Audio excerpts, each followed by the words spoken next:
Thank you very much. Did you hear what the cow said to the farmer on a cold winter morning? Thanks for the warm hand. Anyway, it's going to get better, so don't panic on me. I start small.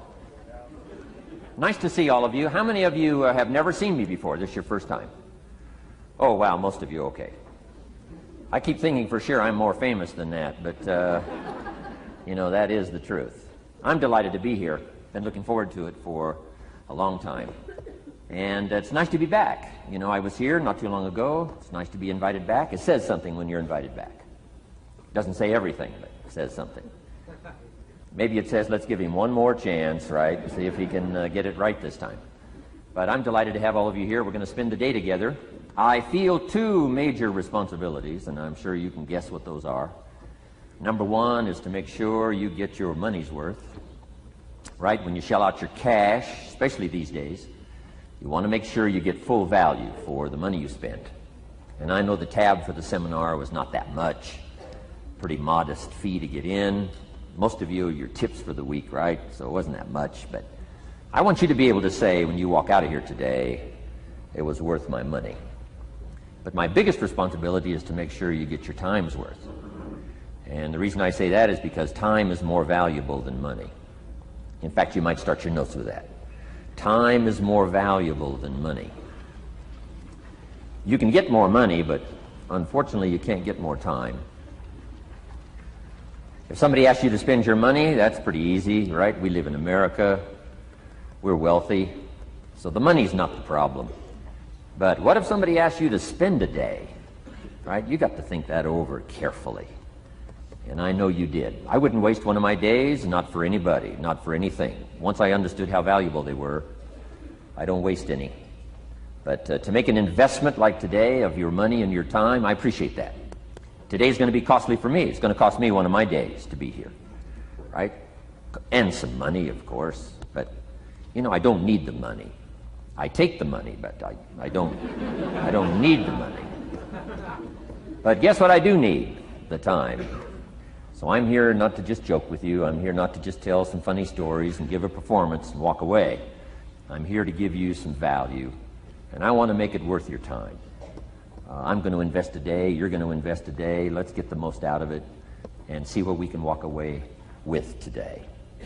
Anyway, for you that have not seen me before, just very briefly, let me just tell you my story. I grew up in Idaho, farm country, southwest corner of Idaho. In fact, my father still lives on the old homestead where I grew up. He'll be 89 his next birthday. He still hasn't retired. I'm proud of my dad. He's never been ill. He's really something. I'm trying to get him to retire this year. 88. I'm telling my father, what a good year to retire when you're 88. And he says, hey, talk to me in 10 years, right? I might be ready. But anyway, I went to high school. I graduated. I went to college 1 year. Halfway through my second year of college, I decided I was smart enough, so I quit. One of my major mistakes. I should have stayed in school. But I thought, heck, you know, I'm smart enough to get a job. That's what life's all about, right? Get a job, pay your bills, work hard, stay out of trouble, keep your fingers crossed, hope for the best. And I figured I was at least prepared to do that. So I quit college and went to work. A little while later, got married, got my little family going, and I'm out there doing what I thought was the best I could. But about age 25, I'm starting to struggle. I've purchased a little more than I can conveniently pay for on time, and the creditors are starting to call saying, hey, you told us the check was in the mail. What's the deal? And I'm getting embarrassed by that. I'm also embarrassed, big mouth me, with all the fancy promises I made to get married. I'm way behind on those promises, and I'm getting discouraged, wondering what to do.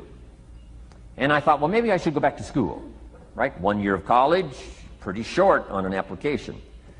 But, you know, tough to go back to school, right? Especially when you got your family going. Time to stay is when you're there. So I discounted that. I thought, well, if I, you know, had my own business, that would be the way to go. But, you know, I'm short on money, too much month at the end of the money. If you've ever been there, that's where I was, age 25. So I had to discount that, and I'm discouraged, wondering, where do I go from here? And then the miracle happened for me. Good fortune came my way. And who can explain good fortune? I don't know. Remarkable things that happen to you at a particular time. Sometimes it's just unexplainable how those things happen. One of my friends says, well, hey, things don't just happen. Things happen just. Another good note for your notes. Things don't just happen. Things happen just. And maybe that's it. I don't know. I'm an amateur on life, I guess like most of us are, trying to figure it out, how to make it valuable. But I was ready. And my good fortune was, at age 25, I met a very wealthy man. His name was Mr. Schoaf, Mr. Earl Schoaf. A friend of mine had gone to work for him, and he started telling me about this man. He said, you got to meet this man I've gone to work for. He's wealthy, but he's easy to talk to. And he's got a unique philosophy of life. And the more he kept talking about this man, I thought, well, I've got to meet this man. So sure enough, shortly after that, I had a chance to meet this remarkable wealthy man, and I was impressed. He was wealthy. Sure enough, he was easy to talk to.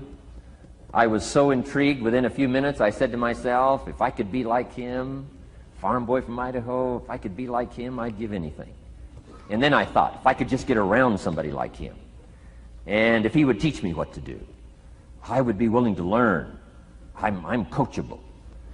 And that was my good fortune. A few months later, this wealthy man that I met, Mr. Schoaf, took a liking to me, hired me, gave me a job. I went to work for him.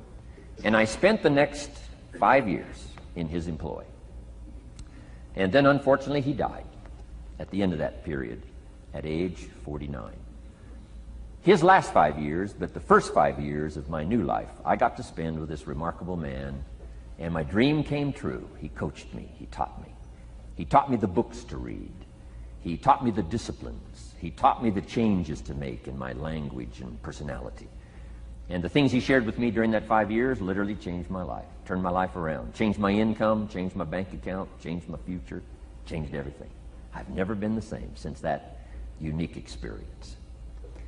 And I wish he was still alive today, Mr. Schoaf. I'm sure if he was alive today, especially after this seminar, Idaho Farm Boy makes it to Dallas, Fort Worth, full house, standing room only. Pretty awesome, I'm sure. If he was alive, I'd be calling him today saying, you won't believe what's happening to me. I've had a chance now to share with other people what you shared with me. But anyway, how I got here. 30 plus years ago, I was living in Beverly Hills, California. And one day a friend of mine, businessman friend, said, Jim, I'd like to have you come and share your story with my service club that I belong to, the Rotary Club. He said, I know your story, Idaho Farm Boy makes it to Beverly Hills. But he said, I think my club members would love to hear your story. He said, if I arranged one of our breakfast meetings, would you come tell your story? Just share a few thoughts. I said, okay. So I agreed to go give this breakfast talk. And guess what? They liked it. And my telephone rang. I got another call saying, we heard you've given your story and shared some ideas. Would you come talk to our club? First thing I know, I'm starting to devote a piece of my business time to giving these talks. And then one day, a businessman who'd heard my talk, I think 2 or 3 times, approached me and said, would you come and share that story and some thoughts with my management and salespeople? I said, I got this little company going. And he said, if you'd come tell your story to my organization, he said, I'd be happy to pay you. And I thought, wow, wouldn't that be something? So I agreed to go do it, and I got paid. Little did I know, another fortune was waiting for me to translate my ideas into talks and speeches and seminars. Now I've written some books. It's on cassette tape, and now I get to travel around the world. Last year I was in Japan and Israel, Spain, Mexico, Australia, New Zealand, France, Germany, Canada, and now Dallas, Fort Worth. So. Idaho Farm Boy gets to travel around the world and share his story, and here I am today. Anyway, it's almost too much for me to comprehend. From where I started, raised in obscurity, in a little small farm community, and now to be here today is pretty awesome for me. So anyway, that's just a little bit about my story. My story is probably more intriguing for me than it is for you, but I wanted to hear it again, so I thought I would just, bore you with it. Anyway, I don't ask you to be impressed today. I'm the one that's impressed from where I came from to have a chance. But that's the American dream, right? Come true. Chance to start from scratch, start from obscurity, start with pennies, start with nothing, and have a chance to transform your life, change your life, set your goals, and see what you can accomplish. So anyway, that's how I got here, and I'm just delighted that this day has arrived, and I truly want to make it valuable for you. Let's go to work. Here's what I hope you'll find out of this seminar today, for your notes. Here's what I hope you'll find. Number one, sincerity. Above all else today, I hope you'll find me sincere. Best place for people to start to communicate is sincerity on both sides. I'm sure you're sincere or you wouldn't be here today, right? To spend this kind of money, to spend this kind of time, roll up your sleeves today, go to work like I am, and get this message. You've got to be sincere. So I assume you're sincere. Now I want you to see me sincere. But I've got a good note for you to make. Sincerity is not a test of truth. Important note to make. Sincerity is not a test of truth. We must not make the mistake of saying he must be right, he's so sincere. That would be a mistake. And here's why. It's possible to be sincerely wrong. So we don't mistake sincerity for truth, right? Sincerity is only a test of sincerity. Truth has to yet be tested by truth, okay? But hopefully you will find me sincere and truthful. Next, a combination of things I hope you'll find here today. Ideas plus inspiration. Ideas plus inspiration. Ideas, business ideas and social ideas and personal ideas, we all need ideas. Right? How to have a good day ideas, how to have a good year ideas, how to have your best year ever ideas, good health ideas, personal relationship ideas, how to deal with your family ideas, sales management ideas, financial freedom for the future ideas. We all need good ideas. So today, I hope you gather up by notes and by what you can remember a lot of ideas. I want to share as many with you as I possibly can in the time constraints we have. Today is going to go very rapidly. I used to think a day like this was a long day. Found out it's a pretty short day. But I'm going to go as fast as I can, share with you as many ideas as I possibly can. And here's why. Ideas can be life-changing. Ideas can be life-changing. And sometimes all you need is just one more in a series of good ideas. It's like dialing the numbers into the lock. Right? You got 5 or 6 numbers dialed into the lock. The lock still won't come open, but you don't need 5 or 6 more numbers. Maybe you just need one more, and maybe a seminar like this could do it. A sermon could do it. The lyrics from a song could do it. The dialogue from a movie could do it. Conversation with a friend might do it. That one last piece you need, number. Dial it into the lock. That's it. The lock comes open. There's the door for you to walk through. And maybe this seminar today could furnish that for you. One more idea. I know you've come with a lot already. Sometimes we get the impression, I used to have that I only had this much going for me and I needed this much. Usually not true. And I'm sure not true of this audience, where I find you today, as well dressed as you look today. As fine as you are sitting here today. It isn't that, you've got this much going for you and you need this much. I would assume you've got this much going for you, and maybe all you need is just a few more thoughts, ideas, to furnish you some ways and means to turn your life into the dream you want it to be. So, ideas. The seminar is going to be loaded with ideas. I want you to take good notes. But here's what else I hope you'll find here today, and that is inspiration. And who knows the mystery of inspiration? Why some people are inspired and some are not? You were inspired to get here. Some were not. Who knows the mystery of that? I don't know. How come you made it? The rest of them didn't make it. We don't know what that mystery is. Some people turned it down. Some people said it costs too much. Some people said it's going to take too much time. Some people are too busy, right? A lot of different excuses why some are inspired to take advantage of something that comes to town. Others pass it up. We don't know the mystery to that. Here's what I call it, mysteries of the mind. And I just leave it at that. Some things I don't try to figure out. I take the simple approach now. right? Some people do and some people don't. I mean, that's about as profound as my philosophy is. Some buy and some don't buy. Some go for it and some don't. Some change and some don't. And if you've been around for a while, you can usually work out the numbers, right? Out of 10, 3 do, 7 don't. Whatever business you're involved in, pretty soon you got this ratio going. The ones that do, the ones that don't. And you say, well, why don't the ones that don't, how come they don't? We don't know. I just leave it as a mystery. I used to try to understand all that. I just take the simple approach now. The guy says, this happens to me, this happens to me, this goes wrong for me, and all this stuff goes wrong for me. How come all this stuff happens to me? I say, I don't know, it beats me. The best I've been able to figure out is those kind of things always happen to people like you. I mean, right? That's the best I got. I don't know. I'm an amateur on this stuff. What do I know? So, just take the simple approach, right? That's how it is. Who knows? Interesting story says, the day the Christian church was started. Now, I'm an amateur on the Bible, but best account I can remember, the day the Christian church was started, a magnificent sermon was preached. Great presentation. And if you're a student at all of good communication, it was one of the classic presentations of all times. The sermon, the first day the Christian church was started. And it said this sermon, this presentation was given to a multitude, meaning a lot of people. But it was interesting, as the account gives us, the record, it says, when the sermon was finished, there was a variety of reaction to the same sermon. Isn't that fascinating? I find it fascinating. It said some that heard this presentation were perplexed.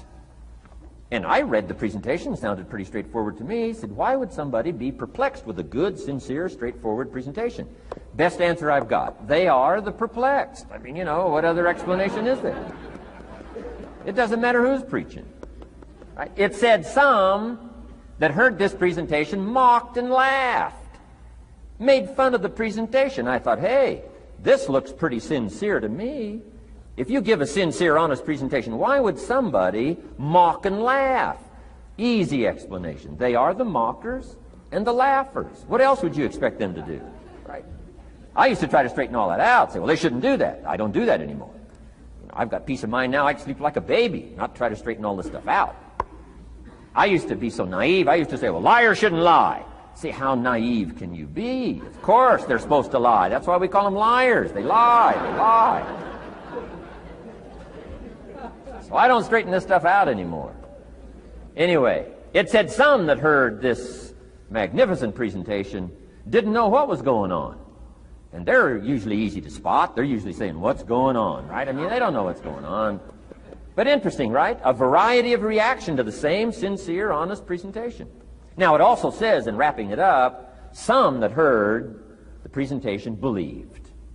And I think that's who the speaker was looking for, the believers. Interesting. Now, it said the number of believers was about 3,000. So, pretty good first day. 3,000. I've had some first days, but I never had 3,000. But anyway, 3,000 were believers. And that's, the speaker was looking for the believers out of this multitude. And that's about as close as we can come to understanding the mystery. Some believe, and some mock, and some laugh, and some are perplexed, and some don't know what's going on. And you just have to leave it that way. Why? Because that's the way it's going to be. The way to be brilliant is to find out how it's going to be and then say, here's how it should be. I mean, that's how you become brilliant. So, anyway, who knows the mystery? I call it mysteries of the mind. We don't understand. But I don't try to change it anymore. On this particular story, as far as we know, they didn't have classes after the presentation to try to de-perplex the perplexed. I mean, as far as we know, they left them perplexed. They left the mockers mocking. They let the laughers laugh. I mean, they didn't come back and try to straighten all this out.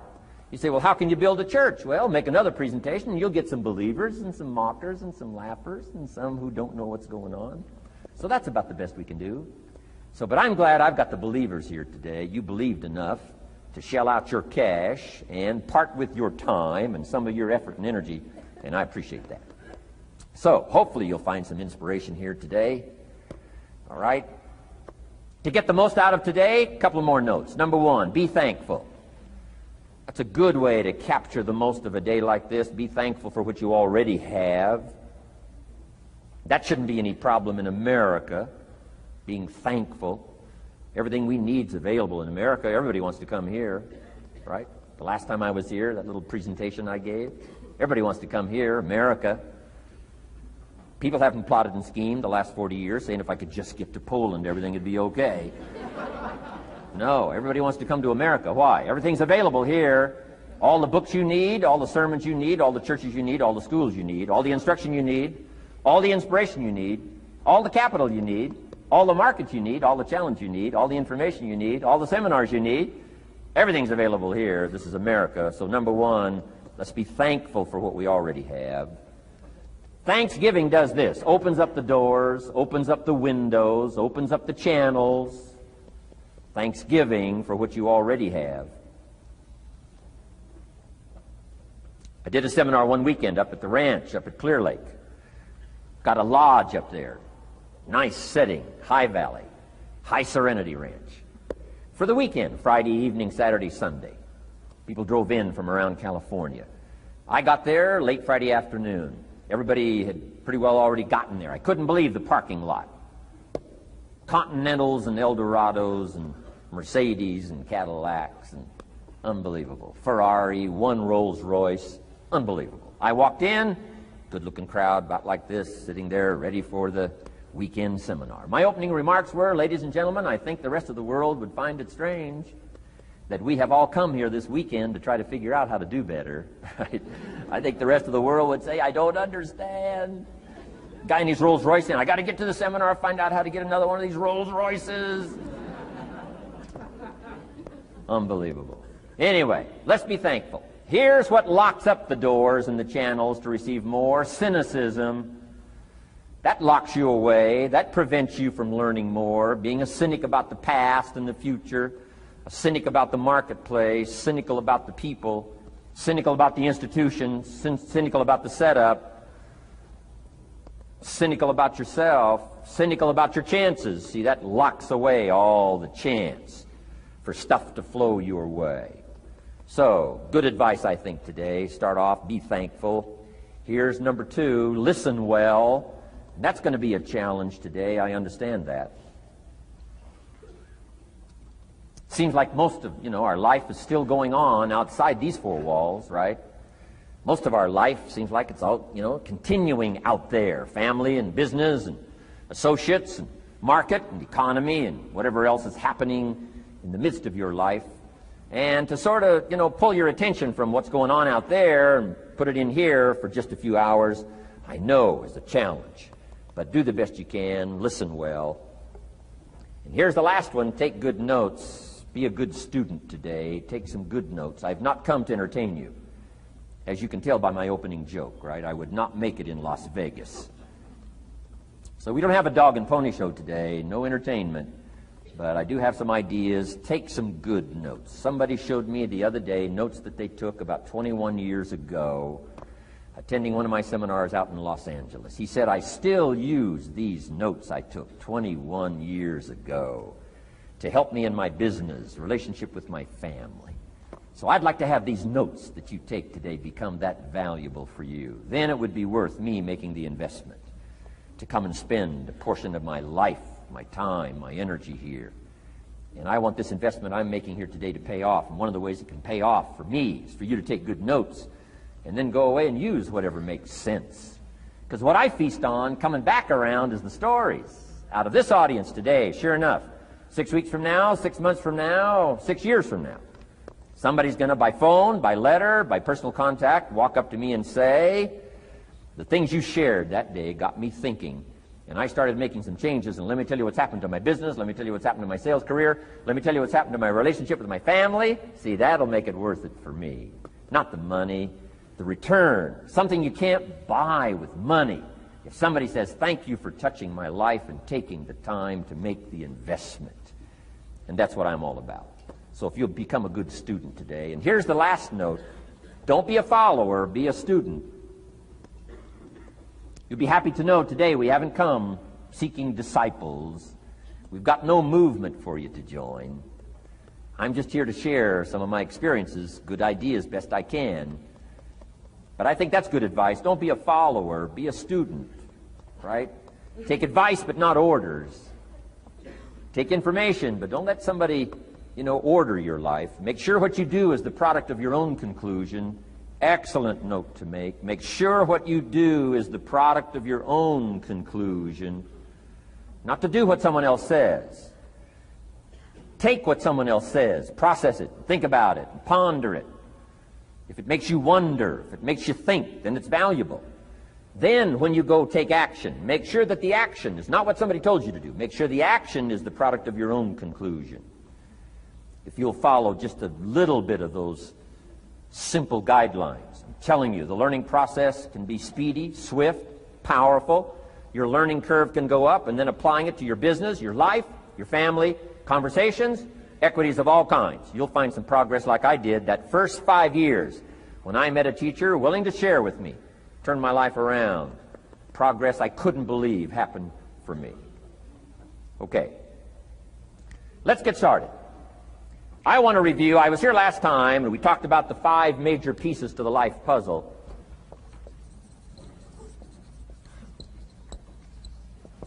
And I just want to review those because it lays such a good foundation for all the rest that I want to share with you today. We got a lot of subjects to cover, so we're going to go rather swiftly, okay?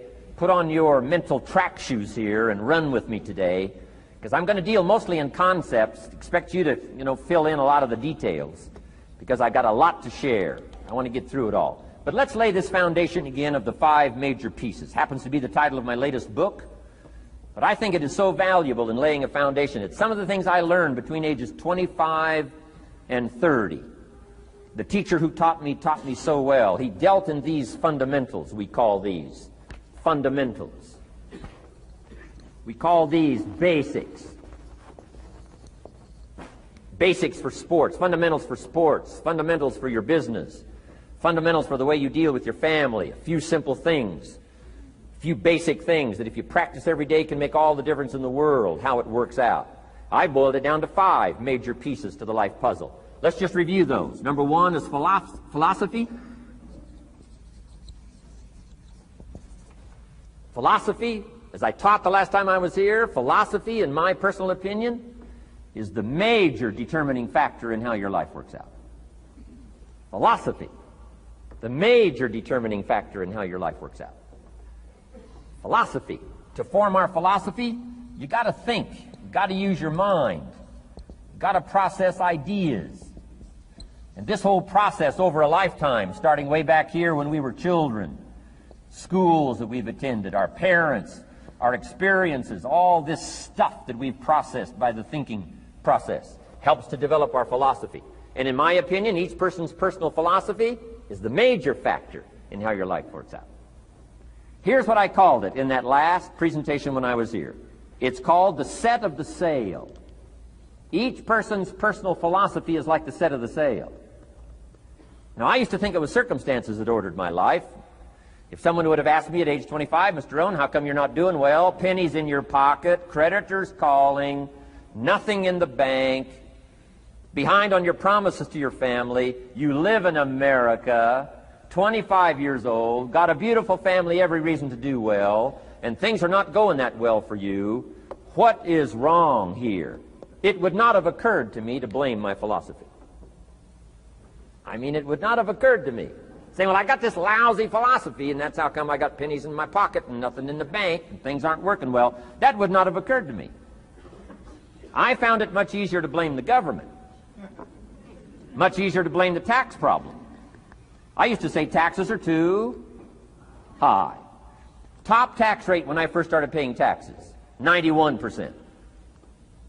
Back then, when your income reached a certain level, all your income over that, 91%. So I used to say that's too high. Now, the top tax rate's about 33%. But people are still saying what? Taxes are too. See, but you can't use that anymore. If it's gone from 91 to 33, how could it be too high? Come on.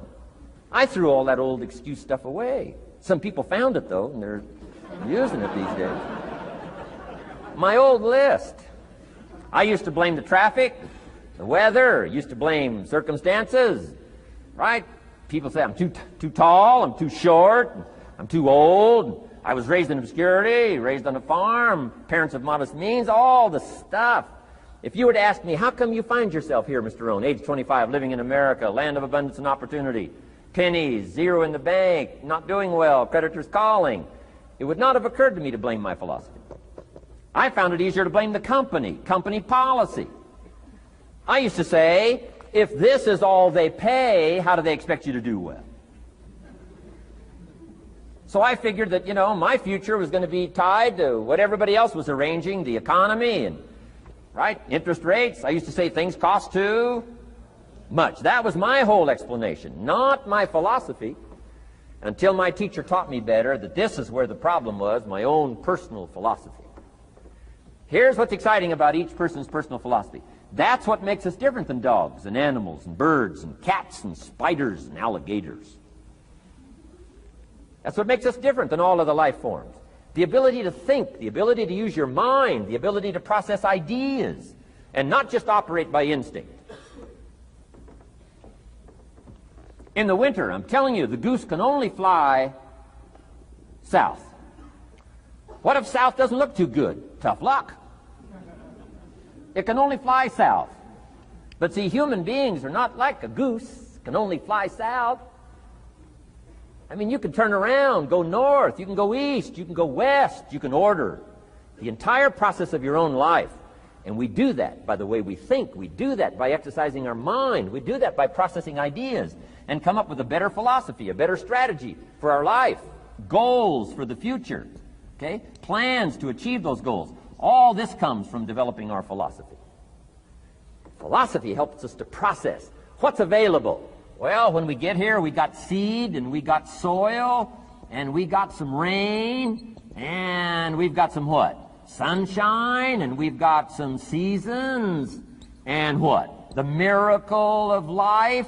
Now, the key is, what do you do with all this stuff?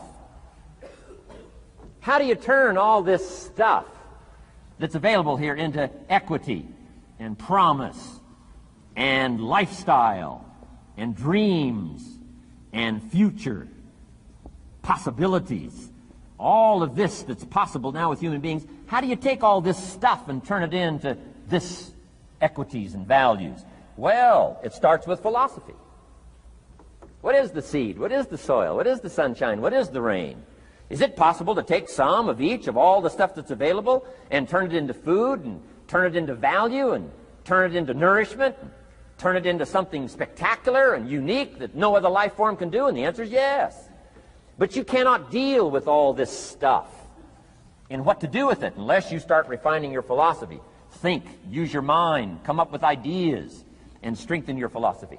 So the seed and the soil and the rain and the sunshine, this is called, the economy and the banks and the money and the schools and everything that's available out there, processing information, what to do with all that, and turn it into equity and value.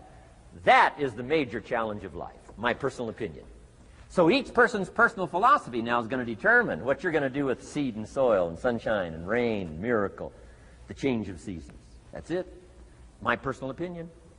Each person's personal philosophy is like the set of the sail. That's what this seminar is for today. Help you to trim a better sail. You don't need a better economy. You don't need better seed and soil. In fact, when it comes to seed and soil and rain and sunshine and seasons and the miracle of life, that's all you got. Now, what if you blame this stuff? Then you're blaming all you got. If you blame the economy, and you blame the schools, and you blame the teachers, and you blame the sermons and the preachers, and you blame, the marketplace, and you blame the company and company policy, what else is there? When some people get through with their blame list, there isn't nothing else. That's all there is. And if you blame the only thing you've got to work with, I'm telling you, it's called mistake colossal in not understanding that that's all you've got to work with. And if this is all you've got to work with, then you don't change the seed, and you don't change the soil, and you don't change the rain, and you don't change the sunshine, you don't change the seasons. Right? Guy says, I'll take 3 springs, 4 summers, 9 falls, no winters. No, you can't fool with this stuff. You got to take it like it comes. Then what do you change to make your life work well? You got to start with your philosophy. Guess what I had to do at age 25 in order to change my own future? I had to change my mind. I had to change my thinking. I had to change my philosophy. I was messed up on what was causing my problem. And once I got that straightened out, that all the stuff I blamed, the government and taxes and the marketplace and the economy and things cost too much, negative relatives, cynical neighbors, once I got rid of that and started going for where the real problem was, which was me, I'm telling you, my life exploded into change. My bank account changed immediately. My income changed immediately. My whole life took on a whole new look and color immediately. And the early results I got from making these philosophical changes tasted so good, I've never stopped the process from that day until this. And I'm telling you, with a little consideration of the refinement of your sail, by setting a better sail, refining your philosophy, your whole life can start to change from today on. You don't have to wait till tomorrow. You don't have to wait till next month. You don't have to wait till spring. You don't have to wait till 93. You can start this whole process immediately.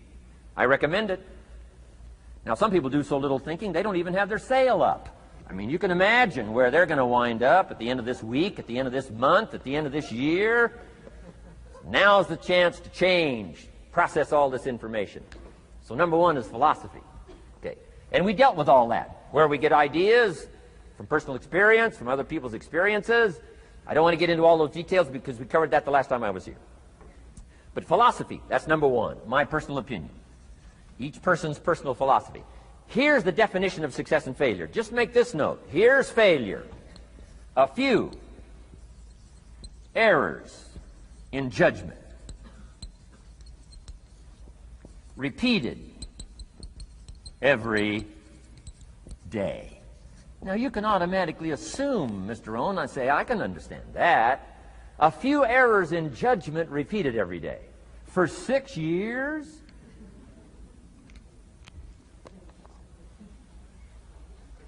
I'm with my father. I think I told this story the last time I was here. My father, 88 years old, he's never been ill, still hasn't retired.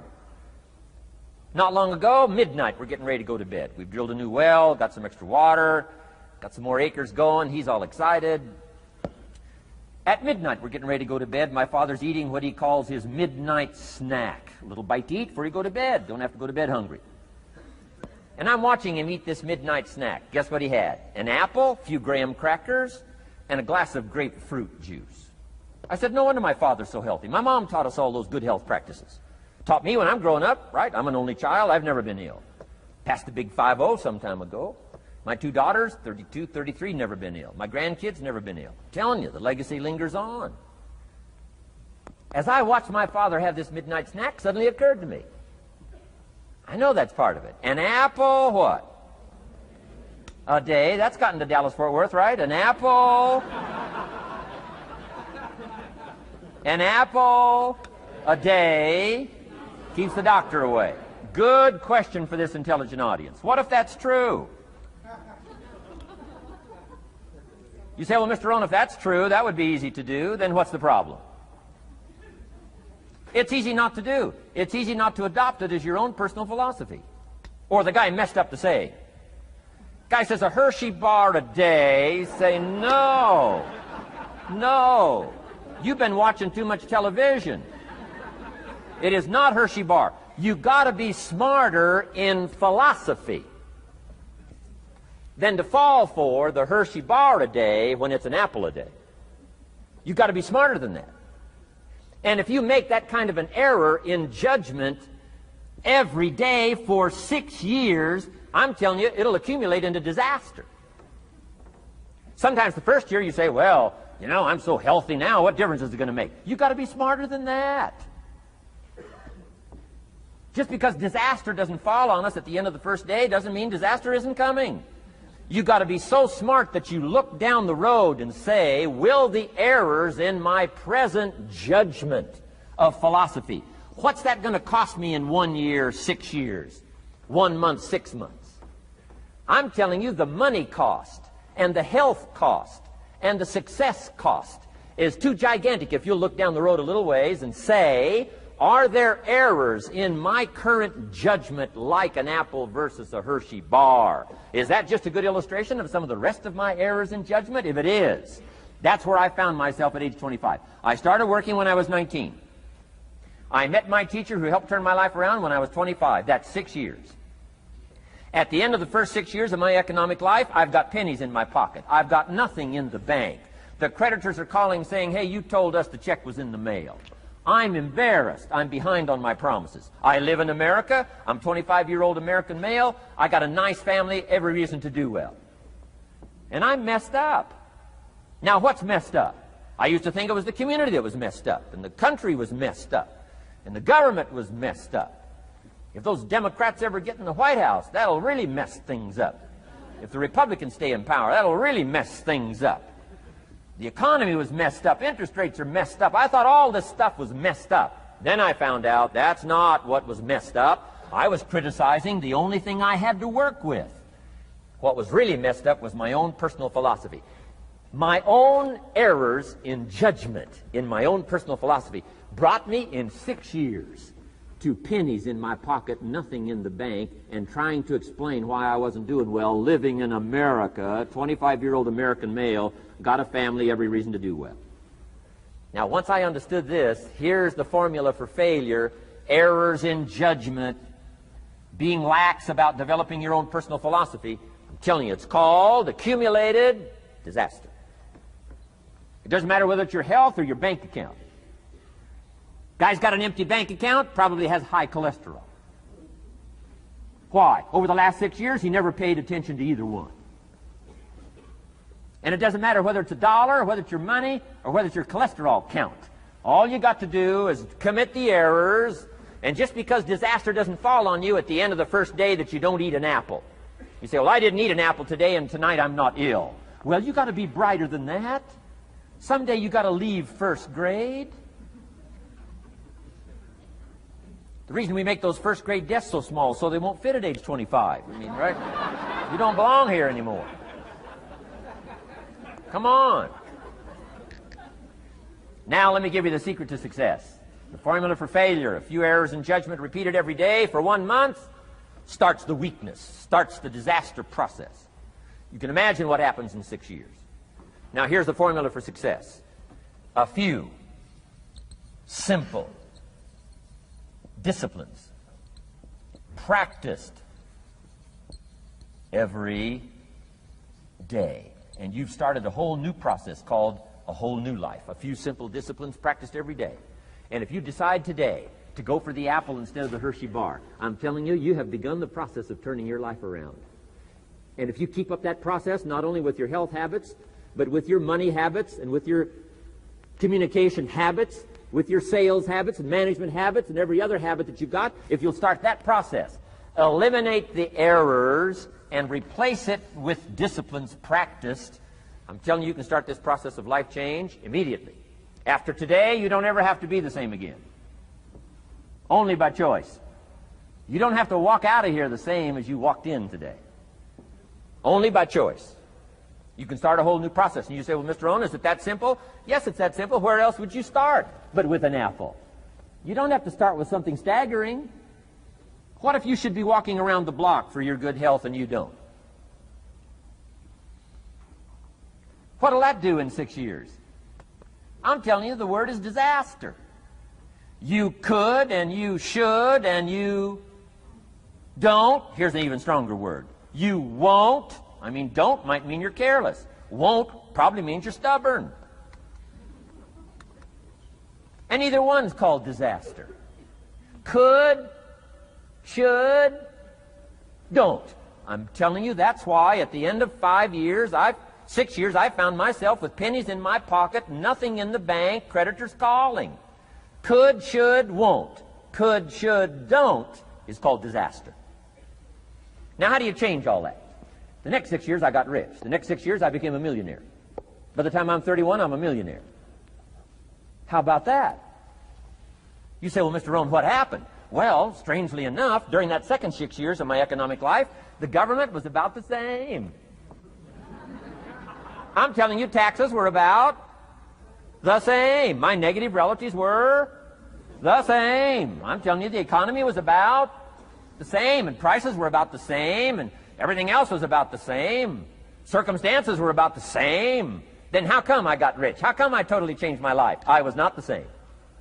Somebody says, well, what did you go to work on to do all that? I started with my philosophy. I started amending my errors by doing some better thinking, changing my mind, coming up with ideas that I didn't have before I met my teacher. And once that whole process started for me, I'm telling you, I changed my whole life. Within a 6-year period, I was never the same. And I've kept up that process all these years. One of the reasons why I'm here is to continue my craft. I don't want the day to come someday somebody says, you should have heard Jim Rohn 10 years ago when he was really terrific. Guess what I want people to say? I heard him 10 years ago, but you should hear him now. I'm telling you the man works on his craft. I'm telling you the man's done some extra reading. I'm telling you the man doesn't miss a trick. I'm telling you he's worked hard on himself. That's why he's able to deliver like he does. The same thing can happen for you as a teenager. It can happen to you as a mother, as a father, as a business person, as a salesperson, running a business. Doesn't matter. Management, wherever you find yourself. This is the process called personal change. And what I say to start with is start with your own philosophy. Your philosophy is going to determine whether or not you go for the disciplines or continue the errors that's called potential disaster. And everybody has it within their power. Well, it was so happy for me to find out at age 25, Mr. Shove said, Mr. Rohn, you don't have to change countries. But you do have to change philosophy. And if you'll change philosophy, not country, you can turn around your income, you can turn around your bank account, you can turn around your skills, you can become capable, powerful, sophisticated, healthy, influential, all the other equities that you could possibly want out of your life, using the only stuff there is and not trying to change any of this stuff. Appreciate all of this stuff with all of its ups and downs, with all of its mystery of why it works and sometimes it doesn't work. Don't challenge this. You don't have to ask for another planet. You don't have to ask for another country. Just ask for another book. Ask for another seminar. Ask for another idea. And you can start this whole process of personal life change. Now, I could spend the whole day on philosophy, because that's where it is. If I could get you intrigued with that enough to study it, enough to ponder it, to where you would pick up the commitment like I did and say, hey, as simple as an apple a day, as simple as a walk around the block, why not start right there? If you don't start there, where else are you going to start? Might as well start where it's easy, and then go to the more complicated disciplines. Because if you can't handle the simple disciplines, how can you handle the complicated ones? Okay. Key. Philosophy. Here's number 2. I got to give these now very quickly because I got too much to cover here to linger too long. Number 1, we're affected by philosophy. First major of the 5 major pieces. Number 2 is attitude. We're affected by how we feel. First, we're affected by what we know and the decisions we make. Second, we're affected by attitude. How we feel.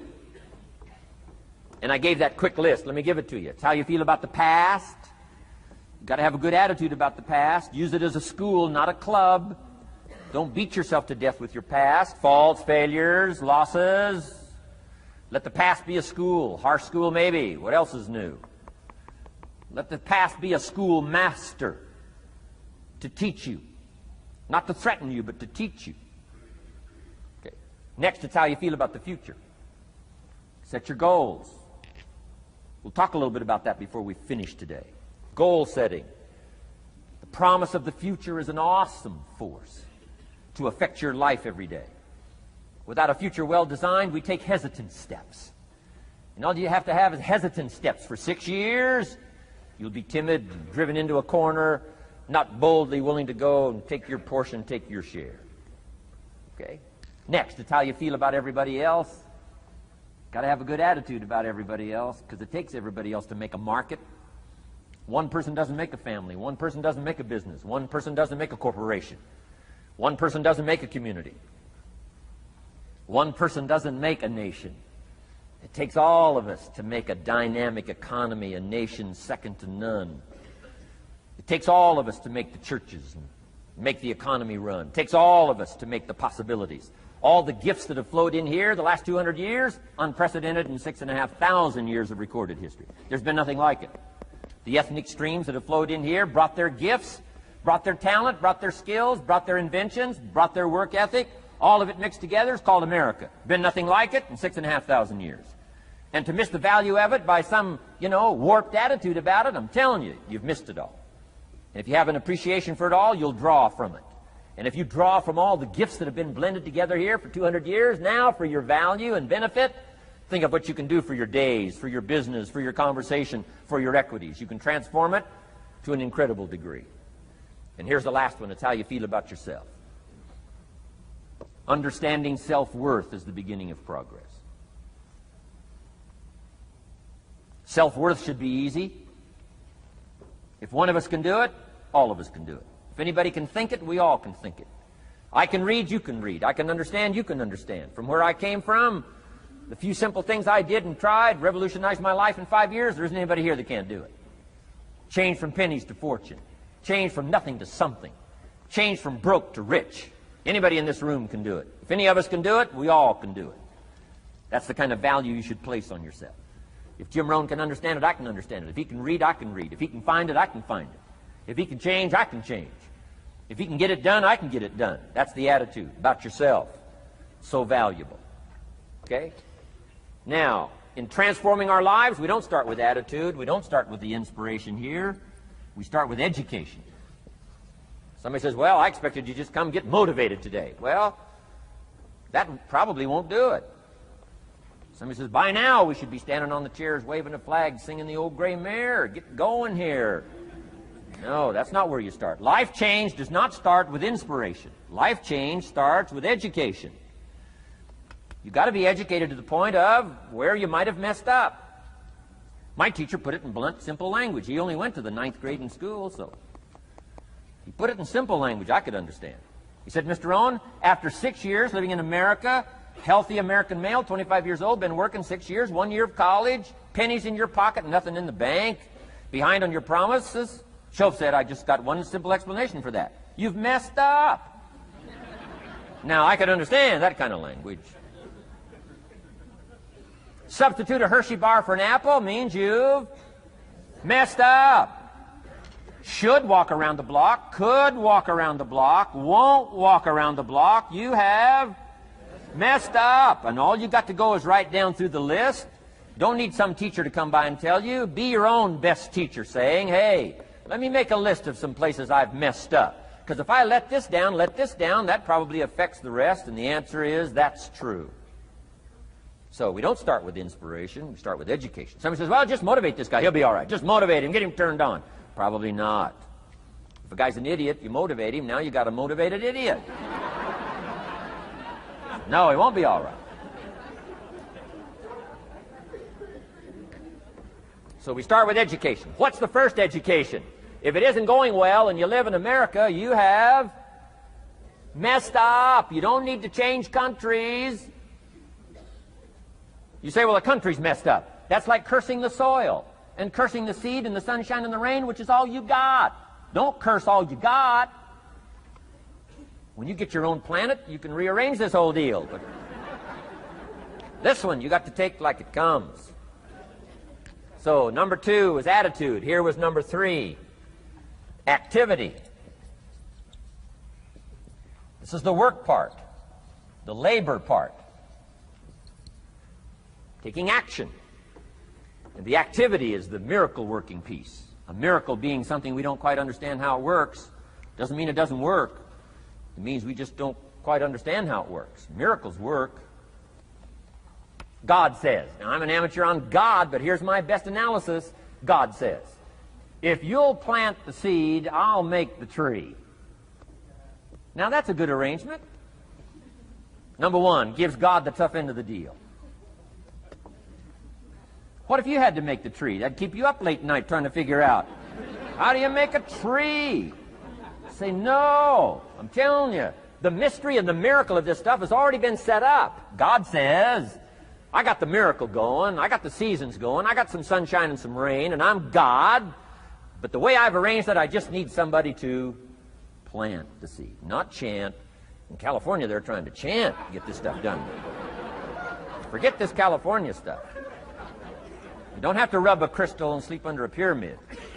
This stuff's too easy. Getting rich is too easy. Changing your life is too easy. Forget all that. Right? Massive bombard, affirmation, forget all that. My opinion.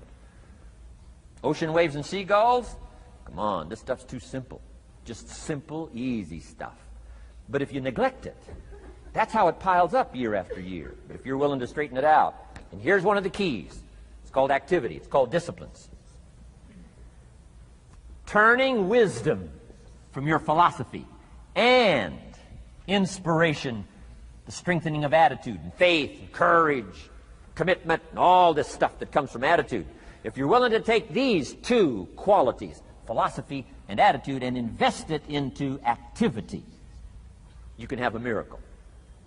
Anything short of that, no miracle. Wisdom doesn't perform a miracle. Attitude doesn't perform a miracle. The only thing that performs a miracle of increase called equity is called putting wisdom and attitude into discipline, into labor. And this labor now can perform a miracle. And here's the two parts to the labor. One, do what you can. Number two, do the best you can. Can't give you better advice than that. Number one, do what you can. You just got to go home and make a list after today. And here's the question to ask as you make this personal list. What am I not doing that would be easy to do? That could greatly change my health, my wealth? What am I not doing I'm neglecting that would be easy to do? Just go home and answer that question personally. You don't have to put the answers on a public bulletin board. This is just all personal stuff. From the walk around the block to the apple to what to do with your money, which we're going to cover today. What does a child do with a dollar? We're going to cover that today. Errors in judgment, disaster. A few simple disciplines, wealth beyond imagination. And if you'll pick up the activity part, the miracle working part, plant the seed part, take care of your part. The soil will take care of its part, and the seed will take care of its part. The seasons will take care of their part. The miracle will take care of its part. If you'll take care of your part, called putting it into activity, action. Works miracles. 2,000 years ago, on April 13th, one of Jesus' disciples. Now again, I'm an amateur on the Bible, but best as I can remember it, one of Jesus' disciples said to Jesus, "It's time to pay our taxes and we don't have any money." That's how come I know it was about April 13th.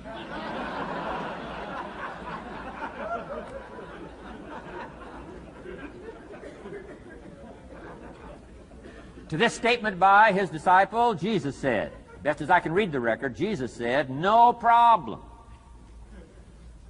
Now, why could he say no problem? Well, word has it, he was a miracle worker. Word has it, if you're a good student of history, word has it, he was a miracle worker. If you handed a problem to a miracle worker, what would he be inclined to say? No problem. You got to hang out with folks like that. I belong to a small group like that. We do business around the world. You hand these guys a problem, they say no problem. What? How many books would they read to solve it? Many as it takes. How early would they get up? Early as it takes. How much information would they get? Much as they needed. So it's what? No problem. You got to hang out with folks like that. Jesus said, this will be no problem, the tax thing. He said to his disciple, it's simple. Go fishing. Wow.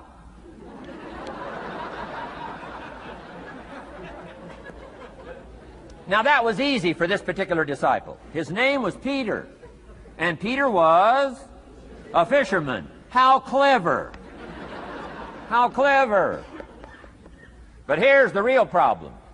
If you should fish, and you could fish, and you don't fish, you got no miracle. You could change, you should change, you won't change. That's called accumulated disaster. In 6 years, you'll be explaining instead of celebrating. Having some ragged list like I had, reasons for not doing well, pennies in my pocket. Could, should, don't, disaster. And if you'll just start the process of change, could, should, and will, you can start this whole process. And if you will, then put it into action. The miracle belongs to you. Jesus said to his disciple, it'll be simple. Go fishing, and the first fish you catch, look in his mouth. Peter said, okay. He was used to strange things happening in this relationship. Peter goes fishing, catches the first fish, looks in his mouth. Guess what's in the fish's mouth? Coins. Peter says, wow, coins. Starts counting the value of these coins, and when he adds it up, guess how much it added up to? Exactly enough money to pay his taxes and Jesus' taxes. Which gives you Jesus' position on taxes.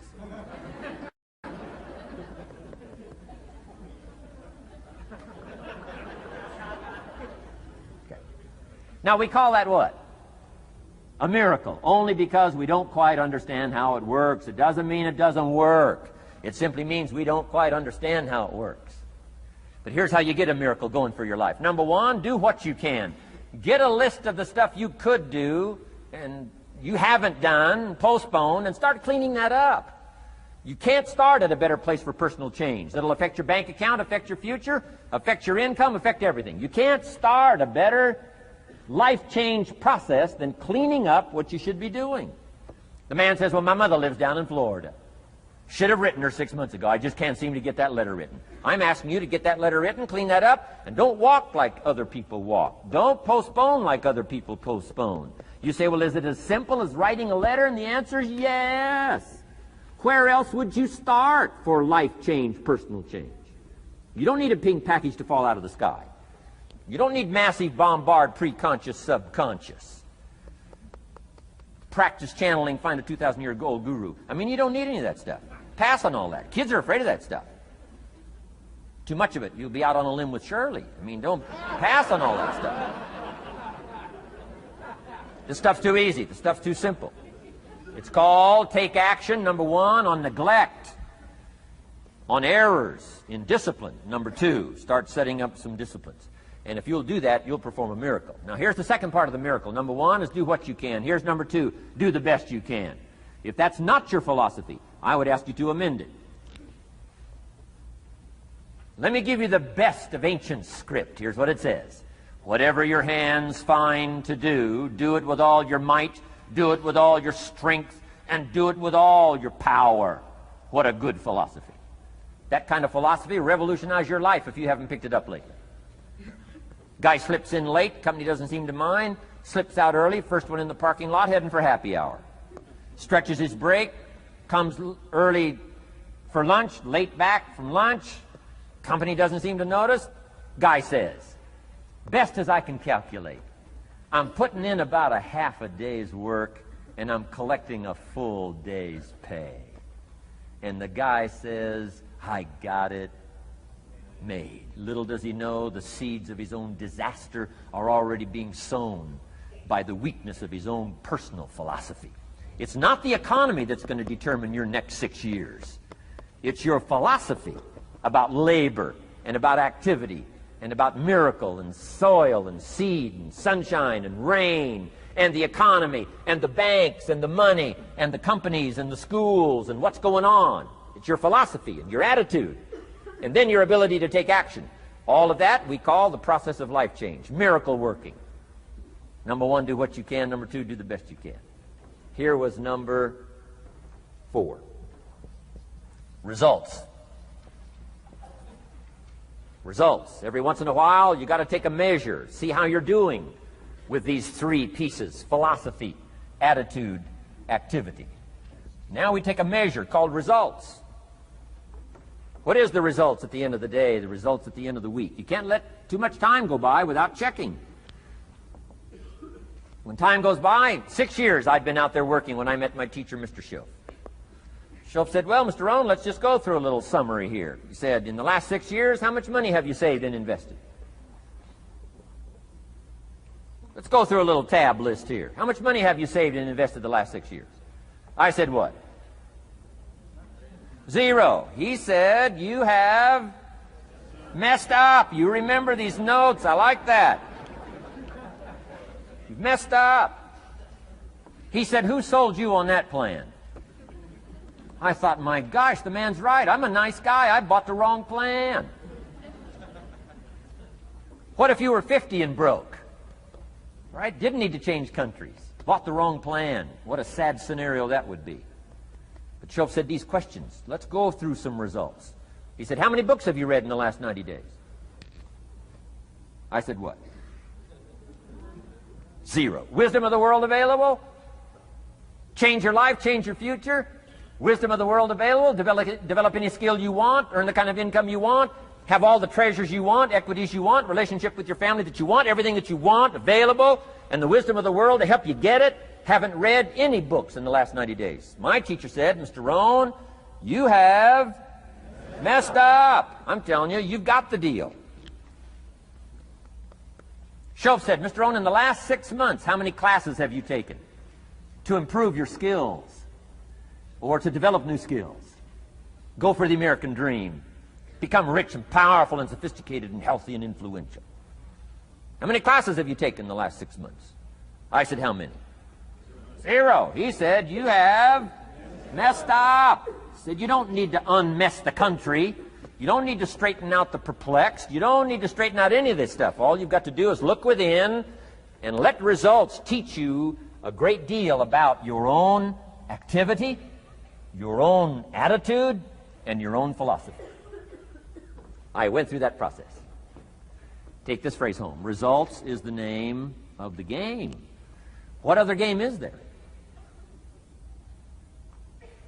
Results. Here's all life asks us to do. Make measurable progress in reasonable time. Just take home that little phrase. Good phrase. We're asked in life simply to make measurable progress in reasonable time. We demand it of our children. How many years do you want your child to spend in 4th grade? Approximately. About 1. If it looks like they're not going to make it, we pour on the pressure, called legitimate pressure, lack of results. Peer pressure, family pressure, school pressure, community pressure. Every other kind of pressure we can bring to bear. Why? You can't stay more than 1 year in 4th grade. As parents, you'd have to leave the community. You say, well, what if they're nice kids? Wouldn't you give them 3 or 4 years? And the answer is no. You got to make better progress than that. So you got to check fairly often. Some things you got to check every day. Some things you got to check at least by the end of the week. Salesman joins this little sales company. He's supposed to make 10 calls first week. Wouldn't it be legitimate to call him in on Friday and say, John, what? How many calls? I mean, this stuff is simple. John says, well. Say, John, well won't fit in this little box here. Well.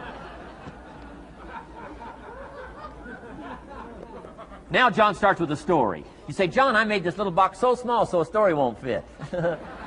I don't need a story. I need what? A number. A number. What will a number tell me? Everything. John's supposed to make 10 calls. What if he made 20? You say, wow. Wow. We got somebody. What if he only made 1 call? Whoa. Will that tell us something about John's philosophy? And the answer is yes. Will it tell us something about his attitude? Of course.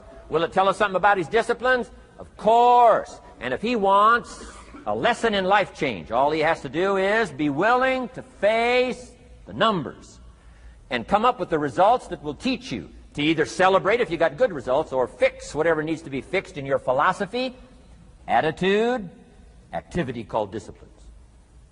You don't need to go anywhere else. I do believe in affirmations.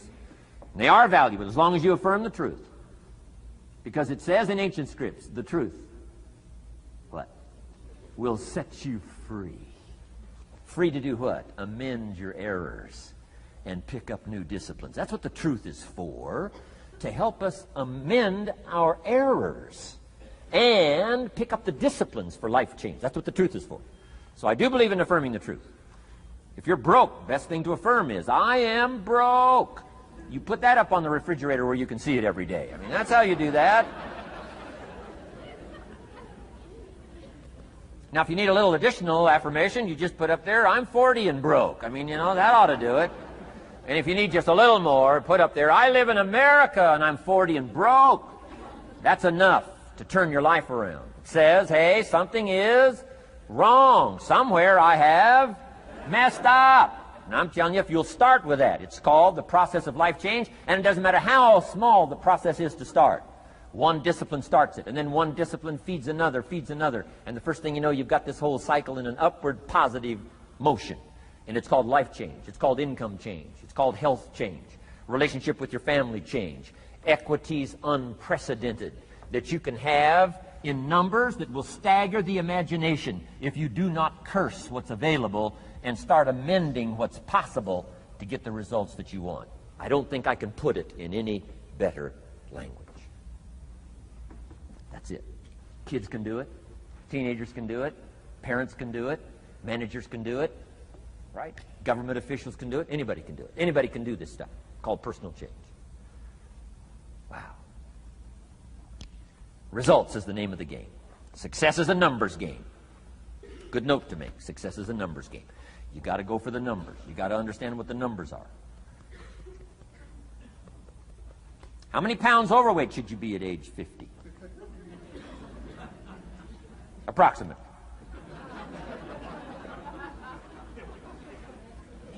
John says, I got big bones. We'll give you 10 pounds. 10 pounds for big bones. Otherwise, come on, John. 20 pounds, 25 pounds. Shouldn't we turn on the caution light at work and at home? Blinking caution light. Somebody says, what's that caution light? So John's up about 20, 25 pounds. We got the blinking light going at home, got it going here at work. To remind him what? Wrong numbers. Okay? 35, 40 pounds, red light, blinking at home. Somebody says, what's that blinking red light? Say, John's up about 40 pounds.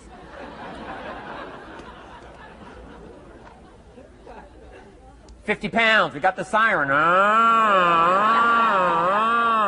What's that siren at home and at work? John's up about 50 pounds. Cholesterol, almost out of control. Come on. Success is a numbers game. I'm asking you to be mature enough to start checking your own numbers. How many books have you read in the last 90 days? Transform your life. Become cultured, powerful, sophisticated, healthy, influential, all the rest of the stuff you want. How many books? How many classes? How committed are you to taking what's available and turning it into equities unprecedented, since we live in a country that there's been no such country in the last 6,500 years? If you'll pick up that process, ladies and gentlemen, I'm telling you, it's called life change of the best order. Now here's the last one. Number 5 is called lifestyle. Lifestyle is simply learning how to live well. The last of the 5 major pieces. Here's the ultimate challenge of life. I've worked on this, you cannot believe how hard, since age 25. And that is, after applying better philosophy, attitude, and activity, and picking now up results. What are results for? Here's my ultimate challenge on results. To fashion, good word to jot down, fashion. Fashion for yourself lifestyle, or what we call the good life. That's the ultimate challenge. To take your results, take your money, take your results, take the return, take the equities you've gathered, and now fashion for yourself a good life, like weaving a tapestry. And Mr. Schoaf gave me all kinds of examples on lifestyle. He gave me 2 phrases that helped change my life. In case you have to leave early, let me give you these 2 phrases. It'll be worth the price of coming and being here today. Just take these 2 phrases home, in case you have to leave early. Here's number 1. Schoaf said, Mr. Rohn, if you wish to be wealthy, study wealth.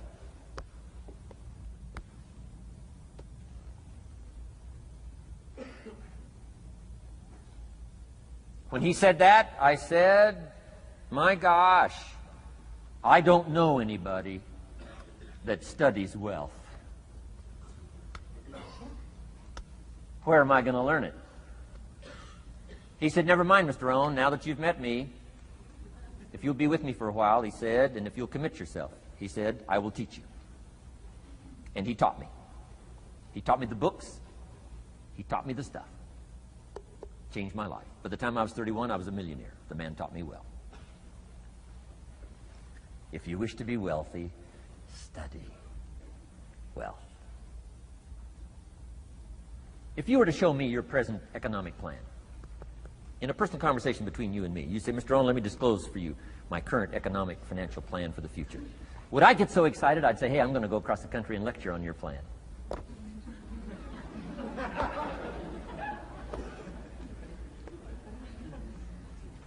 And if the answer is no, Mr. Rohn, you probably wouldn't want to go across the country and lecture on my plan. Here's my question to you.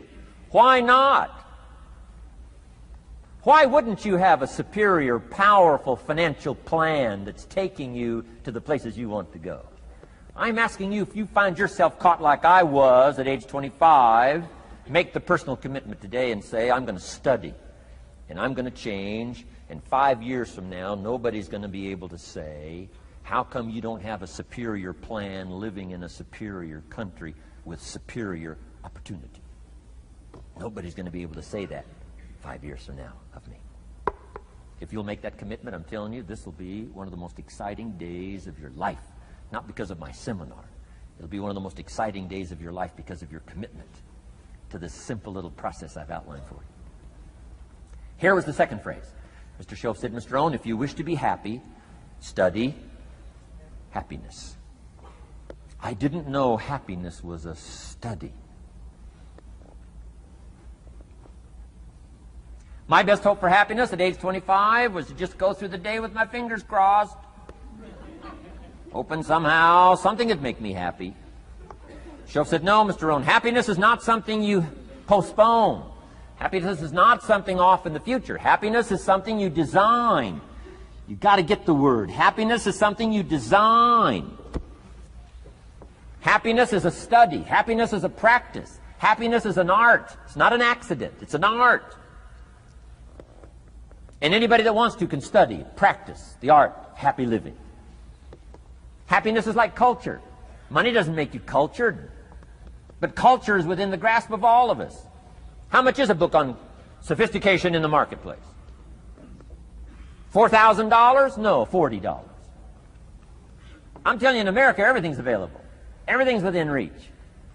All you have to be is committed to it and make it a study. Culture is a study. Sophistication is a study. It's not an amount. It's not an account. It's a study. Money doesn't make you sophisticated and cultured. I know a guy that's rich. He's a clod. The guy's a clod. Eats with his elbow in his soup. I mean, he's just a clod. Nothing much more pitiful than a rich clod. I mean, you know, it's a sad thing to see. Money doesn't make you sophisticated. Only study and practice makes you sophisticated. Only study and practice makes you cultured. And only study and practice makes you happy. Study and practice makes you rich. Key phrase, don't be lazy in learning. 1, how to do well. Next, how to live well. Don't be lazy in learning and practicing the art of economics, practicing the art of productivity, and practicing the art of lifestyle. Shoaff taught me in such simple terms. Shoaff said, Mr. Rohn, if you're getting your shoes shined, Shoe Shine Boy's done an exceptional job. You look down, you got one of the world's all-time great shines. And you pay him. Now, you got a little change in your hand. Question pops in your mind. Should I give him 1 quarter or 2 quarters as a tip from a neat shine? Here's what Shoaff said. If 2 amounts pop in your mind, always go for the higher amount and become the higher thinking person. That helped change my life. Here's what he said. Become a 2-quarter person.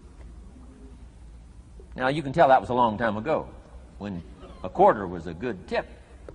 Now it takes dollars. But just substitute 1992, dollars for quarters. Shoaff said, hey, if you are thinking 1 quarter or 2 quarters, and you say, well, no, I'll just give him 1 quarter. He said, that'll affect you the rest of the day. The rest of the day, you'll look down, see this great shine, you'll say, I got to be really cheap. 1 lousy quarter, tip from a shine. But he said, if you'll go for the 2 quarters, Shoaff said, you can't believe the extra happiness you can buy for just an extra quarter.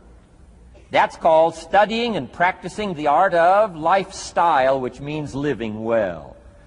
Money doesn't make you happy. Father wads up a $20 bill, throws it at his son, and says, if you need the darn stuff that bad, take it, just get out of my face. How sad, a father with money and no joy. He studied economics, but he never studied joy. I'm asking you to turn that around. Turn that all around. I did a seminar one time, St. Louis, Missouri. When I finished a seminar like this, a man walked up and said, Mr. Rohn, you've really gotten to me. He said, I'm going to change my philosophy, I'm going to change my attitude, I'm going to change my life, I'm going to change everything. He said, you've touched me today. And he said, you'll hear about me. You'll hear my story someday. I said, okay. Right? A lot of people, right, say things. Sure enough, a few months later, I come back to St. Louis, did another seminar.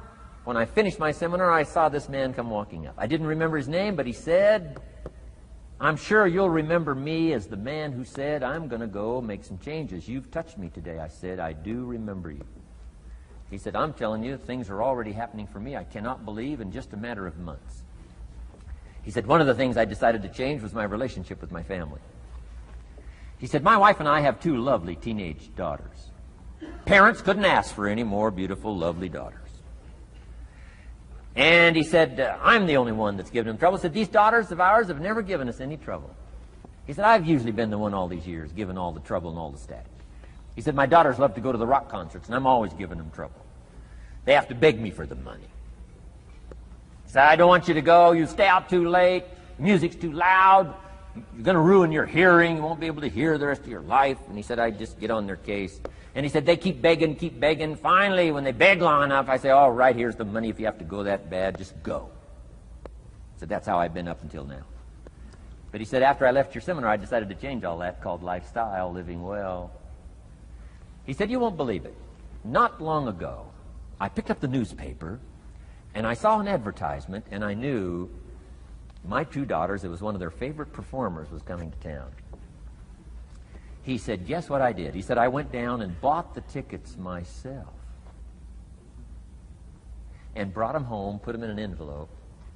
And when I saw my daughters later that day, he said, I handed them this envelope, and I said to my two lovely daughters, you may not believe it, but inside this envelope are 2 tickets for the upcoming concert. They could not believe. And he also added, you'll be happy to know begging days are over. Now they cannot. He said, now don't open the envelope till you get to the concert. They said, okay. So they go to the concert, come concert time, open up the envelope, hand the tickets to the usher. He says, follow me. And he starts down front. The girls say, hey, hold it, hold it. Something must be wrong. He takes another look, says, no, nothing's wrong, follow me. 10th row, center. Now they cannot leave. 10th row, center. The only tickets they were able ever to beg for was, right, 3rd balcony, can't see. He said, I stayed up a little late that night. Sure enough, a little after midnight, my 2 daughters come bursting through the front door. One of them lands in my lap. The other one's got her arms around my neck. They're both saying, you got to be one of the all-time world's great fathers. He said, Mr. Rohn, you're right. I can't believe. Same money, different father. He said, I've started making the changes, and I decided to start with my teenagers, my girls. He said, what a difference it's making in my life. And I'm telling you, you can do that with your lifestyle. You can do it with your sales career. You can do it with your management career. You can do it with any part of your life. If you're looking for equities, unmatched. Do not curse the only thing you have. Don't complain about the only thing you have, which is seed and soil, sunshine, rain, miracle, and seasons. But start changing and processing and evaluating things like we're covering today, and this process of change will take off for you. You will not believe what can happen in such a short period.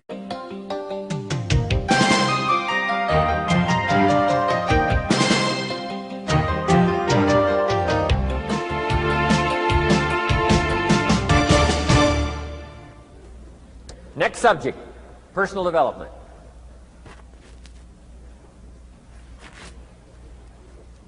Some of the things Mr. Schoaf taught me starting at age 25, some things came quickly, some things came easily. Setting goals, that was easy. We're going to talk about that later on.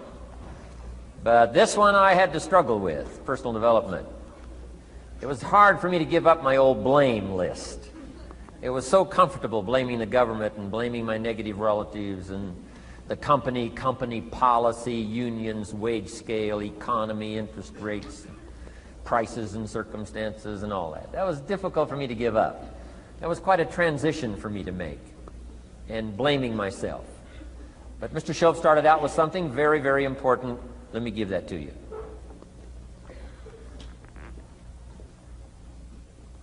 He said, it's not what happens that determines the major part of your future.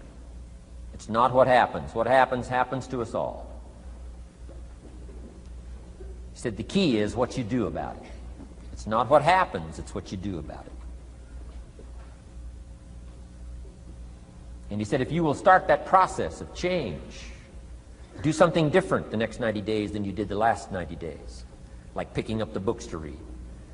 Do something different like the new health disciplines, relationship with your family, whatever it is, doesn't matter how small it is. If you'll start doing different things with the same circumstances, since we cannot change the circumstances, but we can change ourselves. We can change what we do.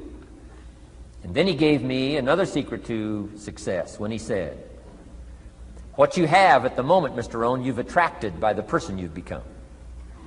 What you have at the moment, you've attracted by the person you've become. Few little simple principles here. Once you understand these, it starts to explain so much. Now, sometimes it's a little tough to take, blaming yourself instead of the marketplace, taking responsibility instead of putting it off on someone else. That transition sometimes is a challenging mission. And this one was a little tough for me. He said, Mr. Rohn, you've got pennies in your pocket, you've got nothing in the bank, the creditors are calling, you're behind on your promises. And he says, here's how that occurs. You've attracted, up until now, you've attracted the things to you because of the person you've become. Now I said, well, how can I change all that? He said, very simple. If you will change, everything will change for you. You don't have to change what's outside. All you've got to change is what's inside. To have more, you simply have to become more. And then he said, don't wish it was easier, wish you were better. Don't wish for less problems, wish for more skills. Start working on yourself, making these personal changes. And he said, it'll all change for you. So let's talk a little bit about personal development. That extraordinary adventure I undertook starting at age 25. And I've never ceased that adventure. I'm still going for it in the 90s. I want to get better and better. I want my craft to get better, my business operations to get better, the things I do to get better. Because once I picked up this simple formula, I'm telling you, it's easy to figure out where the problem is if you go to work on it. Now, let's talk about personal development. And in helping kids understand personal development, I always start with money. Now, money's not the only place to start. Money certainly isn't the only value, but we've all got to start somewhere, and money's something you can count, right? Kids are interested in money, okay? A lot of things are a little tougher to measure, but economics is pretty easy, right? Because you can count. Okay, somebody says, how are you doing? You say, I don't know. Let's count. Now, this is not the only count. I understand that. There's a lot of other things to count. But to see if there may be some errors in your judgment and lack of disciplines in your life, we might as well start with money, because it's so easy to count.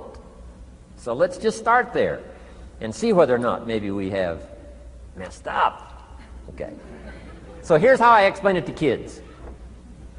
We get paid for bringing value to the marketplace. Key to understanding economics. We get paid for bringing value to the marketplace. Marketplace is also described as reality.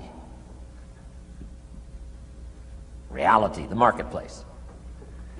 Now, it takes time. It takes time to bring value to the marketplace, but we don't get paid for time. It's very important for kids to understand, as well as adults. We don't get paid for time. Mistakenly, the man says, well, I'm making about $20 for an hour. Not true. Not true. If that was true, you could just stay home, have them send your money. No, it's not true. You don't get paid for the hour. You get paid for the value you put in the time. So we don't get paid for time, we get paid for value. Now, since that's true, here's one of the key questions of the afternoon. Is it possible to become twice as valuable and make twice as much money in the same time? Is it possible to become 3 times as valuable as you now are and make 3 times as much money in the same time? Is that possible?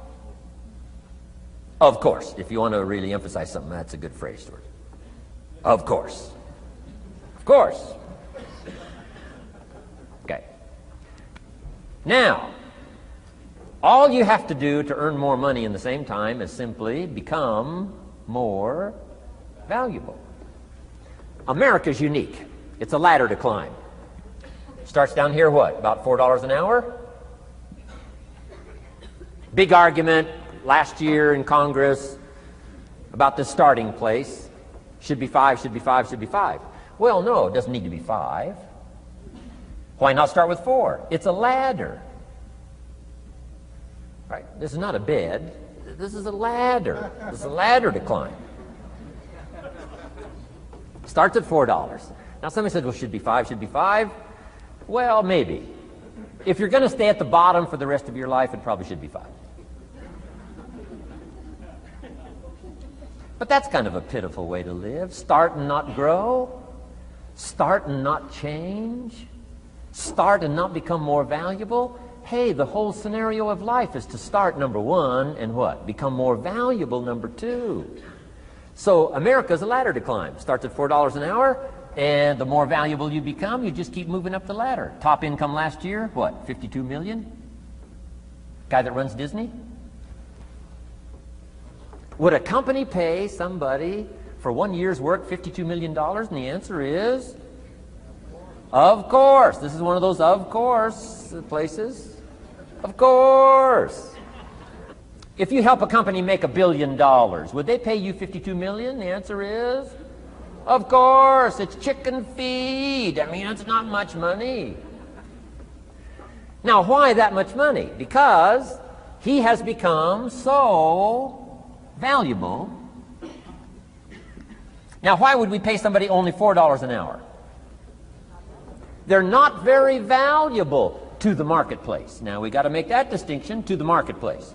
Might be a valuable brother, a valuable member of the community, valuable member of the church, valuable member in the sight of God, to the human family, of course, those kind of values. But to the marketplace, which is called what?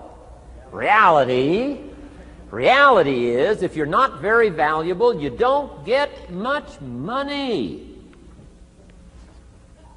Those are called the facts. I mean, that's how that is. Well, then how do you get more money? Simple answer. Somebody says, well, I'll go on strike for more. Well, here's a major problem with that. Here's a major problem with that. You can't get rich by demand.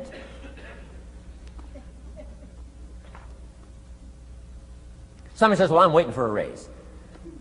I'm telling you, it's easier to climb than to wait for a raise. Why not just become more valuable rather than wait? I'm telling you, that's the key to all good things. Becoming more valuable. Why would we pay somebody $400 an hour? They've become more valuable to the marketplace. See how this works? I'm telling you, this stuff is so easy. This is America. This is a ladder. How far is it from 4 to 5? I'm telling you, it's not far. $4 to $5 an hour? If you work for McDonald's, haul out the trash, they'll pay you $5 an hour. If you whistle while you haul out the trash, they'll pay you $5 an hour. I'm telling you. You'll get an extra $1 just for a good attitude. Yay, McDonald's. Wear the hat. It's incredible. $5. And then you just keep becoming more valuable, more valuable, more valuable. I got a telephone call 5 years ago. The company said, we're ready to expand internationally. We need some help. I was sort of semi-retired. Right? Looking for the next exotic beach. They said, no, Mr. Rohn, we got a project for you. Right? We're going to expand internationally. We could use your help. Next little while, we'll add some millions to your fortune, make it worth your while. I said, okay. I thought later, isn't that interesting that they called me? My second thought was, of course they'd call me. Who else would they call? I mean, you know, I can get the job done. Now, how come I got a telephone call worth millions? I had become valuable. Now, I'm a farm boy from Idaho. I was raised in obscurity. 1 year of college, and I thought I was thoroughly educated. Made all kinds of mistakes galore. At age 25, the creditors are calling me saying, hey, you told us the check was in the mail. I got pennies in my pocket. I got nothing in the bank. I'm behind on my promises. How come I get a telephone call 5 years ago and it's worth millions? I changed. I turned my life around. Is it possible to become worth millions? Speaking economically, now there's a lot of values to become, but let's just talk economics. Is it possible to become that valuable? And the answer is, of course, of course. Now let me give you the secret. Shoaff said, here's the secret, Mr. Rohn. Learn to work harder on yourself than you do on your job. Once I got that, it turned my life around. Learn to work harder on yourself than you do on your job.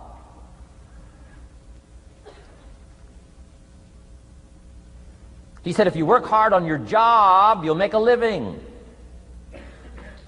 If you work hard on yourself, you can make a fortune.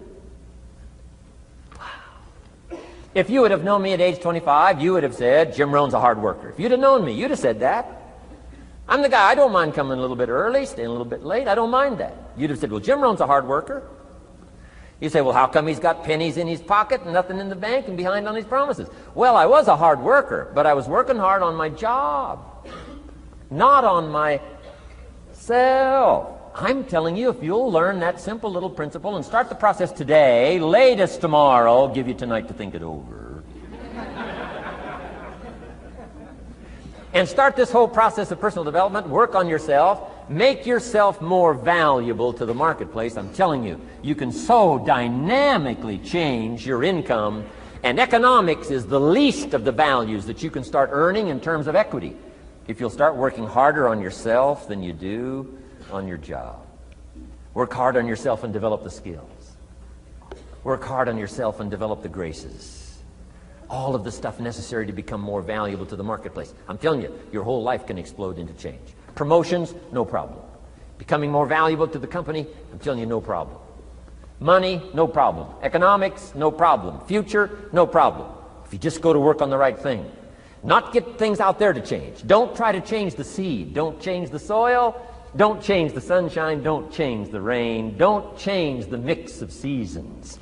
Let the miracle of everything that's available work for you, and start working on the inside. Work on your philosophy. Work on your attitude. Work on your personality. Work on your language. Work on the gift of communication. Work on all of your abilities. And if you'll start making those personal changes, I'm telling you, everything will change for you. Now, let me give you another scenario on personal development. It's called the 4 major lessons in life to learn. Before we get to the 4 major lessons in life to learn, let me give you a key phrase for your notes. Here it is. Life and business is like the seasons. Life and business is like the seasons. Frank Sinatra sings, life is like the seasons. Now, here's one of the key phrases that changed my life. Starting at age 25, you can see this whole scenario. Personal development for me began. I've never been the same since. Here's the next key phrase. You cannot change the seasons, but you can change yourself. You can't change the seasons, but you can change yourself. My best hope, right? When I'm 25 years old, my best hope was to go through the day with my fingers crossed saying, I sure hope things will change. I sure hope things will change. It seemed to be my only way for my life to get better if things would change. Here's what I discovered. It isn't going to change. It isn't going to change. I did a seminar one time for Standard Oil executives and management in Honolulu, now known as Chevron. And we're talking economics one day around the conference table.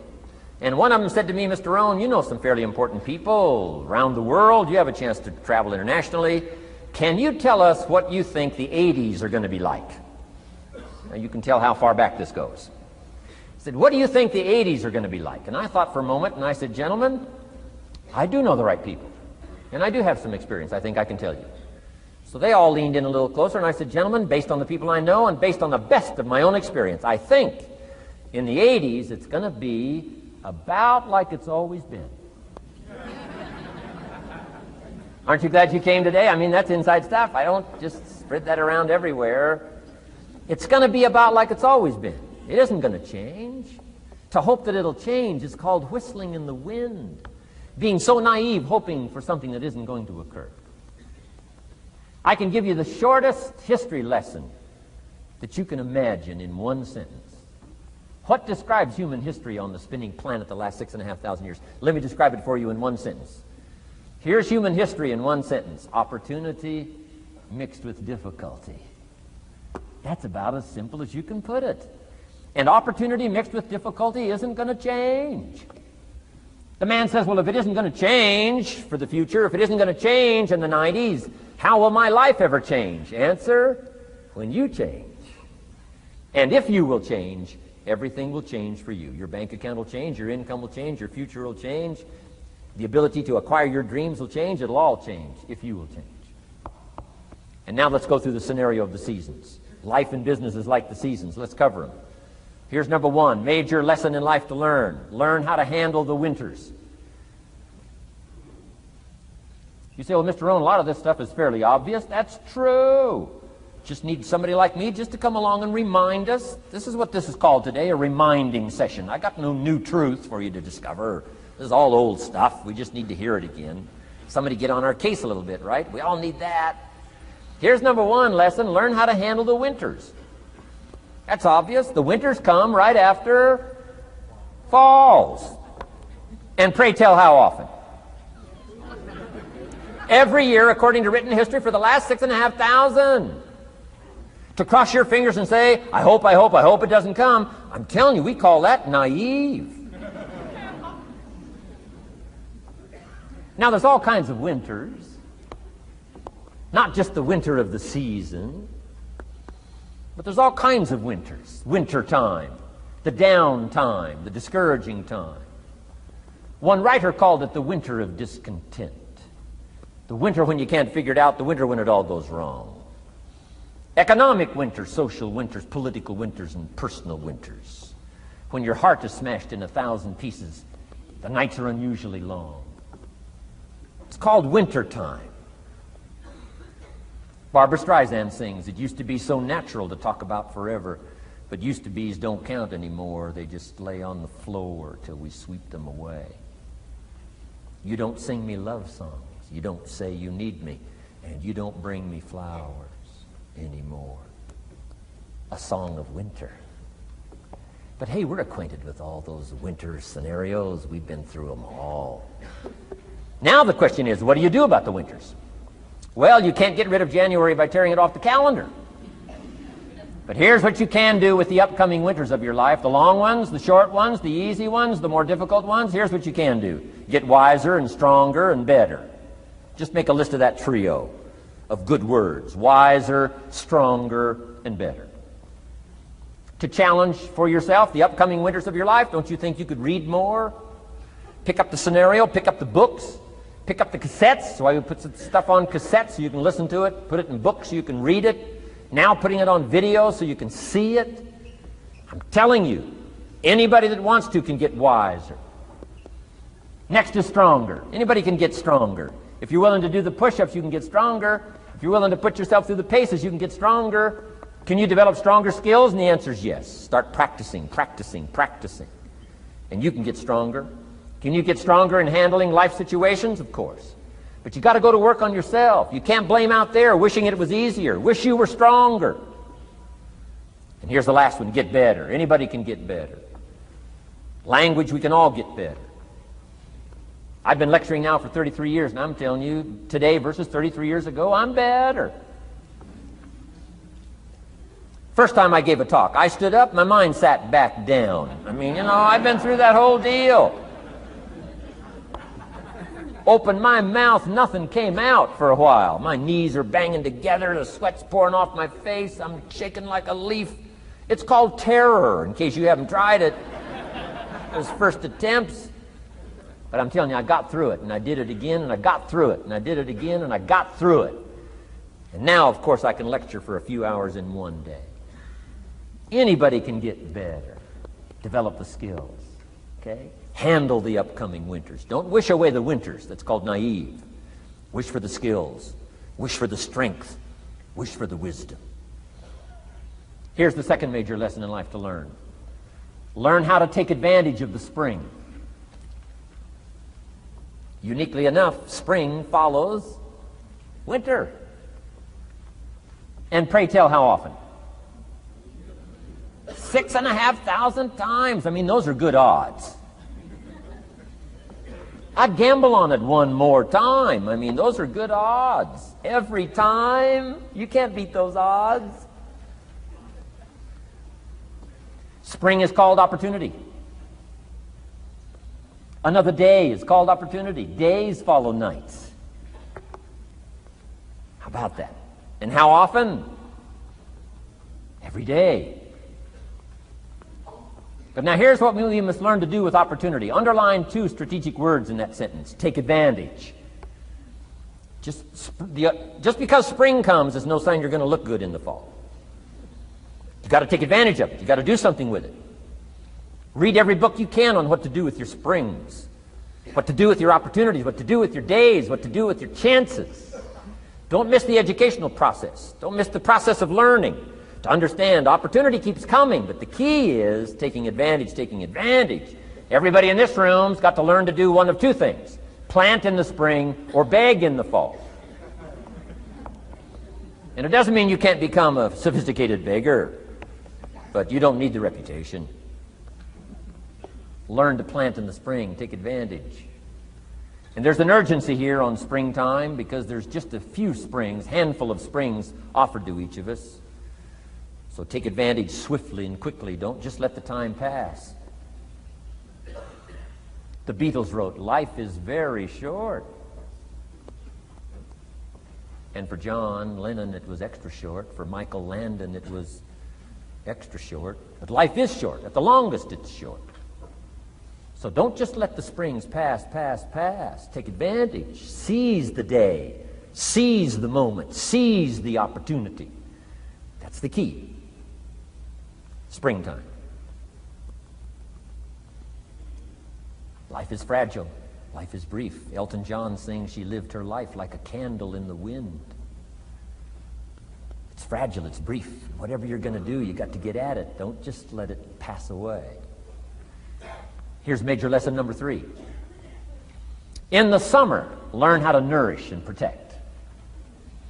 We've got 2 challenges in the summer in the personal development part of our life.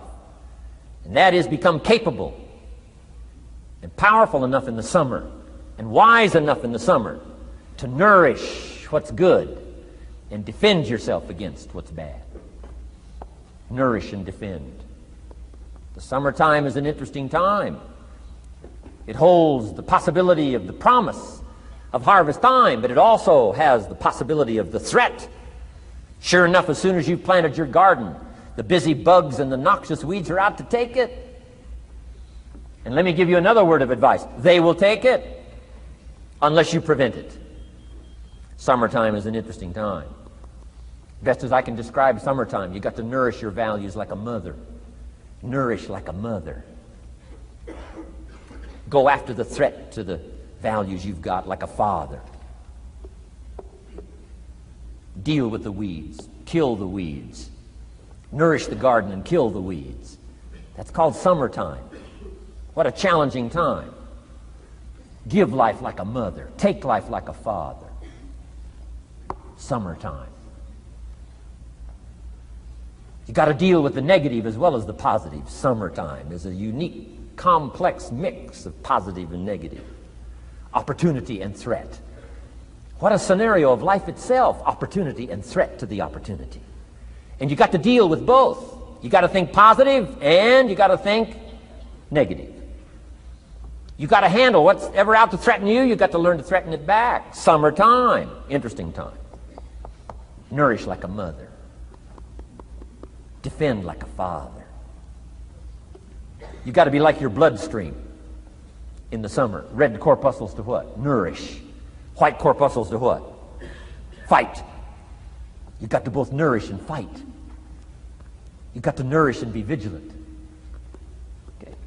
White corpuscles think negative. You can't just think positive. We call you naive. Somebody says, well, I've been taught to be all positive. You'll be some kind of freak. You can't be all positive. Thank God for white corpuscles that think negative all day. Guess what white corpuscles are looking for all day? Problems, infection. White corpuscles say, just show me some infection, I'll kill it. Why? It's out to kill the body. It's out to kill our chances. It's out to kill our future. Whatever threatens us, we threaten. I'm asking you to take sword to your enemies. Whatever's out to threaten your health, you got to threaten it back. Like white corpuscles. Kill what's evil. Nourish what's good. Love like a mother. Hate like a father. Father says to whatever threatens his family, take 2 or 3 more steps toward this family and threaten my family, you'll cease to exist. I'm father, I kill.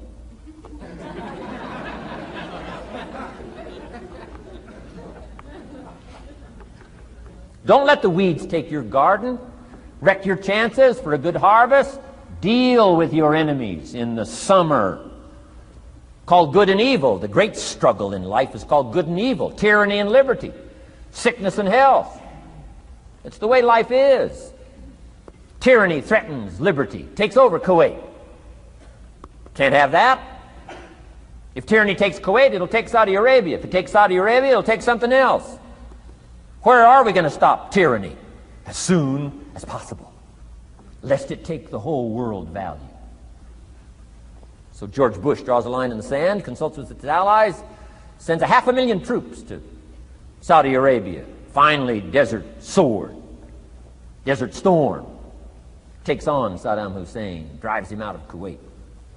Why? Because it has to be done. The great struggle between liberty and tyranny, the great struggle between evil and good. And you've got to treat your own life the same. Says Saddam Hussein, you can't have Kuwait, can't have Saudi Arabia. Furthermore, we're going to kick you out. Hires Chief White Corpuscle, General Schwarzkopf.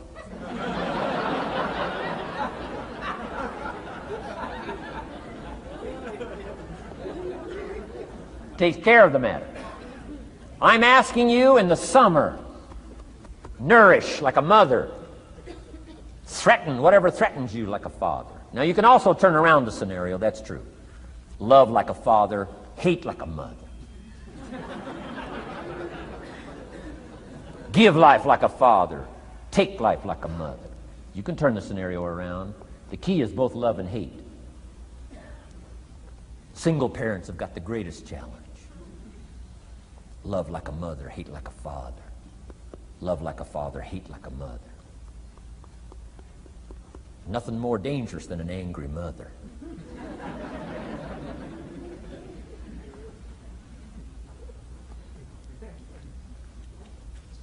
Beware the female species of the animal.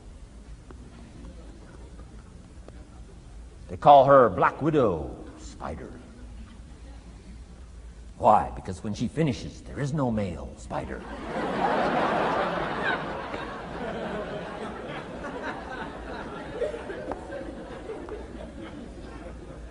I saw this article.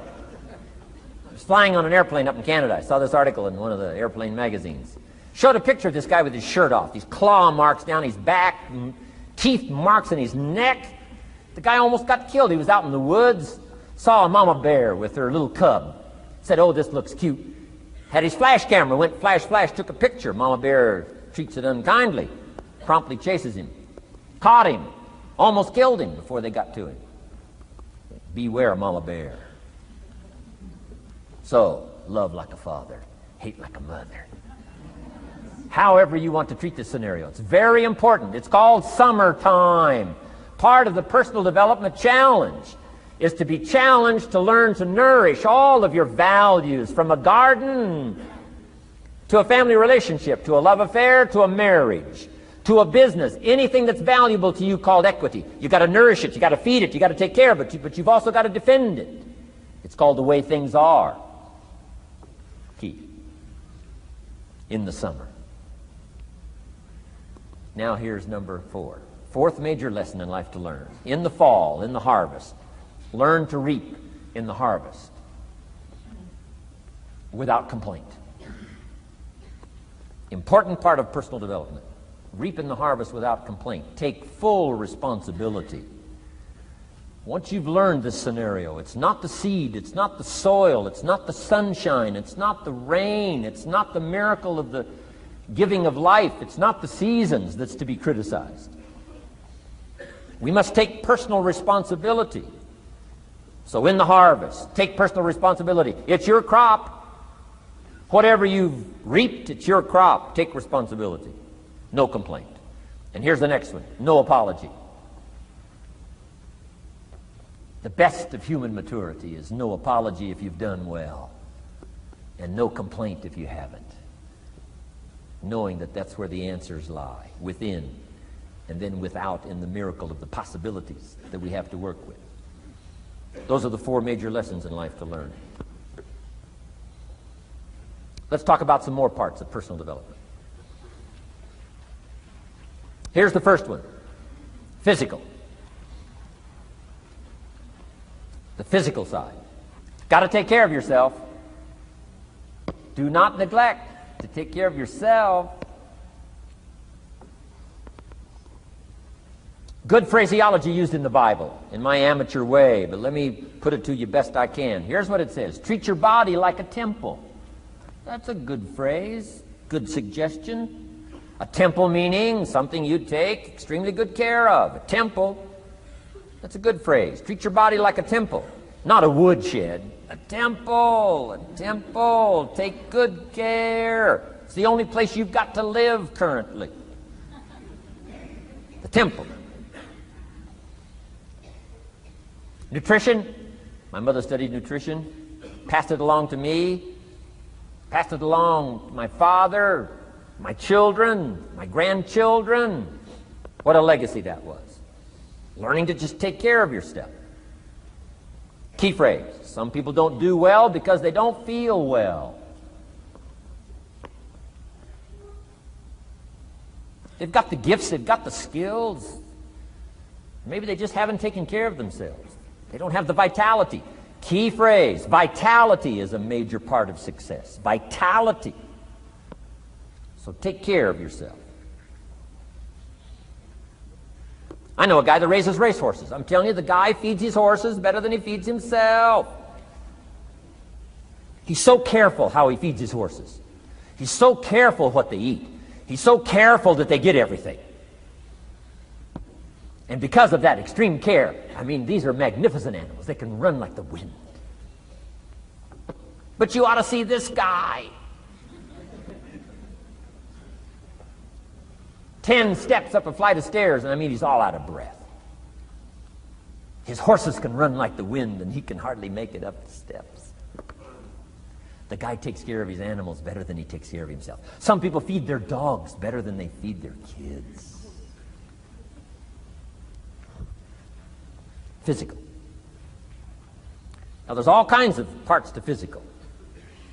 Here's one. Appearance is part of the physical. Never have a second chance to make a first impression. The physical side. And here's some of the best advice on appearance I can give you. It comes from ancient script again. It says, God looks on the inside, people look on the outside. Isn't that good information? Now you say, well, people shouldn't judge you by how you look. Well, let me give you a clue. They do. They do. You can't deal in these shoulds and shouldn'ts. You'll be tipped over the rest of your life. Now, of course, when people get to know you, they'll judge you by more than what they see. But at first, they're going to take a look.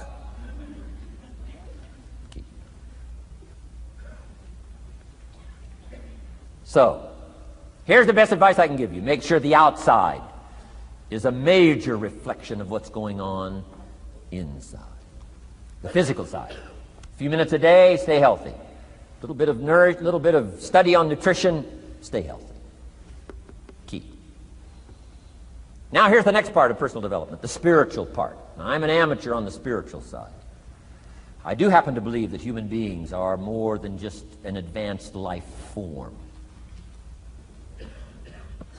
An advanced species of the animal kingdom. I do believe humans are a special creation. That's just my personal belief, and I don't ask you to buy it. But here's what I do ask you to buy.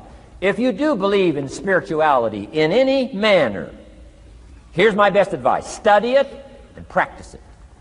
Do not neglect your values. Do not neglect your virtues. If you do believe in spirituality, my advice is study it and practice it. Don't let it go unstudied. Don't let it go unnourished, if you do believe. That's my best advice on the spiritual side. Now here's the third part. The mental side. Part of this personal development challenge is to develop mentally. Learn, study, grow, change. It's what schooling is all about. And the human development takes time, incredible amounts of time. That's why we've taken the time for this seminar. It just takes time. Some things you can't cover in a 20-minute speech. You can't cover in a little 5-minute talk. It takes time. For humans, it seems like more time than any other life form, human beings. The little wildebeest in Africa. Guess how much time it's got as soon as it's born to be able to run with the pack so it doesn't get eaten by the lions? Guess how much time it's got? A few minutes. As soon as the little wildebeest is born, tries to stand up, falls down. Its mother nudges it, gets it to stand back up, falls back down. Finally, on little shaky legs, it tries to nurse. Mother pushes it away. She moves away, so it can't nurse. Why? You can't nurse now. You've got to develop some strength now. The lions. Falls down, gets back up, tries to nurse. Mother pushes it away. No. You got to get these legs strong. How much time have we got? Not much time. Mama wildebeest says, not much time. Not hours, not days, minutes. Wow. But the human baby, wow. After 16 years, we're not sure. Right? Unbelievable amount of time it takes. So it does take time for personal development. It does take time for spiritual development, physical development. But here's also what takes time, and that's your mental development. Feeding the mind. Nourishing the mind. Some people read so little, they got rickets of the mind. They couldn't give you a good, strong argument as to their own personal beliefs. Here's one of the challenges we've got as parents, and that is to get our kids ready to debate the major life issues of the 90s. They've got to get ready to debate. We've spent this last couple of decades debating communism. Communism taught capital belongs in the hands of the state. We've been teaching, no, capital belongs in the hands of the people. Communism taught people are too dumb and stupid to know what to do with capital. You've got to take capital away from all the dumb, stupid people and give it to the all-knowing, all-wise state. And let the state run everything and let the people meekly show up for their work assignment. All glory to the state, communism taught. Kid says, well, is that right? No, all glory to the people. Let the state be the servant of its people, not the people be the servant of the state. I'm telling you, you've got to be able to pick up those ideologies. You've got to be able to pick up the philosophy. And here's the next part. You've got to be able to defend it. If you can't defend your virtues and if you can't defend your values, I'm telling you, even in the 90s, you'll fall prey to philosophies that are not in your best interest. And we've got to help our teenagers, we've got to help our kids especially to be able to debate the major life issues, the political issues and the social issues, and the religious issues and the spiritual issues and the nutritional issues and the economic issues and all of the rest of the issues that are valuable for us to build the kind of equities we want. You got to get yourself ready. And one of the ways you got to get ready is not just physical and not just spiritual. You got to get ready mentally. And this is where Shoaff went to work on me, to be ready mentally, to develop the philosophy and also be able to defend your virtues and your values. Let's go through it. You need a good library. Shoaff got me started on my library. Here's one of the books he recommended. Think and Grow Rich by Napoleon Hill. Think and Grow Rich.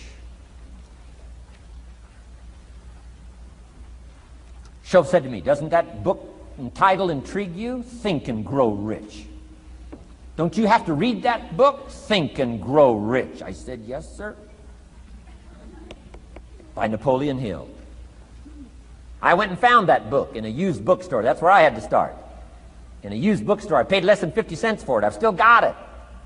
It's one of the rare hardback covers. Think and Grow Rich by Napoleon Hill.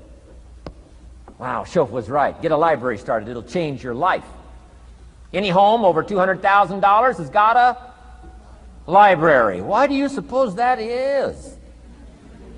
Wouldn't that make you curious? How come every home over $200,000 has got a library? Does that tell you something? Does that educate you at all? You say, well, I can't afford a $200,000 home. It doesn't matter what size home. Take your present apartment, clean out a closet, call it your library, and start acting intelligent. And start this process like I did. Start developing a library. Here's what your library needs to show, that you're a serious student of health and life, spirituality, culture, uniqueness, sophistication, economics, prosperity, productivity, sales, management, skills, values of all kinds. Let your library show you're a serious student. Don't be casual in learning. Don't be lazy in learning. Okay. Information is the key. Okay. Learning is the beginning of wealth. Learning is the beginning of health. Learning is the beginning of prosperity. Learning is the beginning of democracy, the beginning of freedom. All values, all virtues start with the learning process. So don't be lazy in learning. Don't be lazy in gathering the library that'll teach you and instruct you. And I got that book, Think and Grow Rich. Some of the ideas in that book inspired me no end, helped me to change my life. Now, it's got some weird stuff in it. You know, it's got some weird stuff. Napoleon was weird, so you gotta separate out a little of this weird stuff. But you can do that. You can separate out the weird stuff, okay? Unless you're weird, just do the weird stuff. Anyway, remember, don't be a follower, be a student. That's the key to all books. Don't be a follower, be a student. Okay. Another book he recommended. Help Me Become Financially Independent. We're going to cover that before we finish this afternoon.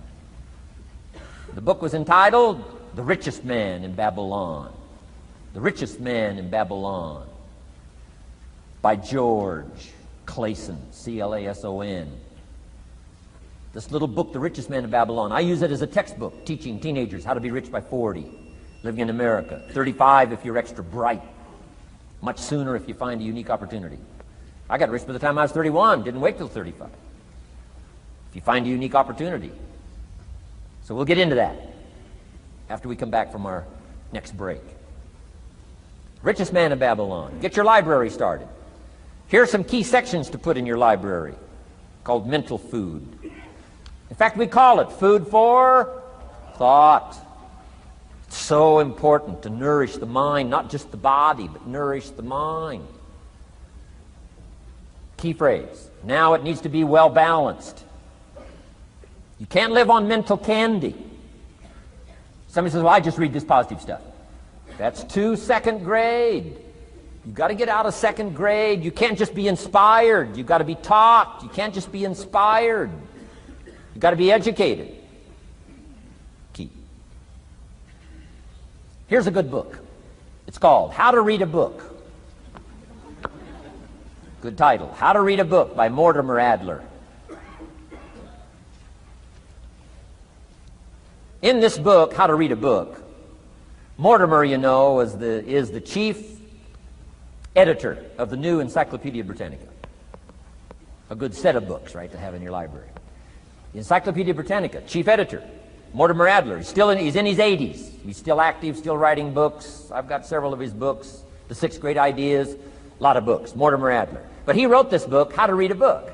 Now, in this book, How to Read a Book, not only does he give you some good suggestions on how to get the most out of a book. It's one thing to read it, it's another thing to get the best out of it. He'll give you some techniques on how to get the best out of a book. It's very good. But here's what's also in his book, How to Read a Book, a list of what he calls the best writings ever written. The best writings ever written. I've used it as a centerpiece for my library. So I'm just asking you, take a look. If it suits you, fine. If it doesn't suit you, hey, keep looking till you find something to suit you. But well balanced. Let me give you some of that balance. Number one, history. We've all got to have a sense of history. American history, national history, international history, family history, political history. We all need a sense of history. Shortest history lesson. Opportunity mixed with difficulty. No matter how far back you go, 1,000 years ago, 2,000 years ago, 3,000, 4,000 years ago, I'm telling you, it all reads the same. Once you understand the thread that it isn't going to change, then what's going to change for my life? Answer, looks like I'm going to have to change. History helps us to understand how it is, what there is to work with, seed, soil, sunshine, rain, and what human beings have done with it in the past. And how many of them have, like I did by age 25, they have messed up. That's what history's for. Be a good student of history. Here's a good book, Lessons of History by Durant. Lessons of History by Durant. This little book is only 100 pages, but I'm telling you, it's so well written, you'll be intrigued, as I was. This little book, Lessons of History by Durant.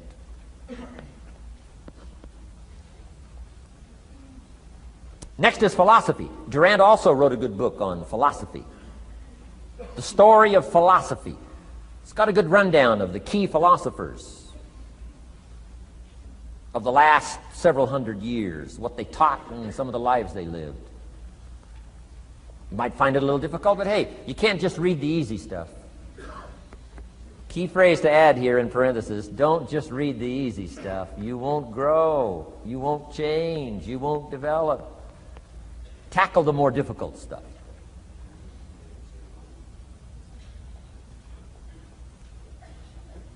Next, novels. Novels are good. Sometimes an intriguing story keeps our attention so that the author can weave in the philosophy he or she is trying to get across. Ayn Rand was probably better at that than anybody else I could possibly think of. Atlas Shrugged, some of those towering novels. The novel kept us intrigued, but guess what she was doing all the time? Feeding us her philosophy, feeding us her philosophy. Now, whether you agreed with her philosophy or not, you had to admit she was really good at getting it out there, weaving it through the story, in the dialogue and in the speeches and in the text. Fabulous. Novels. Novels are good. Now, here's a little personal advice. Skip the trash. I mean, you know. Someone says, well, sometimes you can find something valuable in a trashy novel. I wouldn't go through it to find it. You can find a crust of bread in a garbage can, but I wouldn't go through it. Number one, you don't need the reputation. So, not enough time to read the brilliant stuff, the good stuff. Skip the trash, really. My personal advice on personal development, becoming more valuable than you are. Key. Next is biographies and autobiographies, the stories of successful people, unsuccessful people.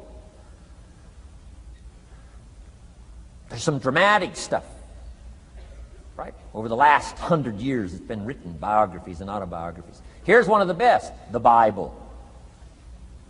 The Bible is a unique book because it's got a list of human stories on one side of the ledger, another list of human stories on the other side of the ledger. One's called examples, and the other's called warnings. And here's what we've got to have on biographies and autobiographies, both warnings and examples. In the Bible, the examples. The Bible says, look at these people's lives, follow them. Follow their philosophy, follow their advice. Then we got the warnings. Right? Don't do what these people did. They messed up their life and threw their life away. Vitally important, both sides of the scenario. Now, if your life story ever gets in one of those books, make sure they use it as an example, not a warning.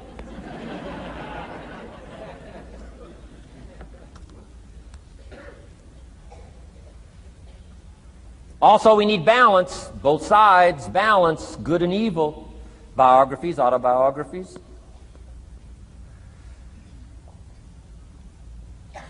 You need a book on Gandhi. You need a book on Hitler.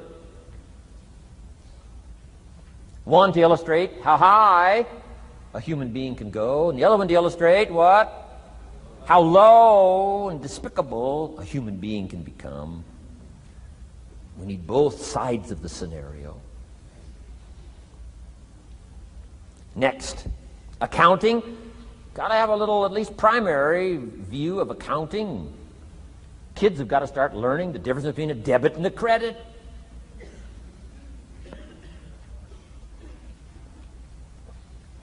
Next is law. We all need, right, a little bit. You don't have to be a lawyer, but you got to know contracts, what to sign, what not to sign, backups, good advice, how to be safe rather than sorry. All of us need a little law, not a lawyer, but a little law, especially these complicated days. Everything's in court these days. I learned this the hard way. Company wanted to borrow money a long time ago. Up in Canada. Company wanted to borrow some money. The bank said, well, yes, we will loan the company the money if Mr. Rohn will sign personally. And I wanted to play hero, and I knew the company could pay it back. $250,000. So I signed. No problem. Sure enough, within less than a year, they paid it all back. $250,000. I am now a hero. Well, about a year later, this company gets in financial trouble. They go back to the bank and borrow this $250,000 again. I said, I hope my phone doesn't ring because I won't sign the note this time. Because I knew they were in trouble. I knew they were probably going to go bankrupt. My phone never rang. I'm off the hook. Sure enough, within less than a year, the company goes bankrupt. Can't pay. But I get this letter from the bank saying, Dear Mr. Rohn, since the company cannot perform its obligation and pay this $250,000, and since we have here your personal guarantee, would you please send us your check for $250,000? I said, hey, hold it. There must be some mistake here. I signed that first note, and they paid it all back. I wouldn't have signed the second note. I didn't sign the second note. Well, what I didn't know I had originally signed was a continuing guarantee. So now I know what the word continuing means.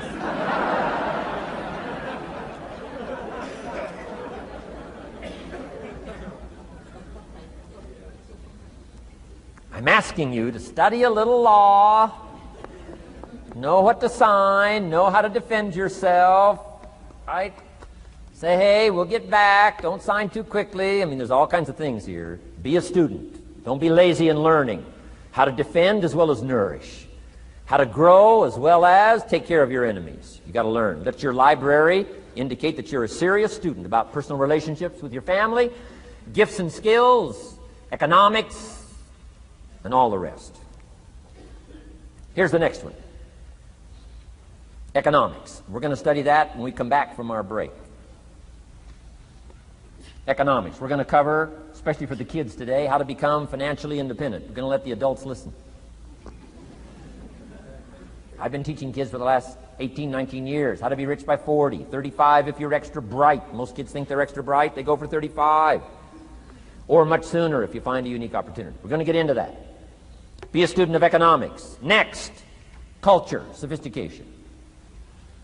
Don't leave that out of your life. culture, sophistication. Culture is part of the fabric of the nation. Culture is what makes us different than dogs and animals.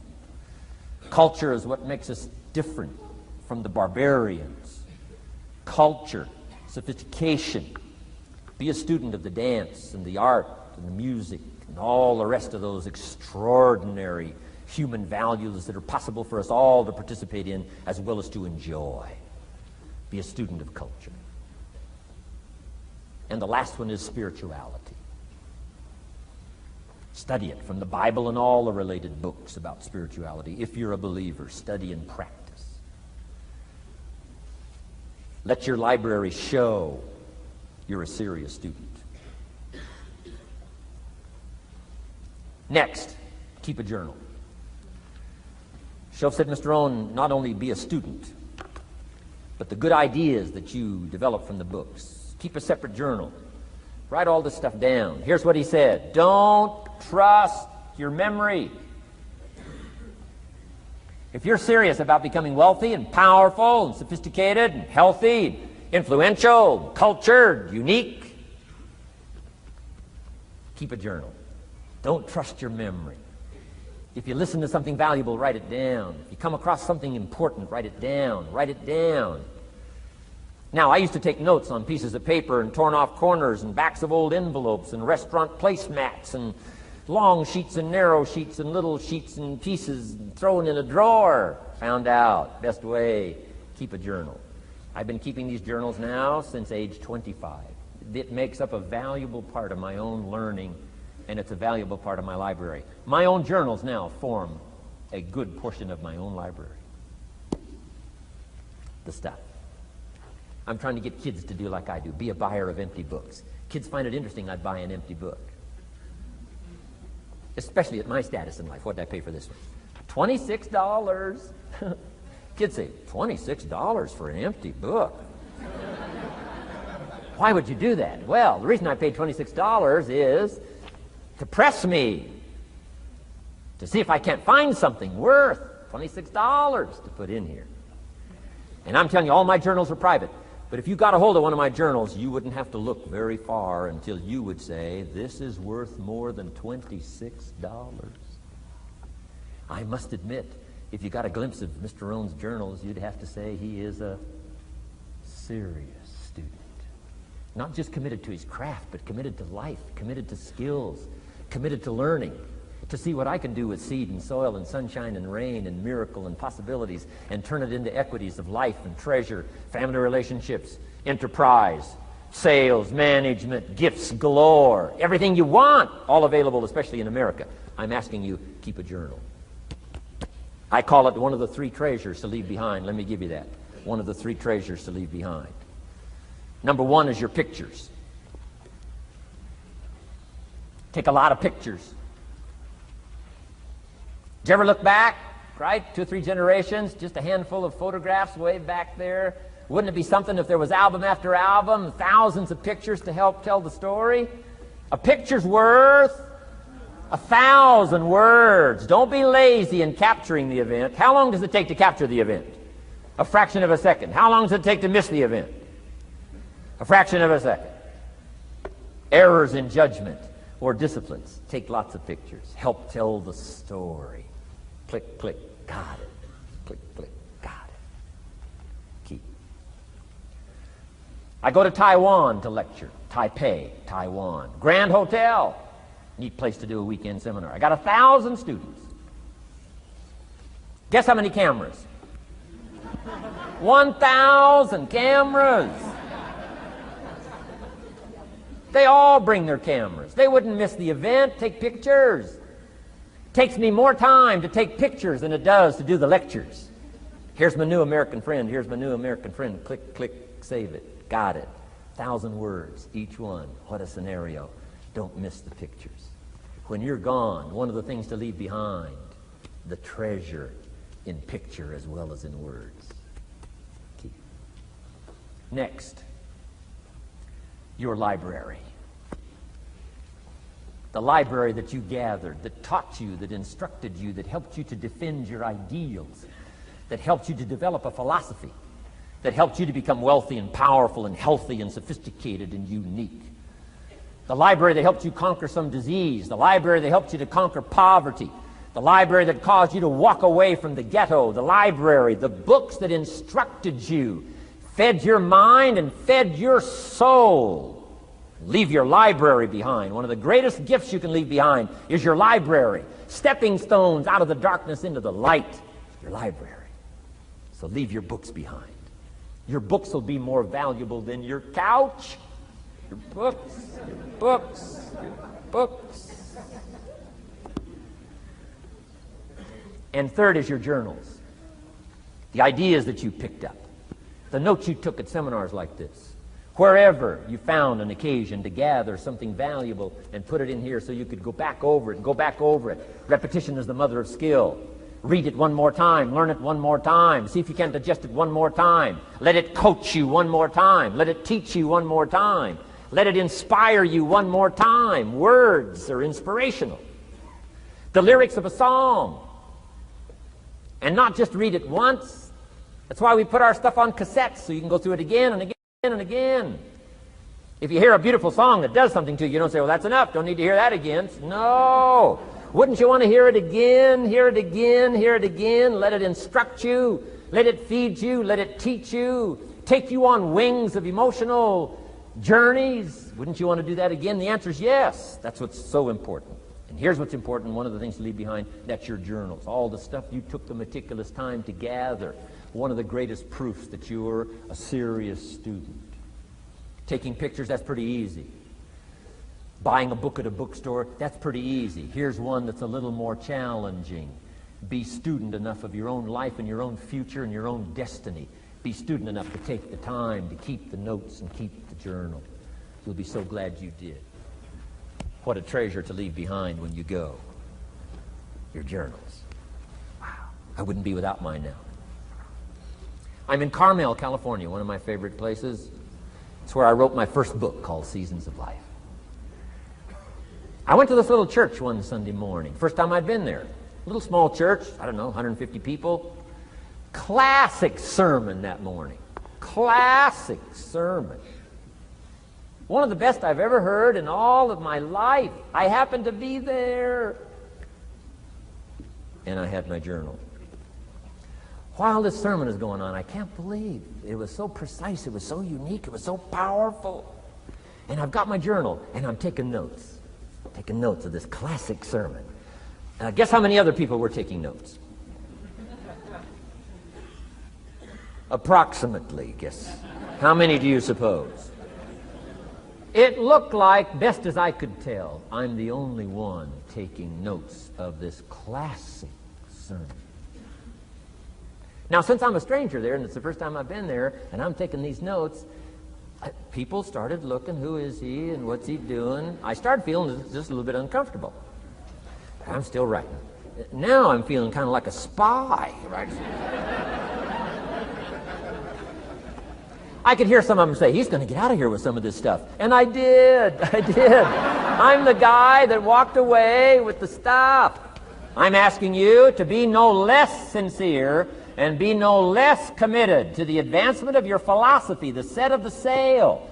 Talk about have your best year ever this year, and then get ready for next year, your very best year ever, and they'll start being the best year after year. If you'll commit yourself to some of this simple stuff called personal development, start with a walk around the block. Start with the refinement of your philosophy. Start with the teaching of your own fabulous mind, where all the answers are. I can only give you a few answers from my own experience. The rest of all the magical answers are within the confines of your own mind. But it takes the books, it takes the cassettes, it takes the videos, personal conversation, sermons, lyrics from songs, dialogue from the movie. Let your heart be stirred by words. Find ways to capture.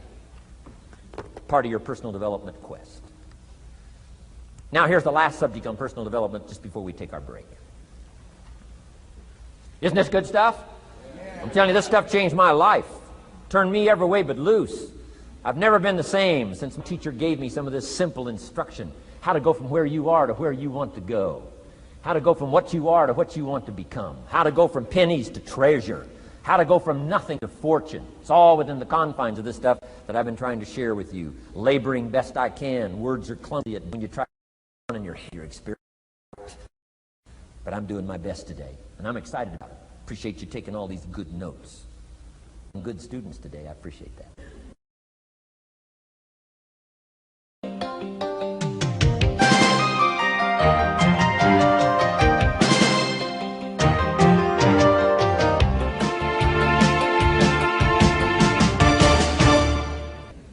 Develop these 5 abilities as part of your personal development quest. I call them the 5 abilities. Here's the first one. Develop the ability to absorb. The ability to soak it up like you're doing today. Be like a sponge. Don't miss anything. And not just the words. It's true, don't miss the words, but don't miss the atmosphere. Don't miss the color. Don't miss the scenario. Don't miss what's going on. Most people are just trying to get through the day. Here's what I want you to be committed to do. Learn to get from the day. Don't just get through it, get from it. Learn from it. Let the day teach you. Join the university of life. What a difference that'll make in your future. Commit yourself to learning. Commit yourself to absorbing. Be like a sponge. Get it. Don't miss it. I've got a personal friend of mine who's so gifted in this area. I think he has soaked up and remembers everything that's ever happened to him. He can tell you as a teenager where he was and what he did and what he said and what she said and how they felt and the color of the sky and what was going on that day. And the reason is because he gets it. He gets it. He gets it. I'm telling you, it's more exciting to have him go to Acapulco, come back and tell you about it, than it is to go yourself. He's unbelievable. He's got this extraordinary gift. And why is it? When he's there, he doesn't miss anything. Here's a good phrase for you to jot down. Wherever you are, be there. Be there to absorb it up. Be there to soak it up. Take a picture if you can. But take pictures of your mind. Let your soul and heart take pictures. Get it. Capture it. Absorb it. That's such an important ability to develop. The ability to get it. Don't miss it. Don't be casual in getting it. Key phrase. Casualness leads to casualties.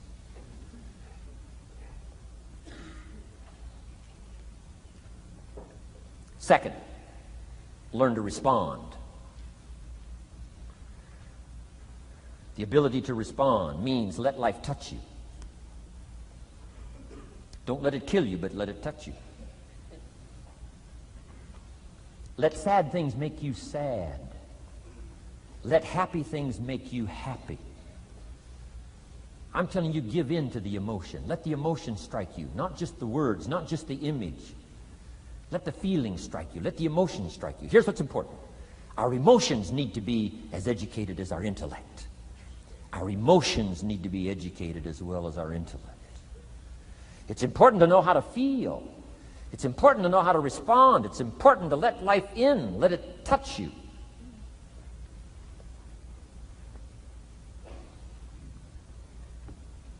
I'm the greatest guy in the world to take to the movies. I get into a good movie. I want a good movie. Make me laugh, make me cry, scare me to death, teach me something, take me high, take me low. Just don't leave me as I was when I came in. Touch me. Do something to me. Wow. I picked up the newspaper in Australia. The advertisement says, see Dr. Zhivago on the big screen. I said, my gosh, I got to go see it on the big screen. I'd seen it, 2 or 3 times before, but the big screen, I love the old theaters, right? The balconies and the chandeliers and the draperies and all the stuff, the big screen. So I go one more time, see Dr. Zhivago, and sure enough, I'm swept away one more time. Story of the Russian Revolution, Dr. Zhivago, and that whole scenario. I had always missed the importance of the ending of that movie until this time. The other times I missed it. I'm telling you, this time, I got it. Comrade General said, Tanya, how did you come to be lost? After he'd found her, right? Said, how did you come to be lost? And she said, well, I was just lost. He said, no, how did you come to be lost? She said, well, we were, the city was on fire when we were running to escape, and I was lost. He said, no, how did you come to be lost? And that's what she didn't want to say. He finally pressed her again, how did you come to be lost? And she said, well, while we were running through the city and it was on fire, my father let go of my hand, and I was lost. That's what she didn't want to say. Comrade General said, Tanya, that's what I've been trying to tell you. Komorowski was not your real father. He was not. I'm telling you, I've been looking all over for you, and I think I found you. This man, my relative, Dr. Zhivago, the poet. I'm telling you, he was your father. And Comrade General said, Tanya, I promise you this. If this man, your real father, had been there, I promise you, he would never have let go of your hand. And I got it. This time I got it. The other times I'm eating popcorn waiting for the movie to finish. I mean, this time I got it. I got it. I got it. I'm asking you to get it. Absorb and respond. Maybe you heard the story about the evangelist here in Texas way back in the horse and buggy days. Used to put up his tent in these various Texas towns and hold tent revivals. And he put up his tent. One of these towns expected a big crowd to come and hear him preach. And he got there first night of the tent revival, and he walked inside the tent. It was empty. And he thought, something must be wrong. He waited till 8 o'clock. Nobody showed up. He waited till 8:15. Not a soul. Finally, 8:30. One lone cowboy wandered up on his horse, tied his horse up outside, came in, sat down on the front bench, big empty tent. So the preacher thought, well, at least I better go down and talk to the cowboy. So he goes down and talks to the cowboy, and he says, Cowboy, I don't know what to tell you. He said, I'm the preacher, and this tent was supposed to be full of people. And he said, something's gone wrong. I really don't know what to do. I'm embarrassed. And he said, I don't know what to do. And the cowboy said, well, I'm not a preacher. I'm just a cowboy, so I can't tell you what to do.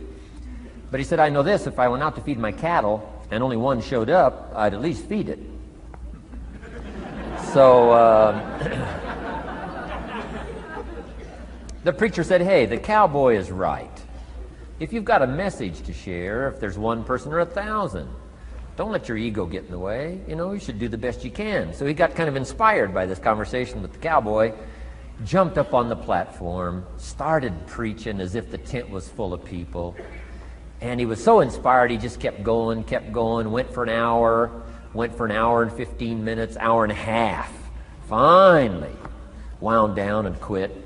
Come down off the platform, talked to the cowboy again, said, well, cowboy, what did you think of my sermon? The cowboy said, well, I'm not a preacher, so I can't really tell. I'm just a cowboy. But he said, I know this. If I went out to feed my cattle and only one showed up, I'd feed it, but I wouldn't dump the whole load on it.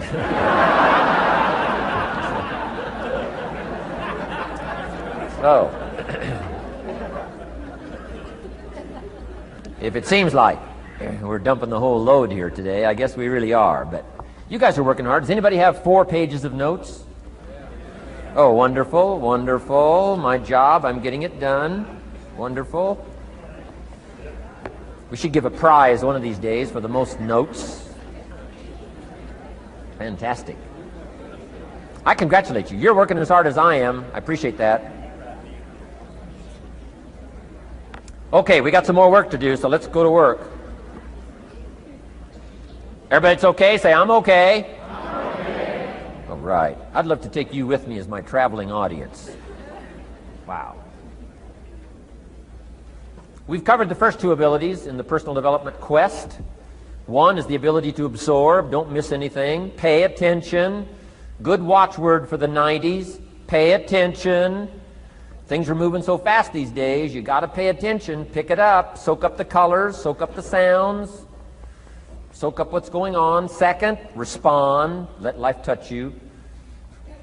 Let the emotions affect you as well as the sights.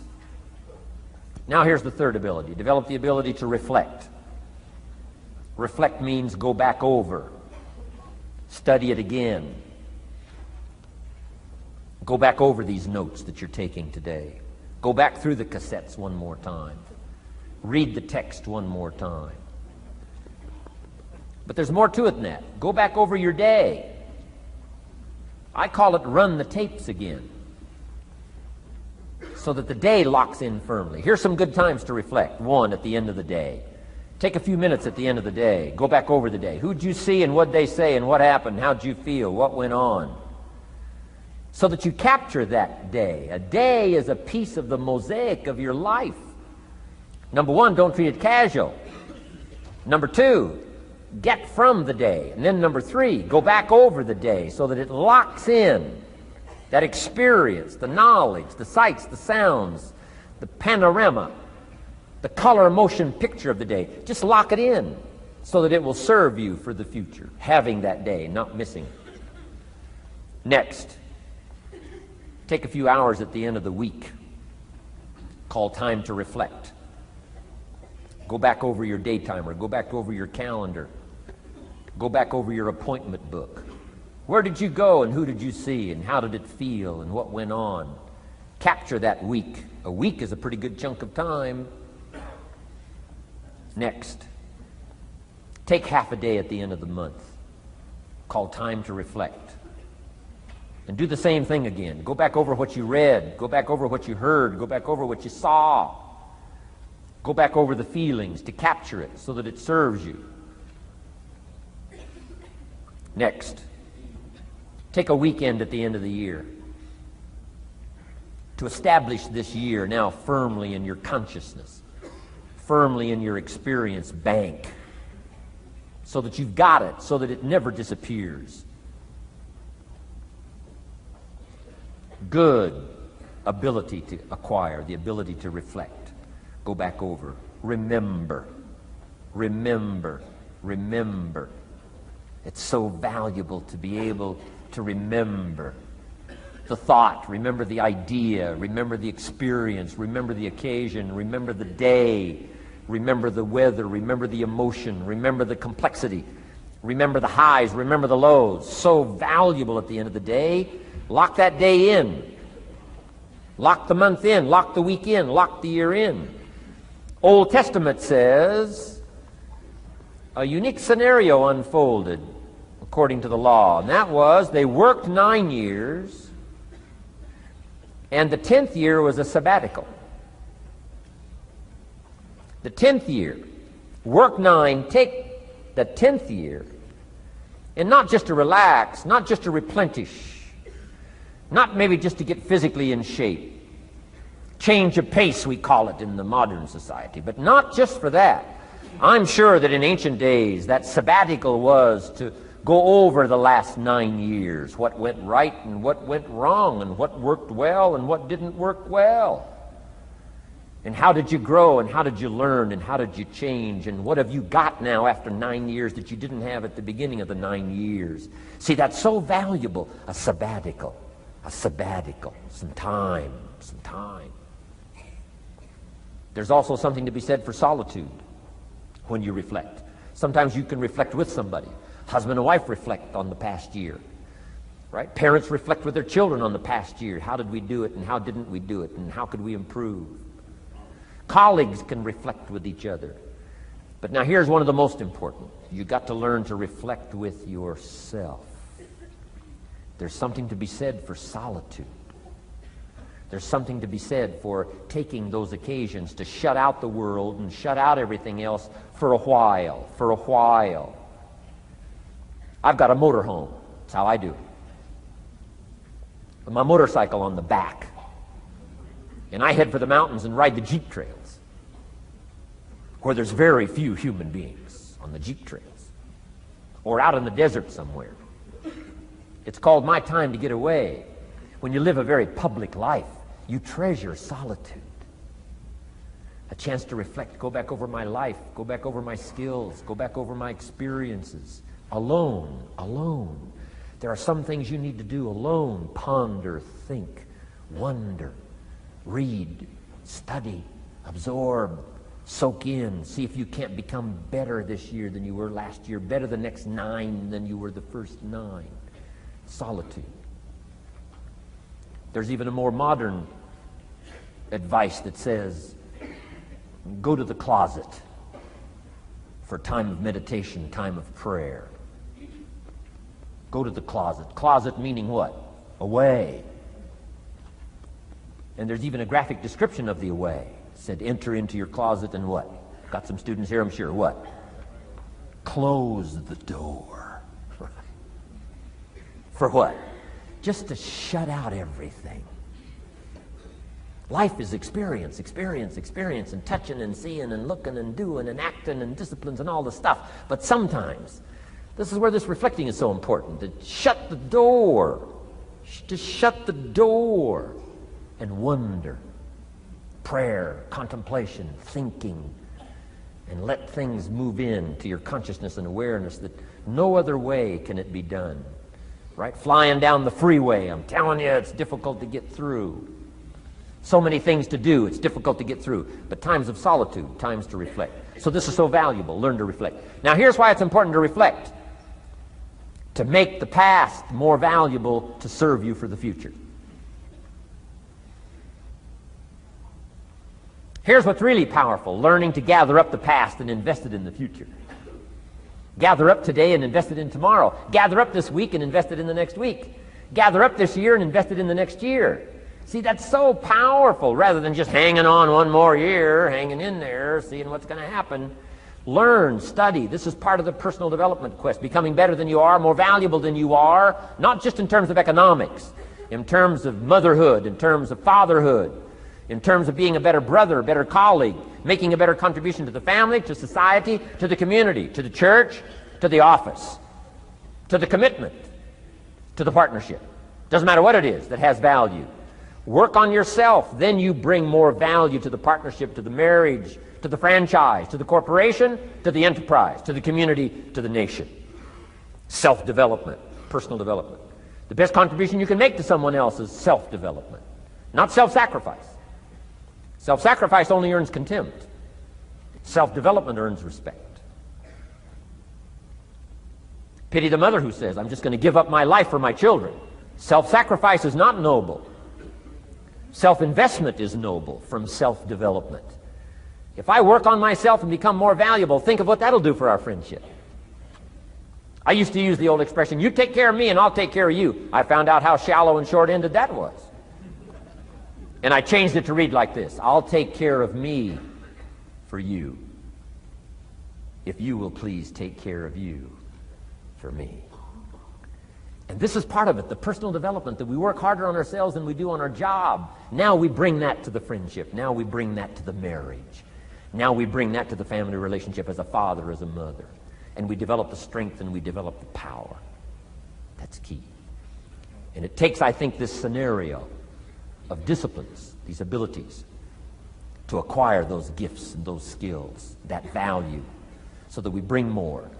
Now, we bring more to the next week. We bring more to the next month. We bring more to the next year. If you follow this, absorb, respond, and reflect. I said to my father, when he was about to turn 76, his 76th birthday, I said, dear father of mine, can you imagine what it's going to be like to gather up the last 75 years of your life and invest them in your 76th year? What a difference of philosophy, rather than just hanging on one more year. Gather up 75 and invest them in the next one. Gather up the last 6 years and invest it in the next year. See, that's so powerful in communication, which we're going to study soon. So powerful. So consider this. 1, the ability to absorb. 2, the ability to respond. 3, the ability to reflect. Here's number 4, develop the ability to act. Take action.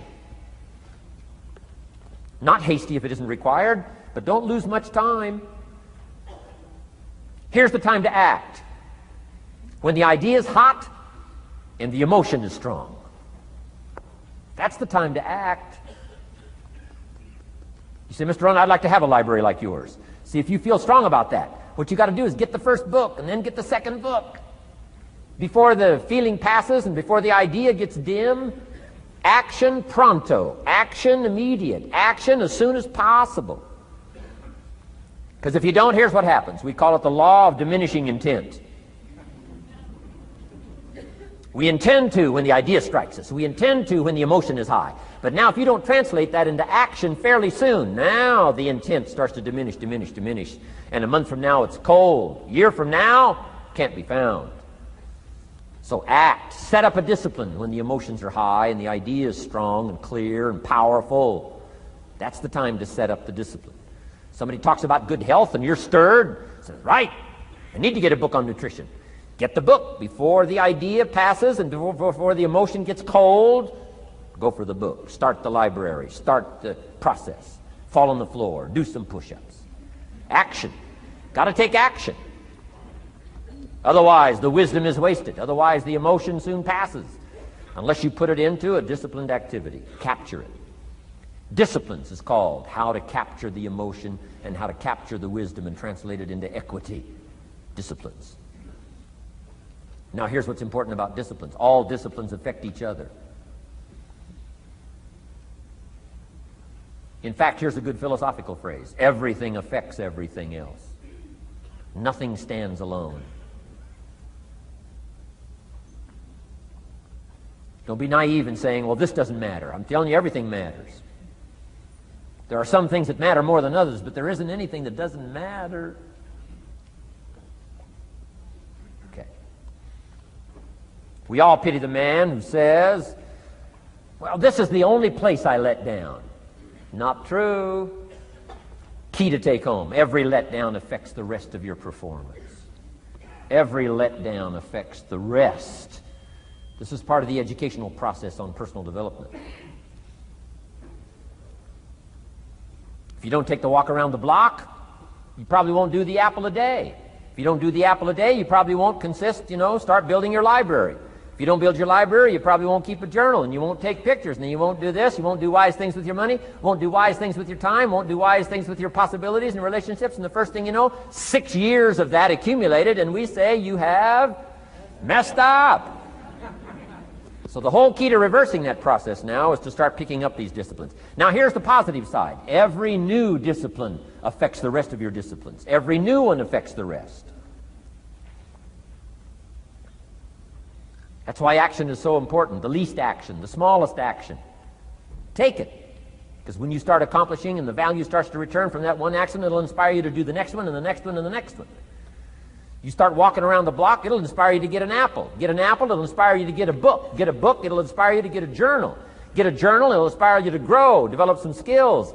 All disciplines affect each other.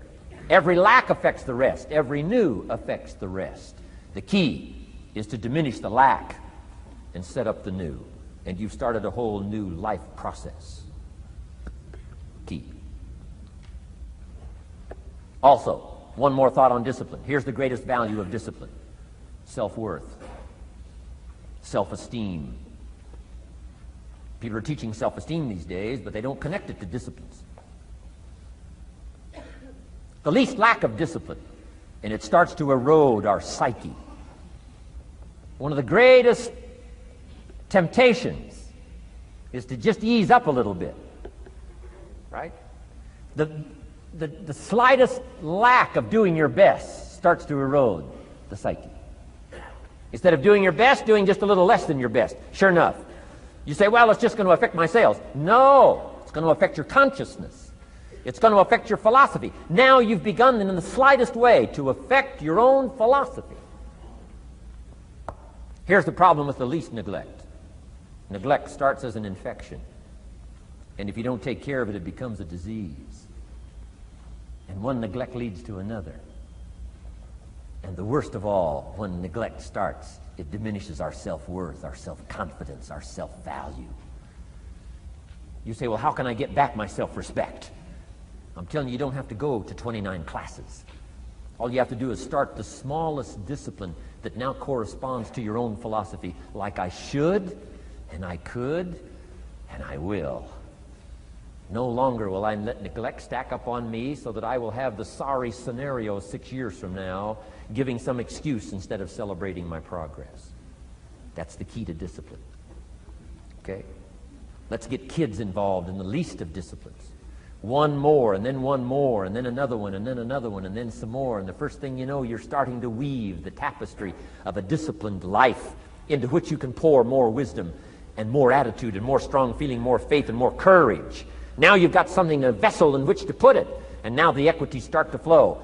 And the early return, I'm telling you, if you'll start this process, the early return will have you so excited. You'll commit yourself to this strategy for the rest of your life. You'll never go back to the old ways. Join a new crowd. Join a new group. The disciplines to do it. Take action. I recommended the last time I was here the little book, Richest Man in Babylon, and I said I've lectured now to over 3 million people in the last 33 years, and I've recommended this little book to almost all of them, I think. Guess how many have actually gone and got this little book? Answer, very few. My best guess is 10%. Such an easy thing to do. In that last seminar, right, I suggested this little book, number one, is easy to find. Number two, it's easy to buy. The most you can pay for it, $6, $7, $8. You can borrow that from your kids. And number three, it's easy to read. It's in story form. That's why I use it for teenagers, teaching them how to be rich by 40, 35 if you're extra bright, much sooner if you find a unique opportunity. But if it's easy to find and easy to buy, and if it's easy to read, why wouldn't everybody go get it? We don't know. What do you know? You don't know. I don't know. Nobody knows. Here's how profound it is. Some do and some don't. Now here's the numbers. About 10% do. 90% don't or won't. And we don't know the mystery of that. And I'm telling you, 10 years from now, those numbers will still be the same. 10% will, 90% won't. The numbers don't change. Only the faces change. You're looking at one of the faces. I used to belong to the 90% who couldn't be bothered even if it was easy. Guess how many people have a library card? Wisdom of the world available. Transform your life in any value amount you want. By the way, how much is a library card in Texas? Free. Here's what free is. Easy. I mean, it can't be any easier than free. Somebody says, well, would you bring it by? Well, no. At least you got to go get it. No.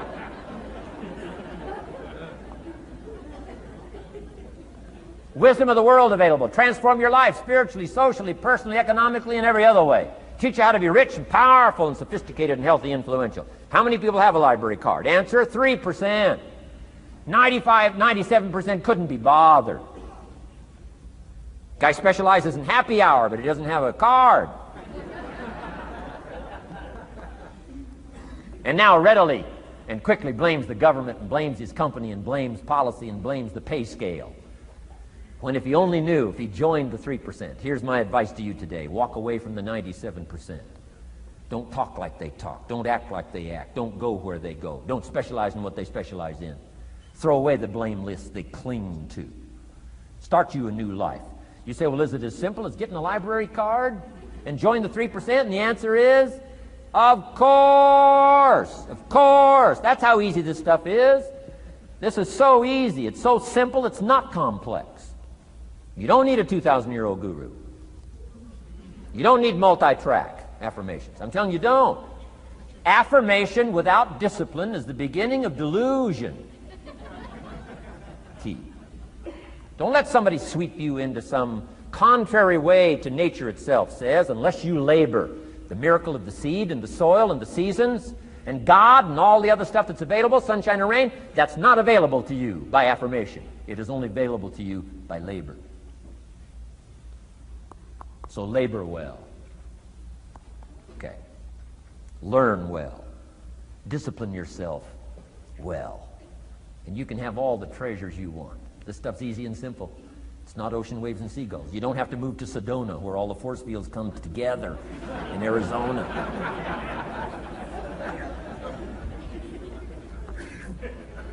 Let's teach our kids the simple ways to transform their health, number one. Their economics, number two. Their ability to communicate, number three. Their life and treasure and lifestyle, number 4. Spirituality, number 5. And the list goes on and on. Let's not leave out any of the least of disciplines that encourage us to do the next one, to do the next one, to do the next one. First thing you know, this whole scenario for you is spinning up instead of out of control on the negative side. This is all you got to do. It's as simple as this. It's as simple as a start, committing yourself to life change. And once you start down this road, I promise you, you'll join the 10% and the 3%. We're going to talk financial independence in just a little while. Guess how many people can retire from the income of their own personal resources when it comes time to retire? Answer, 5%.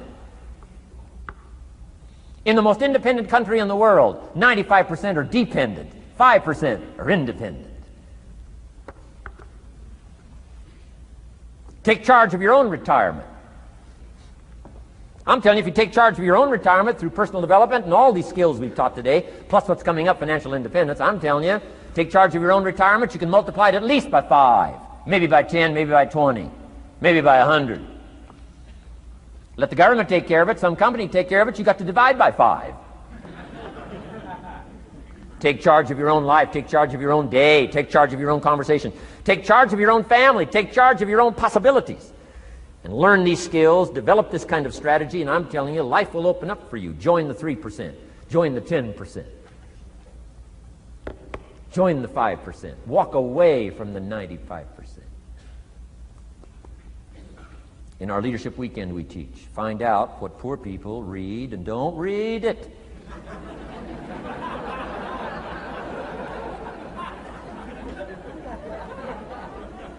I'm telling you, don't talk like they talk. Lend a helping hand, but don't fall into their poor philosophical scenario. Don't blame what they blame. Don't use the excuses they use. It's called the language of the poor. Switch gears, switch language, switch ideas, switch strategy.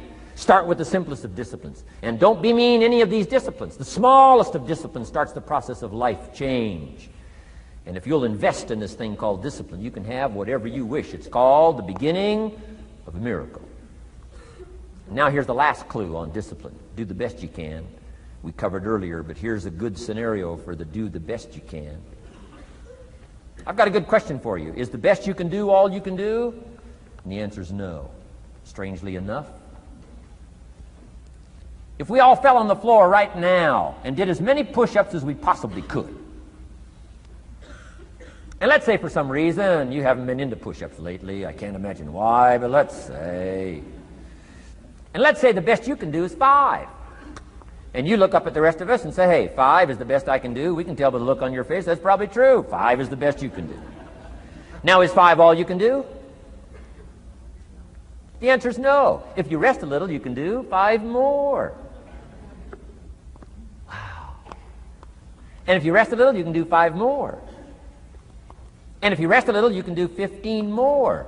How did we get from 5 to 15? It's a miracle.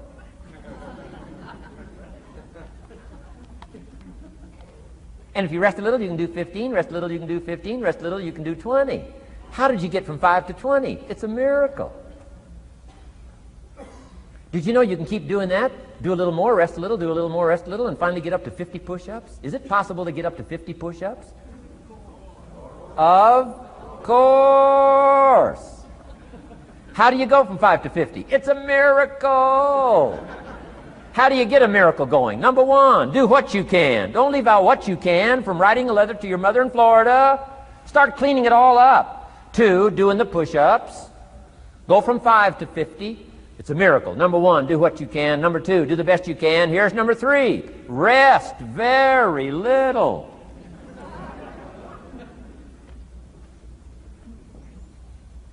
Don't rest too long. Why? The weeds take the garden. Kids have got that figured out. You can't rest too long. Here's the clue. Make rest a necessity, not an objective. The objective of life is not to rest. The objective of life is to act. Think of more disciplines. Think of more ways and means in which to use your own wisdom and your own philosophy, and use your own attitude, your own faith, your own courage, your own commitment, your own desires, your own excitement. Invest it, invest it, invest it, invest it in discipline so that it's not wasted. The smallest of discipline. Thereby transform your life. Join the 5%, join the 10%, join the 3%. Guess when I went and got this little book, Richest Man in Babylon? The same day I heard about it. I went and got it. Somebody says, well, Mr. Rohn, does that make you different than most other people? And the answer is yes.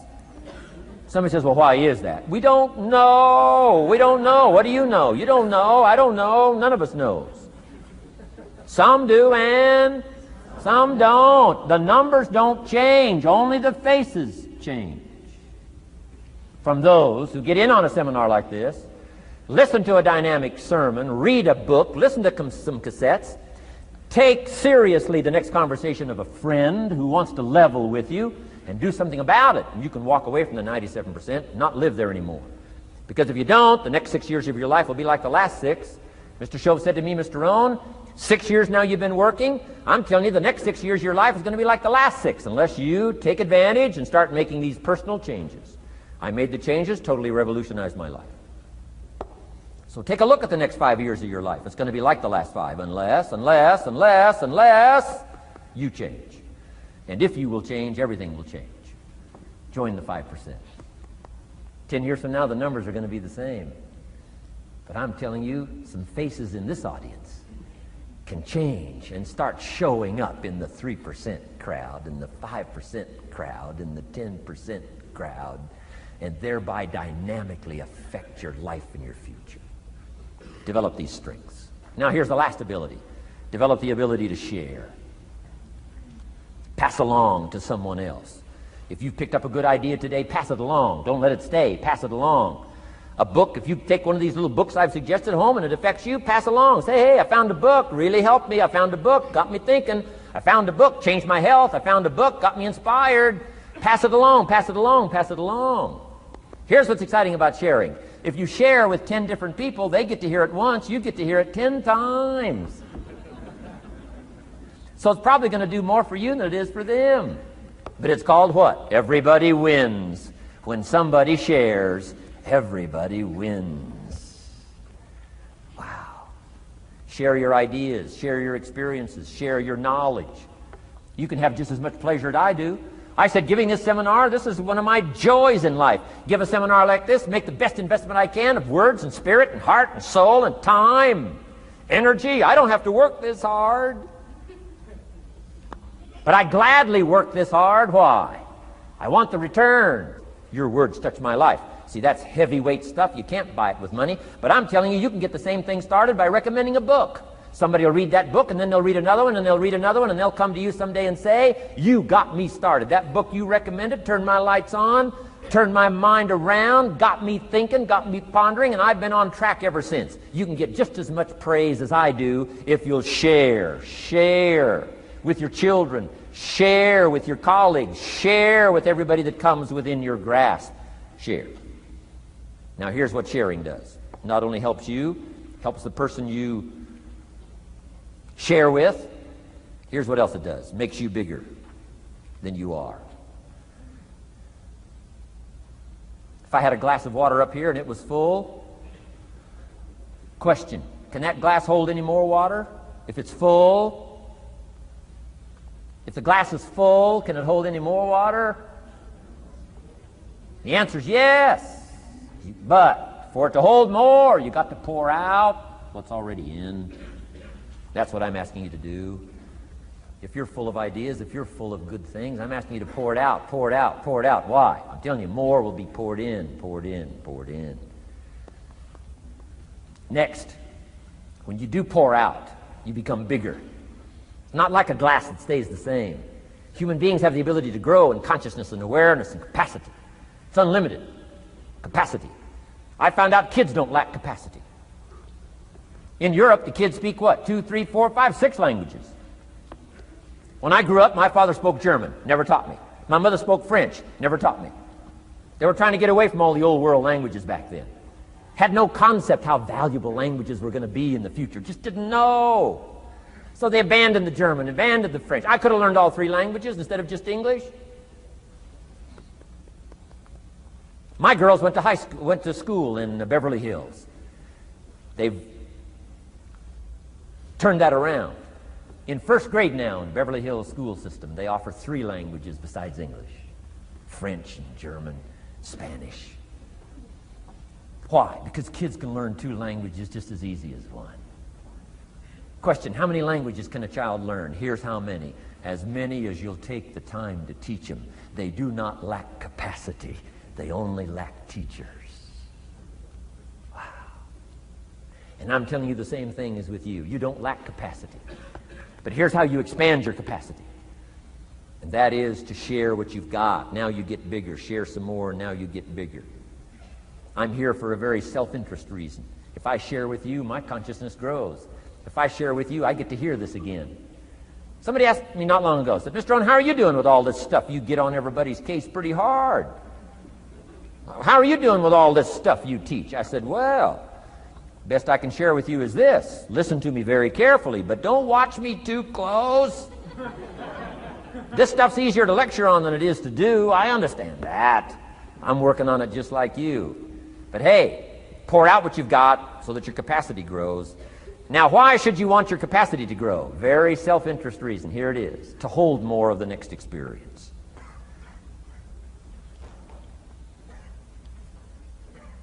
You mean to tell me that sitting in this audience, some people will get more out of it than others? And the answer is yes. If you haven't been into expanding your own capacity lately, you might not get much from this seminar. But if you've been into expanding your capacity, and you've been sharing, and you've been doing all this stuff, I'm telling you, no telling what all this could mean to you today, this chance to grow, change, develop, absorb, take in. I'm asking you to expand and grow so you can hold more of the next experience. Some people can't be very happy. You could pour happiness out on the whole world. Some people can't be very happy. Why? They're not big enough. If you're small, you don't get much. Small in comprehension, small in the ability to think and wonder, small in appreciation, no matter how much is poured out. Prosperity can be poured out on the whole country. Some people don't get much. Why? They're too small in their thinking, too small in their ability to share, have not expanded to their full capacity. Don't be like that. Now, some people aren't going to get much because they've got their cup turned upside down. You couldn't put anything in. Learn to share. It's a glorious, glorious experience. Okay, enough on personal development. Let's cover now setting goals. Let me show you something that turned me every way but loose. I've never been the same since I found out about it.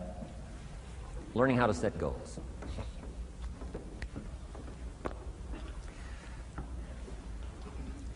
Not long after I met Mr. Schoaf, we're having breakfast one morning.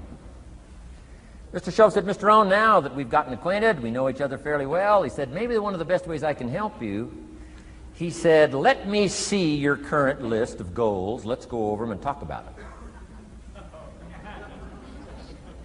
And I said, what? I don't have a list. He said, well, Mr. Rohn, if you don't have a list of your goals, he said, I can guess your bank balance within a few $100s. Which he did. And that got my attention. I said, you mean my bank balance would change if I had a list of goals? He said, drastically. So that day I became a student of setting goals. And I've used it to dynamically affect my life. I've taught it to some of my business colleagues. We use it to do business around the world. Setting goals.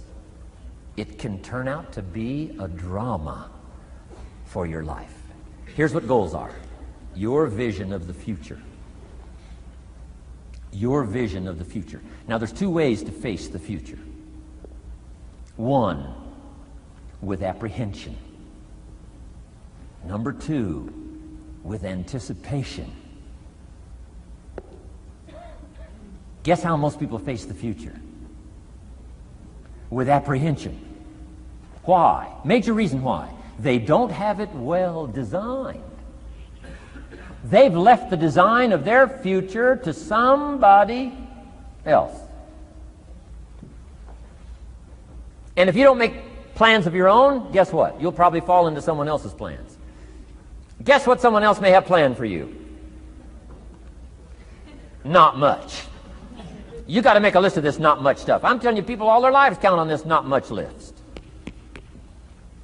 If all of your negative relatives all turn positive, what'll that do for your future? Not much. If prices come down a little, what'll that do for your future? Not much. If the economy gets a little better, what'll that do for your future? Not much. If circumstances get a little better, what'll that do? Not much. If the weather gets a little better over the next few years, that'll do. Not much. I mean, you could go right down this whole scenario list. Most people all their lives, with their fingers crossed, count on this not much list. That's why 10 years from now, they'll be driving what they don't want to drive, living where they don't want to live, wearing what they don't want to wear, doing what they don't want to do, having what they don't want to have, maybe become what they didn't want to become. And it all starts by counting on something that's not going to count much. You say, well, then how can my life dramatically change? You got to count on yourself. And here's one of the things you got to count on: your ability to design the future. It's called the promise. And the promise of the future, if you'll design it well, can have an awesome effect on your life.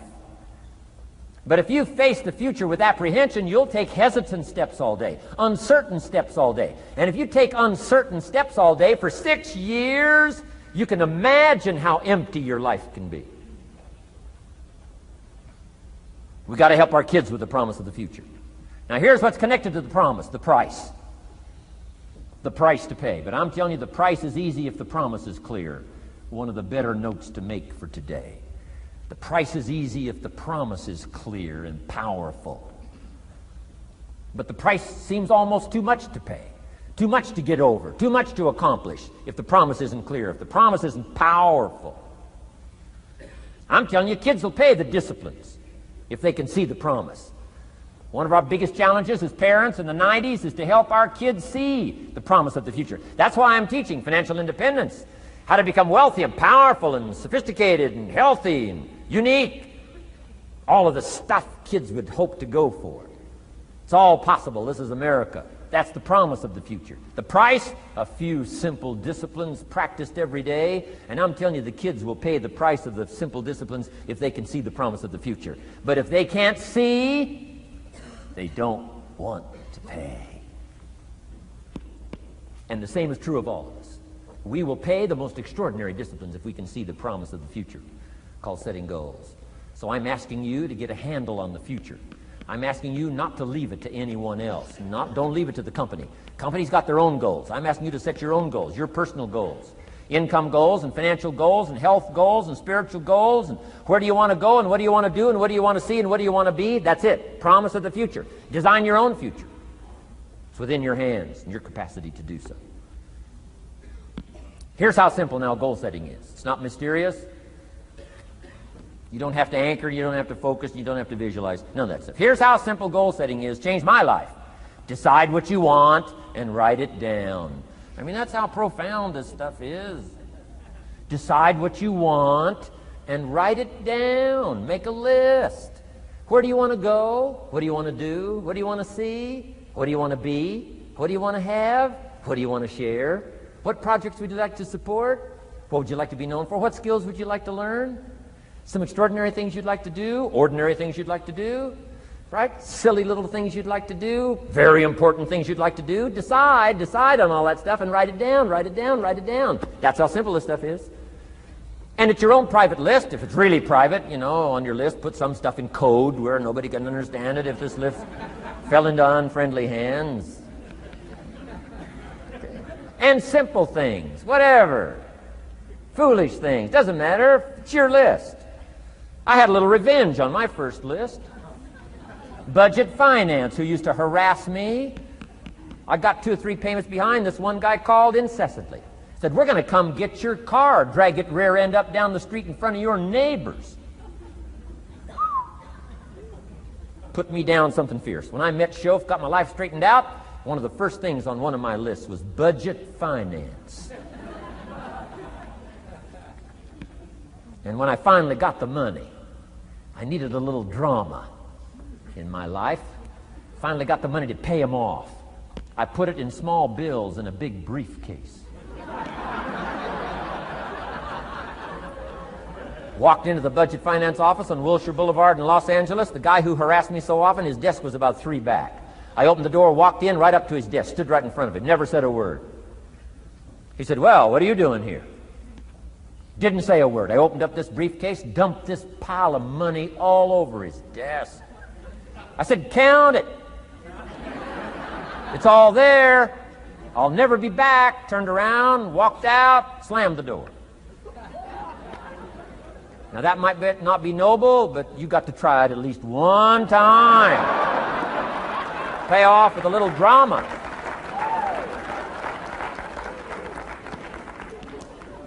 Got to check them off my list.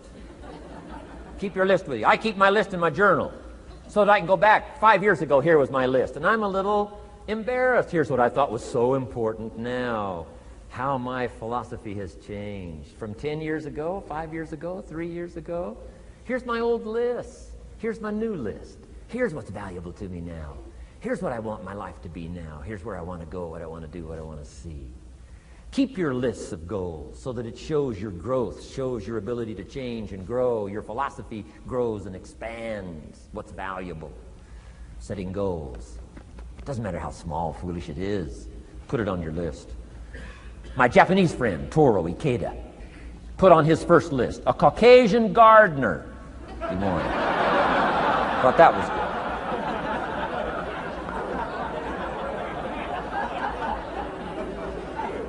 I like that. Have you got this profound thing now on setting goals? Here's how profound it is. Decide what you want and write it down. Get together with your wife, decide. Get together with your kids, decide. Get together with your business colleagues, decide. Write it down. Make a list. Okay, that's how easy it is. Now let me give you one more scenario on setting goals. When I started making my first list, Mr. Shoaff said, Mr. Rohn, looks like we're going to be together for a while. He said, I've got a suggestion for you. He said, I think one of the first goals you ought to set, you're a 25-year-old American male. Sure, you've made some mistakes, but now you're on the road to better things. You got a family, worth it. Reasons makes the difference. And he said, you've got every reason to do this. He said, why don't you, among all the goals you're going to set, he said, why don't you set a goal to become a millionaire? A millionaire. This is America. All the possibilities are available. Why don't you set a goal to become a millionaire? He said, it's got a nice ring to it. Millionaire. Enough zeros to impress your accountant? Millionaire. And he said, here's why. Now I thought, the man doesn't need to teach me why. I'm thinking, wouldn't it be great to have $1 million? He said, no, that's not it. Here's why. And I had one of the greatest lessons I ever learned, and I'm about to share it with you. This will be worth the price of being here today if you can capture what I'm about to share with you. Babysitter fees, whatever else you paid. Some of you missed some sales today to be here, so this is a costly day for you. But what I'm about to share with you changed my whole life. Here's what Mr. Shoaff said. Set a goal to become a millionaire. And he said, here's why. For what it will make of you to achieve it.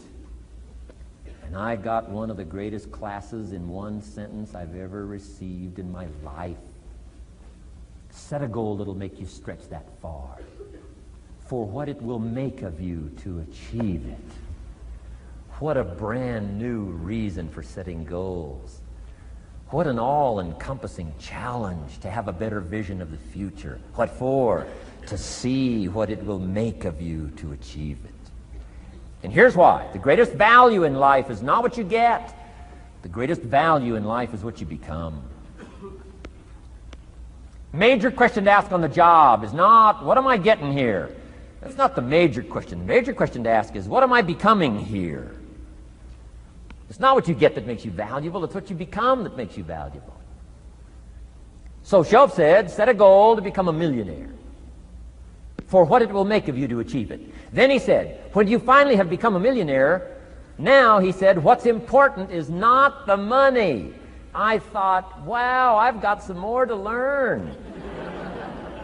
He said, no, Mr. Rohn, I'm telling you honestly, you could just give the money away. Now, I did better than that, right? I told you. I lost it all. I'm rich by the time I'm 31. I'm a millionaire. I'm broke by the time I'm 33. So I didn't have to give it all away. I lost it all. Foolish mistakes I made. I'm a farm boy from Idaho. That early money drove me bonkers. I used to say, how many colors does it come in? I'll buy them all. I I went crazy over that first money. I just went crazy. And then I made that one foolish mistake, right? Continuing guarantee. I mean, I'm so naive off the farm. I don't know what continuing means. And a few other mistakes. And by the time I'm 33, I'm broke. Now I've made and lost millions since then. But what an experience that was. And I'm telling you, the man was right. When I finally was broke at age 33, guess what I discovered? My money did not mean that much. It represented only a fraction of all my assets. Shoaff said, once you become a millionaire, Mr. Rohn, you could give all the money away. Because he says, what's important is not the money. What's important is the person you've become. Now, let me give you the key phrase on setting goals. Set the kind of goals that will make something of you to achieve them. Set the kind of goals that will make something of you to achieve them.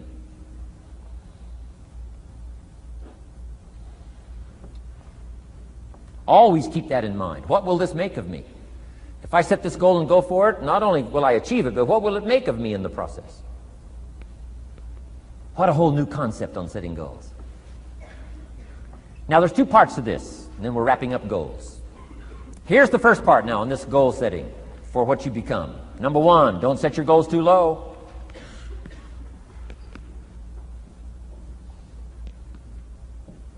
Interesting, we teach in leadership.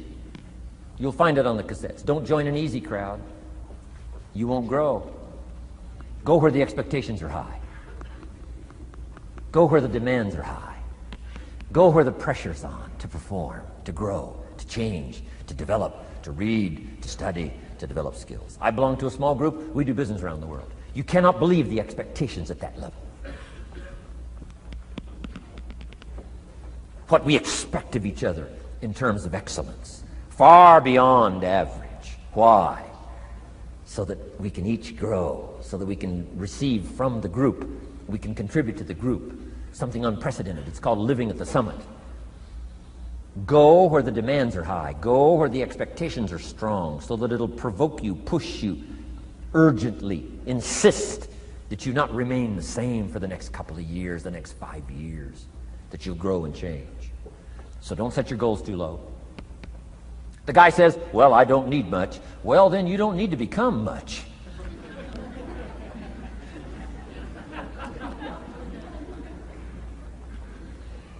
Now, here's the last part on setting goals. Don't compromise. Don't sell out. There were some things I went for back in those early years that I paid too big a price for. If I'd have known how much it was going to cost me, I never would have paid, but I didn't know.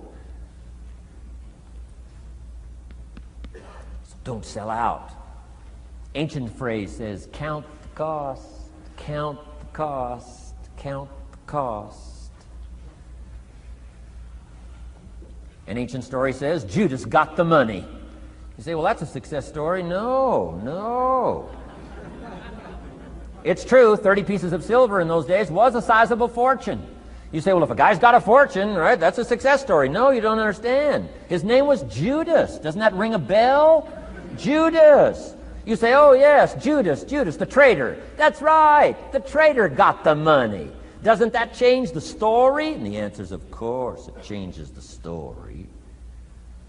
Interestingly enough, after Judas gets the money from becoming a traitor, he's got the money in his hot little hand, and now he's unhappy. Somebody says, well, if you had a fortune, how could you be unhappy? Well, he wasn't unhappy with the money. He was unhappy with himself. Key phrase, the greatest source of unhappiness is self-unhappiness. The greatest source of unhappiness doesn't come from outside. The greatest source of unhappiness comes from inside. And here's where the erosion starts, doing a little less than you could. That's where the beginning little infection of unhappiness starts, doing a little less than you can, not feeling that good about yourself. So don't let that happen. Judas is unhappy. He says, what'll I do? He says, oh, I'll just take the money back. Walked in where he got the money and said, here, take this money, I'm unhappy. They said, heck with you, Judas. We got what we wanted, you got what you wanted, out. They threw him out with his money. Judas says, well, what'll I do now? He says, oh, clever. Should have thought of this first. I'll just throw the money away. And he proceeded to throw his fortune away. Why would he throw his fortune away? He was so unhappy with himself.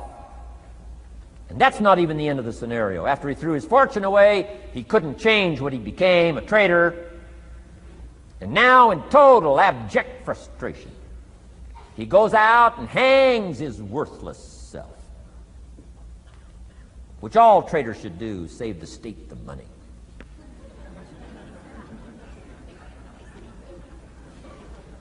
Why such a tragic end? Because he was so unhappy with himself. He sold out. He sold out. He paid too big a price. Ancient script sums it all up and said, what if you gained the whole world and it cost you your soul? Too big a price to pay if you got the whole world. Don't sell out. Don't compromise your values. Don't compromise your virtues. Don't compromise your philosophy. Key. Here's the key word, beware. If Judas could speak back, he'd probably say beware. Two good words from ancient script. One, behold, the positive word. Behold the possibilities, behold the opportunity. Behold the drama, behold the awesomeness, behold the uniqueness. Behold the majesty, behold, behold. What a good word. But here's the other word, beware, beware, beware. Don't sell out. Mark well what you become in pursuit of what you want. But I'm inspiring you, hopefully, to set the kind of goals that will transform your life, make you far better than you are, far stronger than you are. Okay. Isn't this good advice? This is such good stuff. I should have paid to get in, right? Fabulous.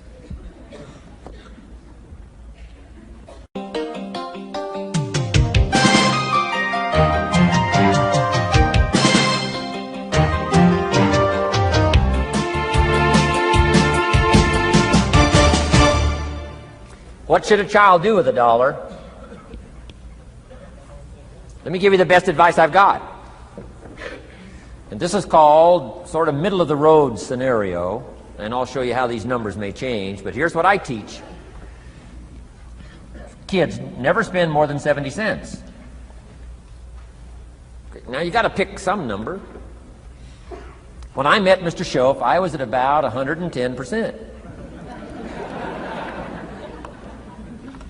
But remember this, if your outgo exceeds your income, your upkeep becomes your downfall. Good little scenario. So here's the number that I found works best in developing a good financial plan. Never spend more than 70 cents out of every dollar from now on. Now kids ask me what?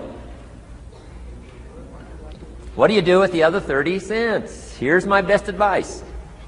10 cents, charity. 10% charity. Supporting worthy projects, helping people who cannot help themselves.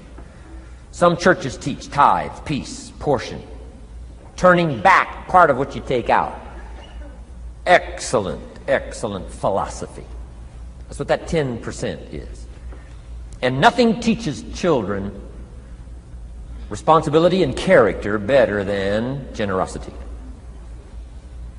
No school, no class, no teacher can teach character better than the simple act of generosity. 10 cents out of every dollar. Now you can pick your own number. I'm just giving you my best scenario. Now the time to start this is when the amounts are small. Easy to give a dime out of $1. I'm telling you, kids will give you 10 cents out of every dollar if it's part of their philosophy, if you sell them on it.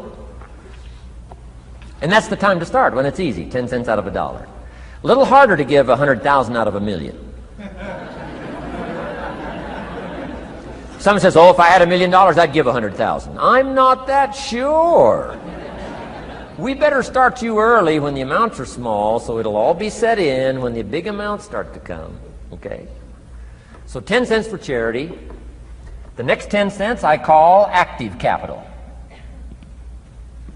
Capital meaning try to make a profit yourself. We live in a capitalistic society. Right? Everybody now wants to join capitalism. That's why the walls are coming down. Capital belongs in the hands of the people. That's where the genius is. So the genius is to try to show a profit. Buy and sell. Render service. Show a profit. Now here's what I teach kids. Profits are better than wages. Wages are okay, but wages help you make a living. Profits help you make a fortune. The key is to just understand philosophically a little simple economic scenario. And there's all kinds of ways to make a profit. I'm working on a new book. Here's what it's called. I think it's going to be called, Of Course Kids Should Pay Taxes. It's going to be an interesting book. In California, where I live, kids do pay taxes. If an 8-year-old walks into 7-Eleven, buys something that costs $1, the proprietor makes him cough up 7 more pennies. 8-year-old says, "What's these 7 pennies?" Proprietor says, "That's taxes. That's taxes." Kid says, "Well, I'm only 8. Proprietor says, "Congratulations, you're my youngest taxpayer." So in California, kids do pay taxes. Now the question is, should they? Now the title of my book is, Of Course Kids Should Pay Taxes. You got it. Right? The disciple went and caught a fish, found the miracle coins, and paid his taxes and Jesus' taxes. So way back then, Jesus did pay taxes. Now the question is, should he? And the answer in my little book says, of course Jesus and kids should pay taxes. Of course. Of course. If an 8-year-old wants to ride his bicycle on the sidewalk instead of in the mud, you have to pay taxes. Things cost money. You've got to pay taxes. Aircraft carriers keep tyranny over there instead of over here. Aircraft carriers cost money. It's expensive to run this whole show. We can't use used missiles. I mean, you know, it's expensive to run the whole deal. Of course, everybody has to pay. Now, active capital means try your best to show a profit. Now, there's many ways to show a profit, not just money. Touch something, leave it better than you found it. That's a profit.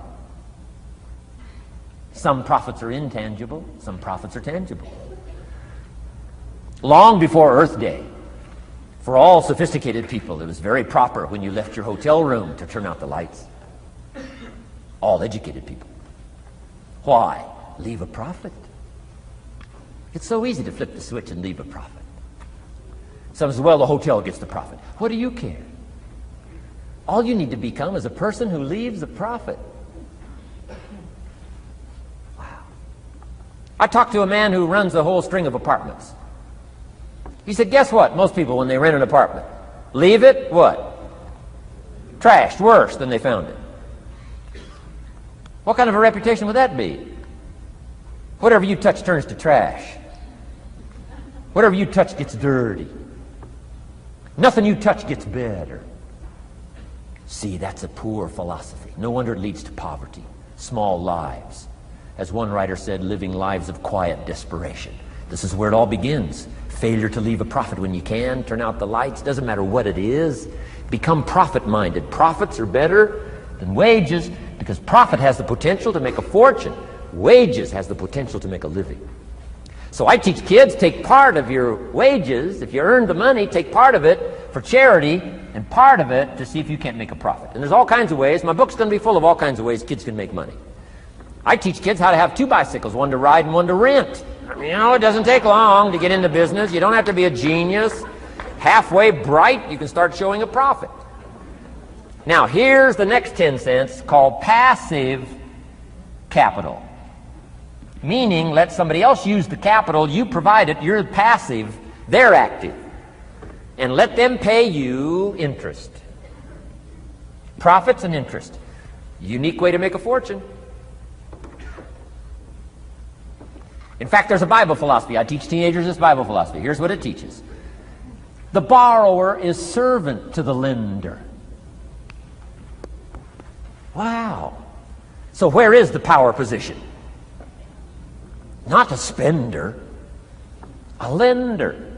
And if I've taught teenagers well, if you ask them, among some of the things you want to be, you know, when you grow up, you know, as years pile on, what would you like to be? I'm telling you, among some of the things that they would like to be, if they've sat in on my classes or gotten some of my material, they will say, I want to be one of them lenders.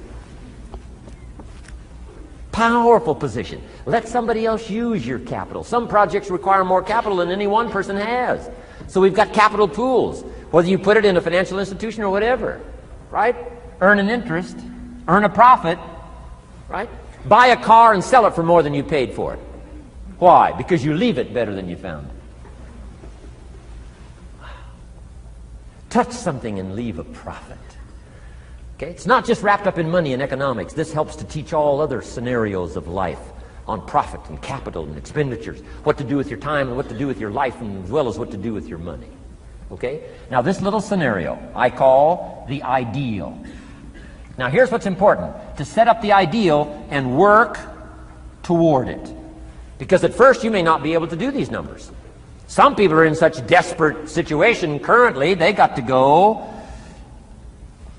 97, 1, 1, and 1. I mean, you know, I had to start there. Start with pennies. And remember, it's not the amount that counts. Mr. Schoaf gave me the clear situation. Here it is. It's not the amount that counts, it's the plan that counts.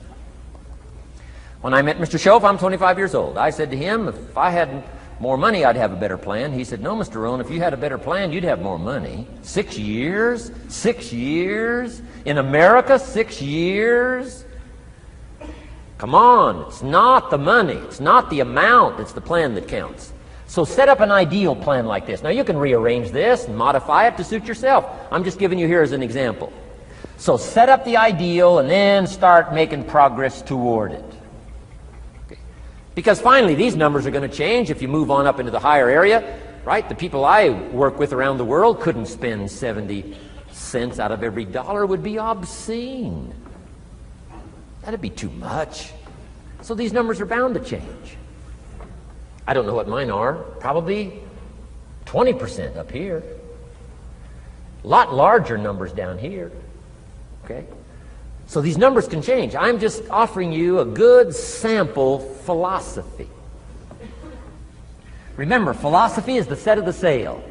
The economy is not the set of the sail for you. For you, the set of the sail is your own philosophy, your own thinking, your own plan, your own concept. Don't borrow somebody else's plan. Don't borrow somebody else's concept. Don't borrow the concept, you know, spend all you can, cross your fingers and hope for the best. Don't borrow that.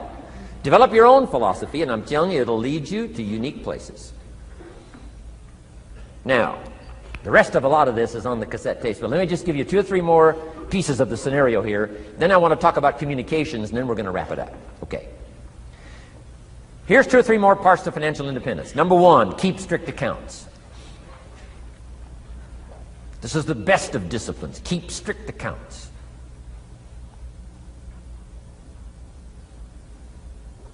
Did you ever hear this expression? I don't know where it all goes. Did you ever hear that? I don't know where it all goes. Oh, we'd love to have you run our company. You don't know where it all goes. Whoa. Did you ever hear this? It just gets away from me. It just seems it just gets away from me. We'd love to turn the world over you. It just gets away from you. Come on. You got to have better disciplines than that. Let that be the 90%. Let that be the scenario of the 97%. But don't let it be your scenario. Don't let it become your philosophy. Keep strict accounts. Next, a new attitude. I had to develop a new attitude as well as new concepts. Here's what I used to say. I hate to pay my taxes. Schoaf said, well, that's one way to live. I thought, well, doesn't everybody hate to pay their taxes? He said, no. No, a few of us have gotten way past that. He says, once you understand what taxes are, here's what taxes are in our governmental system in our society. Taxes is how you care and feed the goose that lays the golden eggs. Democracy and liberty and freedom. Free enterprise. Wouldn't you want to feed the goose that lays the golden eggs? Somebody says, well, the goose eats too much. That's probably true. I understand that. Of course that's true. But see, better a fat goose than no goose. And here's the truth be known. We all eat too much. Let not one appetite accuse another. Of course the government needs to go on a diet. So do most of us. But hey, you still have to care and feed the goose that lays the golden eggs. Once you understand that that's what it's for. See, it is so important, the right attitude. Here's what I used to say. I hate to pay my bills. You open up the mails, nothing but these window envelopes, bills. I hate to pay my bills. Shoaff said, well, that's one way to live. I said, well, doesn't everybody hate to pay their bills? He said, no, some of us are way beyond that. I said, is it possible to love to pay your bills? He said, yes. Reduce your liabilities? Increase your assets? Wouldn't you love to do that? So start a whole new attitude here. Next time you pay $100 on an account, put a little note in there and say, with great delight, I send you this $100. I mean, they don't get many letters like that. Reduce my liabilities, increase my assets. My picture's changing. My picture's improving. I love to pay my bills. Keep the money in circulation. Pay my taxes. Feed the goose that lays the golden eggs. It's a matter of attitude. And here's the last on attitude. Everybody must pay. Of course, life is called opportunity, but life is called price. But we must all pay. We must all share. One of the classic stories of all time from ancient Bible script says, Jesus one day and his disciples were standing by the church treasury, synagogue treasury, watching people as they came by and put their offering in the treasury. That wouldn't be a bad idea. Jesus and his disciples standing by the treasury while everybody walks by. Jesus says, how much was that? How much was that? Interesting. And the story said some people came by, put in big amounts. Some people came by, put in modest amounts, average amounts. And the story says, then a little lady comes by and puts in 2 pennies in the treasury. Jesus says to his disciples, look at that. Look at that. His disciples said, 2 pennies, 2 pennies. What's 2 pennies? Jesus said, no, you don't understand. She gave more than everybody else. They said, 2 pennies is more than everybody else? He said, yes. Because I'm certain that her 2 pennies represented most of what she had. And if you give most of what you have, then you've given the most. Wow. What a lesson to learn. It's not the amount. It's what it represents of your life that counts. Now let me give you the wisdom of the scenario that did not occur. And this is the greatest of wisdom. And in my own particular, peculiar brilliance, I have the ability to record for you what was not recorded in the scenario of the story. Here's what did not occur, which may teach us one of the greatest of the wise things that was taught in this scenario. Here's what did not occur in the scenario. Jesus did not reach into the treasury and get this little lady's 2 pennies and run after her and say, here, little lady, my disciples and I have decided that you're so pitiful and you're so poor that we've decided to give you back your 2 pennies. I'm telling you, that did not occur. If it would have occurred, she would have been what? Insulted. She would have rightfully said, I know my 2 pennies aren't much, but it represented most of what I had. And would you insult me by not letting me contribute what I wanted to contribute, even if it's only 2 pennies? I'm telling you that did not occur. Here's part of the wisdom of the story that was not recorded. Jesus left her pennies in the treasury, meaning everybody has to pay, even if it's only pennies. That's the key. And whether you start with pennies or whether you start with dollars or whether you start with nothing, remember, part of the scenario is to spend, of course. Part of the scenario is to invest, and part of the scenario is to show a profit, and part of the scenario is to help take care of people who can't take care of themselves. If you'll set up your own philosophy, I'm not asking you to buy my philosophy. I'm not asking you to adopt my numbers. I'm only wanting to provoke you to think, for you to come up with a splendid economic philosophy that's got you up early and got you up late, has got you thinking and pondering ways to use your resources and turn it into the dreams you want for the future.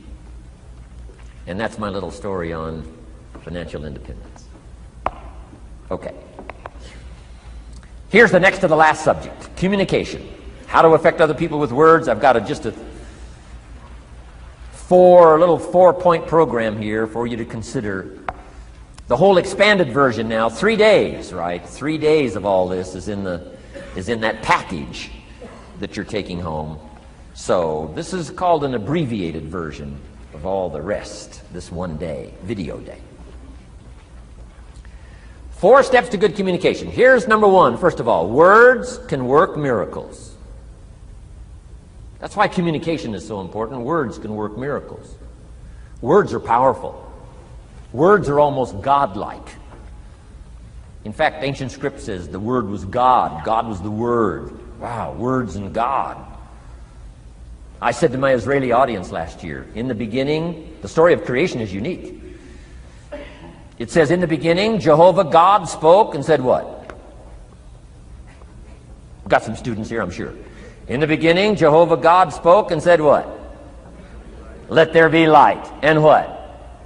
There was light. Wow! Wow! It looks like words create light. Is that possible? I'm telling you it's possible. Humans can get pretty close. What if somebody can't possibly see how they could do well, how they could become successful, how they could transform their lives and their health, their future, and their finances, spiritually and every other way? They can't see, and you come along and share your story, and maybe borrow some other stories. And by the time you get through with a good presentation to this person, they say, now I can see. Before you got here, I was blind. I was in the dark.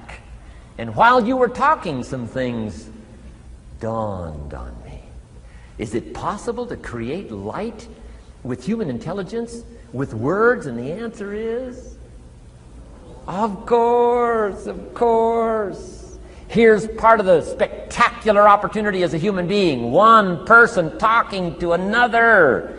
It's got so much power, so much potential. A mother talking to a daughter, a father talking to a son, salesperson talking to a client. Nothing more magical and powerful, awe-inspiring than words have the ability to dramatically affect people's lives and futures. So become a good communicator. Let me give you some good keys to good communication. Here's number 1, have something good to say. Communication starts with preparation. Getting ready to speak this year, getting ready to speak next year. Attend the classes, read the books. Have something good to say. Here's 4 good words to help you to have something good to say. 1 is interest. Develop a new interest in people and life and what's going on, economics and politics, religion, social structure, possibilities, opportunities. Develop a new interest. Here's the next word, fascination. Goes that step beyond interest. That's why kids learn so much that first 6 years. Fascination. Adults are walking on ants. Kids are saying, don't walk on these ants. I'm studying these ants. I'm looking at these ants. Kids are so fascinated. How come an ant can carry something bigger than he is? Wow. That's how come they learn so much. They're fascinated. And here's another little clue I've learned. Turn frustration into fascination if you can. You'll learn more. I've worked on this. I'm pretty good at it. Out in Los Angeles, I'm on the freeway. My airplane leaves in 45 minutes. The traffic is moving not 1 inch. I am now fascinated. I'm telling you. Now, it doesn't work every time. That's true, but every time it does work, I'm telling you, you'll come away with more. Learn to be fascinated instead of frustrated if you possibly can. Turn that little scenario on for yourself. Next is sensitivity. You got to understand, we use the phrase where people are coming from, where they've been, what's going on. Sensitivity training is so important. People not like you, people that have got challenges and problems and difficulties, you got to do your best to be sensitive to other people, where they find themselves, the pit they might be in currently, what's going on. Be sensitive to that. Here's 2 of the greatest things said about Jesus. 1, it said he was touched. He was touched by where he found some people. He was touched by the misery he found some people in. He was touched. He was touched. And here's the other word. He was moved, it said. He was moved, touched and moved. If you really want to communicate well, you've got to be touched and moved. Not just by your own drama of life, but by the drama you know is going on in other people's lives. Sensitivity. How does an adult 40 talk to a child who's 12? You got to be sensitive. Not just to your current situation. One of the best ways to identify with a child who's 12 and you're 40 is remember when you were 12. Go back, remember the scenario and let it hit you again, let it touch you again. I don't have any problems with 12-year-olds. I remember almost every day of being 12. 12's a unique year. One, you're not 13. I mean, you know. If I heard it once, I heard it 100 times. Of course you can't go, you're not a teenager. Wow, I can't wait for this year to be finished. Remember, that's part of sensitivity. Remember. Apostle. One who became an apostle, leader of the Christians, was once Saul from Tarsus, hater and killer of the Christians. After he was converted, became a leader, became Paul apostle, revered. Why was he so effective in his language, in his ability to touch people with his words and with his presence? If you read part of the scenario of his history, he gave an account of his own life and said, here's why I think I'm so effective. I remember the pit I came from. Sure, they call me apostle, but I used to kill these Christians, and I never forget that. If I want to get in touch with other people's difficulty, I got to remember my own difficulty. Let it hurt again. That's what makes a good performance. A good actor, a good actress. The emotion close to the surface from the remembrance of things past. And then well-chosen words delivered with emotion. Powerful. The last word is knowledge. You just got to go through exercises like this. Take the notes. Work hard. Roll up your sleeves. Go to work. Gather the knowledge in journals. Gather the knowledge in notebooks. Gather the knowledge in a library and cassettes and videos and every other means. Gather knowledge. Don't be lazy in learning. A major part of communication is preparation. Now here's the next part of good communication. Say it well. One is having something good to say. Number two is saying it well. Let me give you a quick list on saying it well. Number one, sincerity. Best place to start if you want to communicate well is let your sincerity show. Next is repetition, the mother of skill. I've been at this 33 years. Somebody says, well, you give a pretty good seminar. I should. 33 years? 33 years. Repetition. Next, brevity. Sometimes you don't need many words if you're totally sincere, I'm telling you. Jesus' presentation in gathering up his team called disciples was fairly short. He just walked around the countryside, took a look at somebody and said, you follow me. That's brief. I mean, you know, that's short. Now, why could he get by with such few words? And this takes care of a lot that I've tried to share with you today called personal development. Here's why I think Jesus could get by with such few words. For all that he was, that he didn't have to say. Take that scenario home. For all that I am, that I don't have to say. Just a few words could be dynamic in affecting someone else's life. A child, a business colleague, a sales client. Next, vocabulary. Got to work on your vocabulary. Some of my friends took a survey among prisoners working on some rehabilitation program. They weren't particularly looking for this, but here's what they found. There's definitely a relationship between vocabulary and behavior. And here's what they found out. The more limited the vocabulary, the more tendency to poor behavior. And when you think about it for a while, it makes sense. Words are a way of seeing. And if you don't have a good vocabulary, you can't see very well. Can you imagine the mistakes in judgment when you can't see very well? Next, words are a way of expressing what's going on in your head, what's going on in your heart. What if you can't see well and you can't express well? You can imagine the tragic scenario of 5 years of that, 10 years of that, 20 years of that showing no improvement. Behavior now becomes a major problem. And that person's world gets smaller and smaller and smaller. Why? They can't see and they can't express. And finally, they don't need much bigger place than a 10 by 12 cell. Their world is so small anyway, don't need much bigger place. I'm asking you to stretch your vocabulary. I used to put words up on a 3 by 5 card. I drove a lot back in those days, but at the end of the day, I'd mastered 2 or 3 words. My oldest daughter, Linda, with my grandkids, starts the day with what's called the word for the day. She writes it on a chalkboard, the word for the day. And the kids memorize that word and the meaning of the word. And every once in a while during the day, she'll say, "What's the word for the day?" The last day I was there, the word was superficial. Natalie's 4, Nathaniel's 5. And several times during that day, Linda, my daughter, would say, "What's the word for the day?" Natalie would say, "Superficial." And she would say, "Nathaniel, what does that mean?" "On the surface." Several times during the day. "What's the word for the day?" Superficial. "What does it mean?" "On the surface." If you were to ask my grandkids, "The last time Grandpa was here, what was the word for the day?" I'll bet you they'd probably know. Superficial. On the surface.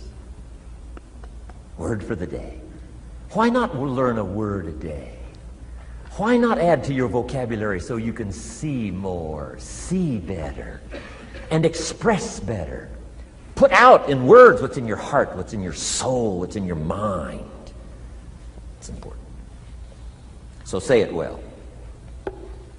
Here's number 3. Number 1 was have something good to say. Number 2, say it well. Here's number 3. Read your audience. These are just simple concepts now. You've got to add some of the details, but that's what I'm mainly good for, is concepts. Read your audience. If you're talking to a child, you've got to study the face of the child. You've got to study a little body language. You've got to study what's going on so you'll know whether to shift gears, come on a little stronger, ease off a little, might be too strong, search for another illustration, soft, strong. A lot of that is dictated by reading your audience. When I first started lecturing, I had some challenges here. I was so absorbed in my notes, lecturing like this. I'm telling you, in those early days, the audience could have left and I'd kept right on going. I didn't know what was going on down here. I didn't know what was going on over here. I didn't have any idea what was happening over here, whether I should come on a little stronger, ease back. I didn't know. I couldn't read my audience. So, read your audience. A prospect, read. Now let me give you some ways to read. Number 1, by what you see. Body language tells us some things. How to shift gears, whether to go on, whether to stop. If you're talking to somebody and they're leaning toward the door, that means you gotta hurry, right? They're not gonna be here long.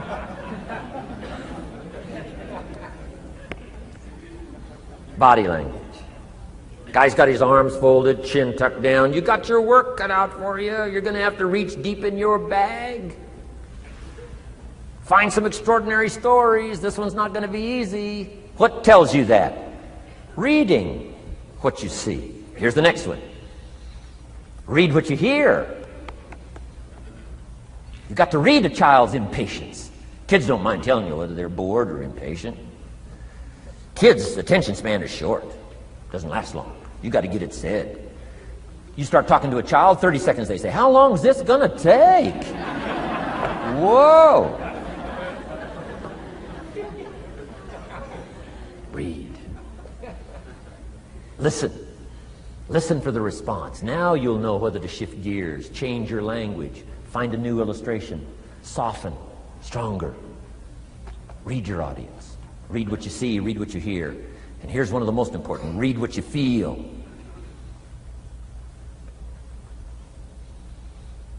Now, women are probably better at this than men when it comes to picking up emotional signals. Men, they can see, and men, they can hear.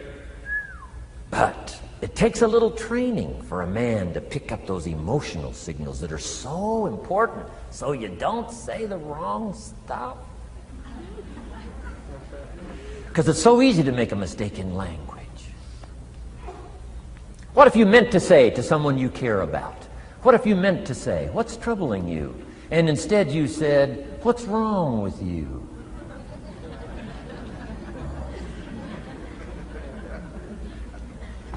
communication. So read the emotional signals. If we could learn from the women on this emotion. Women have this uncanny antenna picking up this stuff. Woman says, doesn't feel right. I mean, what does that mean? It doesn't feel right. It doesn't feel right. Whoa. Women have got it though. Seems to be built in. Especially danger. Women pick it up quicker than men. It's built in, I think. Way back, right? Man was the provider, mama was the protector at home. So she picked up this scenario of danger, I think, these signals. But they are good. In the middle of the night, mama wakes up. The baby cries, mama wakes up. Papa sleeps. The faintest cry, mama's awake. Or she nudges her husband and says, go look, something isn't right. He says, what do you mean it isn't right? She says, no, go look. He said, hey, everything's okay. She says, go look. He says, okay. And he gets out of bed, goes downstairs. The front door is open. How did she know that? We don't know. I mean, she just knows. She just knows. But I'm telling you, it's so valuable in communication to be able to pick up the emotional signals as well as what you see and as well as what you hear. It's so important. But women are good. Ancient scenario says this: there are shepherds and there are sheep and there are wolves. What a good life scenario. But it doesn't stop there. This ancient scenario says also, some wolves are so clever, they've learned to dress up like sheep. Now you got to have a woman. Got to have a woman. Man says, looks like a sheep, talks like a sheep. Woman says, ain't no sheep. Take my word for it. They know.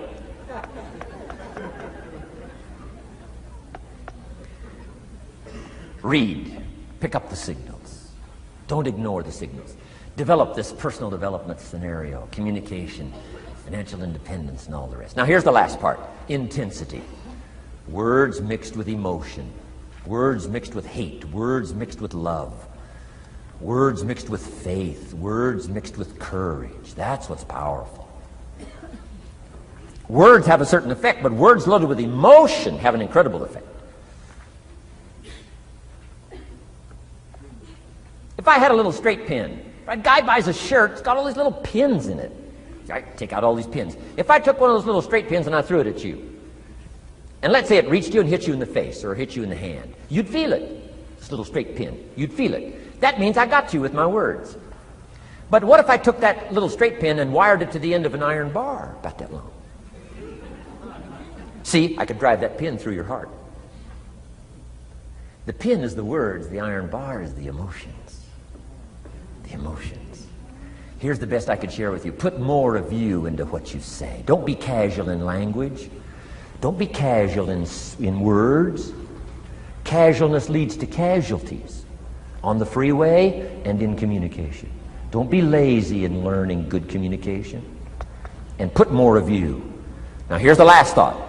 The emotions must be measured. It can't be too much for the occasion if it's not called for. In leadership we teach, don't shoot a cannon at a rabbit. It's effective, but you got no more rabbit.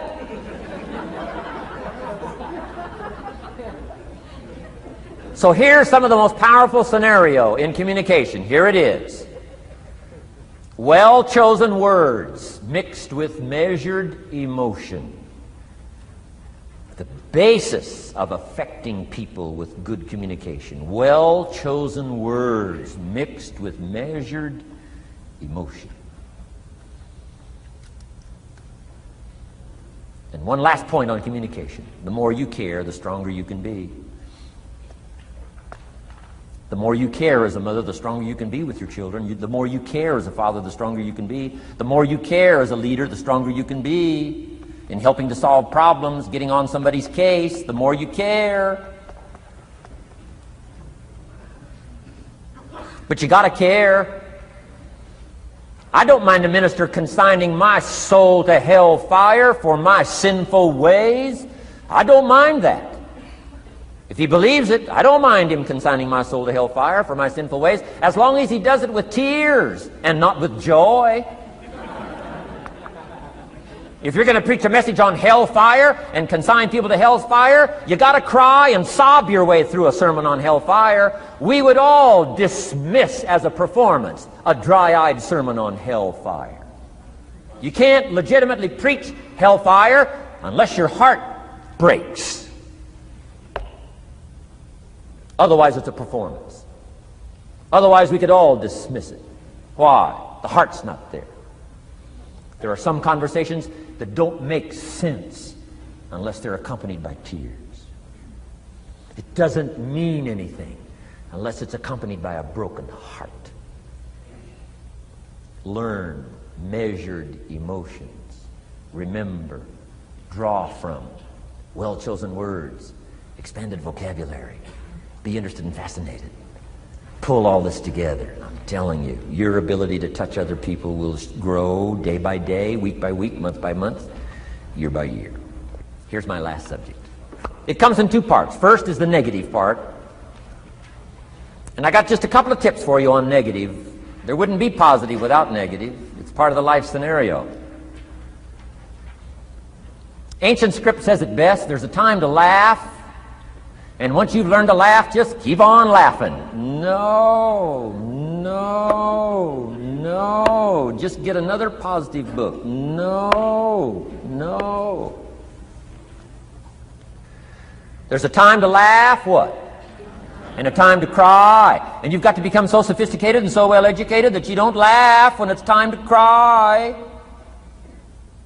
And you've also got to learn to cry well. How are you going to identify with some people if you don't cry with them?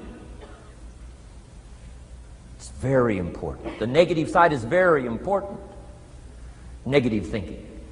I teach kids, and you'll find it on those cassettes, the ant philosophy. Let me just give you the quick scenario on the ant philosophy. Number one, ants never quit. What a good philosophy. If they're going somewhere, you stop them, guess what? They'll look for another way. How long will they look? Till they find it, or till they die. What a great philosophy. But here's number two. I can't give them all to you, but here's number two. Ants think winter all summer. You've at least got to be that bright. You can't think summer all summer. You got to do some winter thinking in the summer. You say, well, the sky is blue, the clouds are fleecy. You can't be faked out by that. Ancient story says, don't build your house on the sand in the summer. Why would we be cautioned not to build our house on the sand in the summer? Because it's easy to get faked out. So what should you do during the summer? Think winter. Think storm. That'll drive you to find a rock in the summer when the sky is blue. Key, negative is normal. You got to handle it. You can't dismiss it. It's part of the life scenario, like your white corpuscles we talked about earlier. So don't ignore it. Let it be part of the scenario. Here's the key. Learn to master it. Negative is not to be ignored. It's to be mastered. It makes us better than we are to wrestle with it. It makes us better than we are to be alerted to tyranny that moves into Kuwait, or ignorance that moves into your life, or procrastination that moves in and robs you of your fortune, or poor health that's going to be the legacy of those who neglect their health disciplines. You got to do battle with the enemies on the outside and on the inside. So learn how to handle the negative. And now here's the last, called the positive. Let me give you the day that turns your life around, as quickly as I can. I got 4 parts to the day that turns your life around, and then we're finished for the day. Number 1, disgust. Disgust. Disgust is a negative emotion, but it can have a very positive, powerful effect. Disgust says, I've had it. What an important day that could be. I've had it. Wow. I met a beautiful, powerful, accomplished executive lady in New York. The company invited me to come in. This lady was the vice president, extraordinary lady. I got to know her, and I found out her story. I said, how did you get here? Big income. And she never went to college, never went to university. I said, how did you get here? Executive, powerful, income. She said, well, let me tell you part of the scenario. She said, when I was a young mother a few years ago, she said, one day I asked my husband for $10. And he said, what for?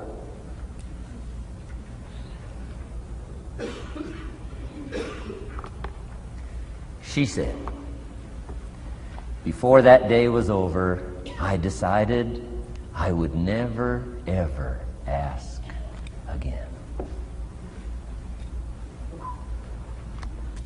She said, I started studying opportunity, found it, took the classes, put myself through the schools, did the scenario. Now I'm vice president. I make a lot of money. And she said, I kept my promise. I've never, ever had to ask again.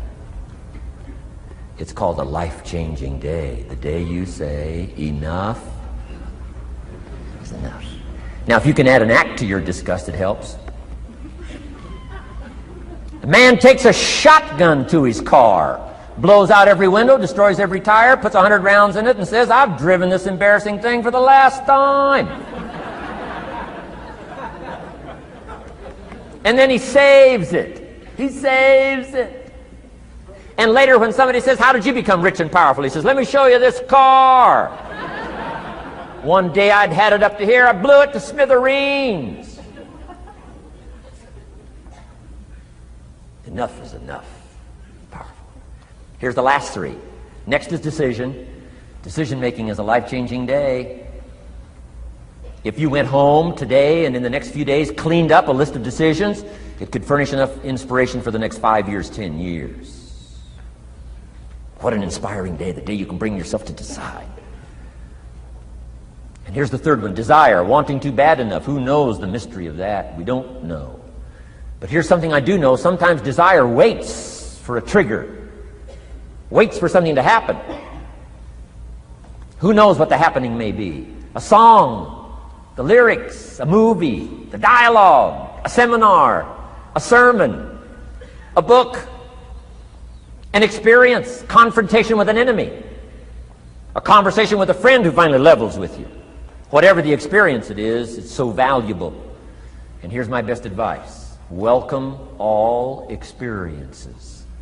You never know which one is going to turn everything on. Don't put up the walls.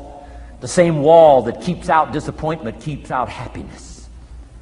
Take down the walls. Go for the experience. Let it teach you. And here's the last one. Resolve. Resolve says I will. Two of the most powerful words in the language. Benjamin Disraeli said, nothing can resist a human will that will stake its existence on its purpose. Shortly put, I'll do it or die. Best definition of resolve I got from a little junior high girl, Foster City, California. I'm going through some words one day. I got to this one and I asked the kids, who can tell me what resolve means? Some didn't know, some tried. Interesting. The last one was the best. Little girl about 3 rows back, she said, I think I know, Mr. Rohn. I said, what? She said, I think resolve means promising yourself you will never give up. I said, that's the best I've ever heard. She's probably giving seminars somewhere today, right? I mean, that's the best I've heard. I asked the kids, how long should a baby try to learn how to walk? How long would you give your average baby? Before you say, hey, enough's enough. No. Any mother in the world would say, you're crazy. My baby is going to keep trying what? Until. What a magic word. I want you to write it down. Until. Promise yourself you'll read the books until your skills change. You'll go to seminars until you get a handle on it. You'll listen to it until it makes sense. You'll go for it until you understand it. You'll practice it until you develop the skill. Never give up until, however long that is. Step by step, piece by piece, book by book, word by word, apple by apple. Walk around the block, walk around the block. Go for it. Don't miss the chance to grow. and resolve that you'll pay the price until you learn, change, grow, become. Then you'll discover some of life's best treasures when you pay that price. Now here's my last word to you. As leaders in the community, I'm sure you are. Parents, the greatest challenge of leadership is parenting. Whether you're in sales or management, wherever I've found you today, I want to give you, from my heart to you, what I wished you would do from this seminar today. And if I've inspired you to do this part here, among all the other things I've talked about, I would have considered it worthwhile to leave my family, fly away from my home, drop down into Fort Worth, Dallas, and spend one of my very precious days with you. If I can accomplish this, it'll all be worthwhile. It comes in two parts, and here it is. One, learn to help people with their lives, not just their jobs. Learn to help people with their lives, not just their skills on the job. Touch people with a book, touch people with a poem, touch people with some words. Don't fail to say something that could be meaningful. Help people with their lives, help them set their goals. Help them with their dreams, help them with the future, help them with errors, help them with mistakes. Help people. Help your kids not just get along, not just hang in there, not just try to hold the family together. Try to build lives with communication, build lives with setting goals. Help your kids with their lives, not just their homework, their lives. And here's my last one for you personally, because I'm probably one of the best examples of this standing before you in this auditorium today. Here it is. Ancient script says, if you work on your gifts, they will make room for you. If you work on your gifts, they will make room for you. Wow. Look where my gifts have brought me today, to this room. A chance to invest in this many lives.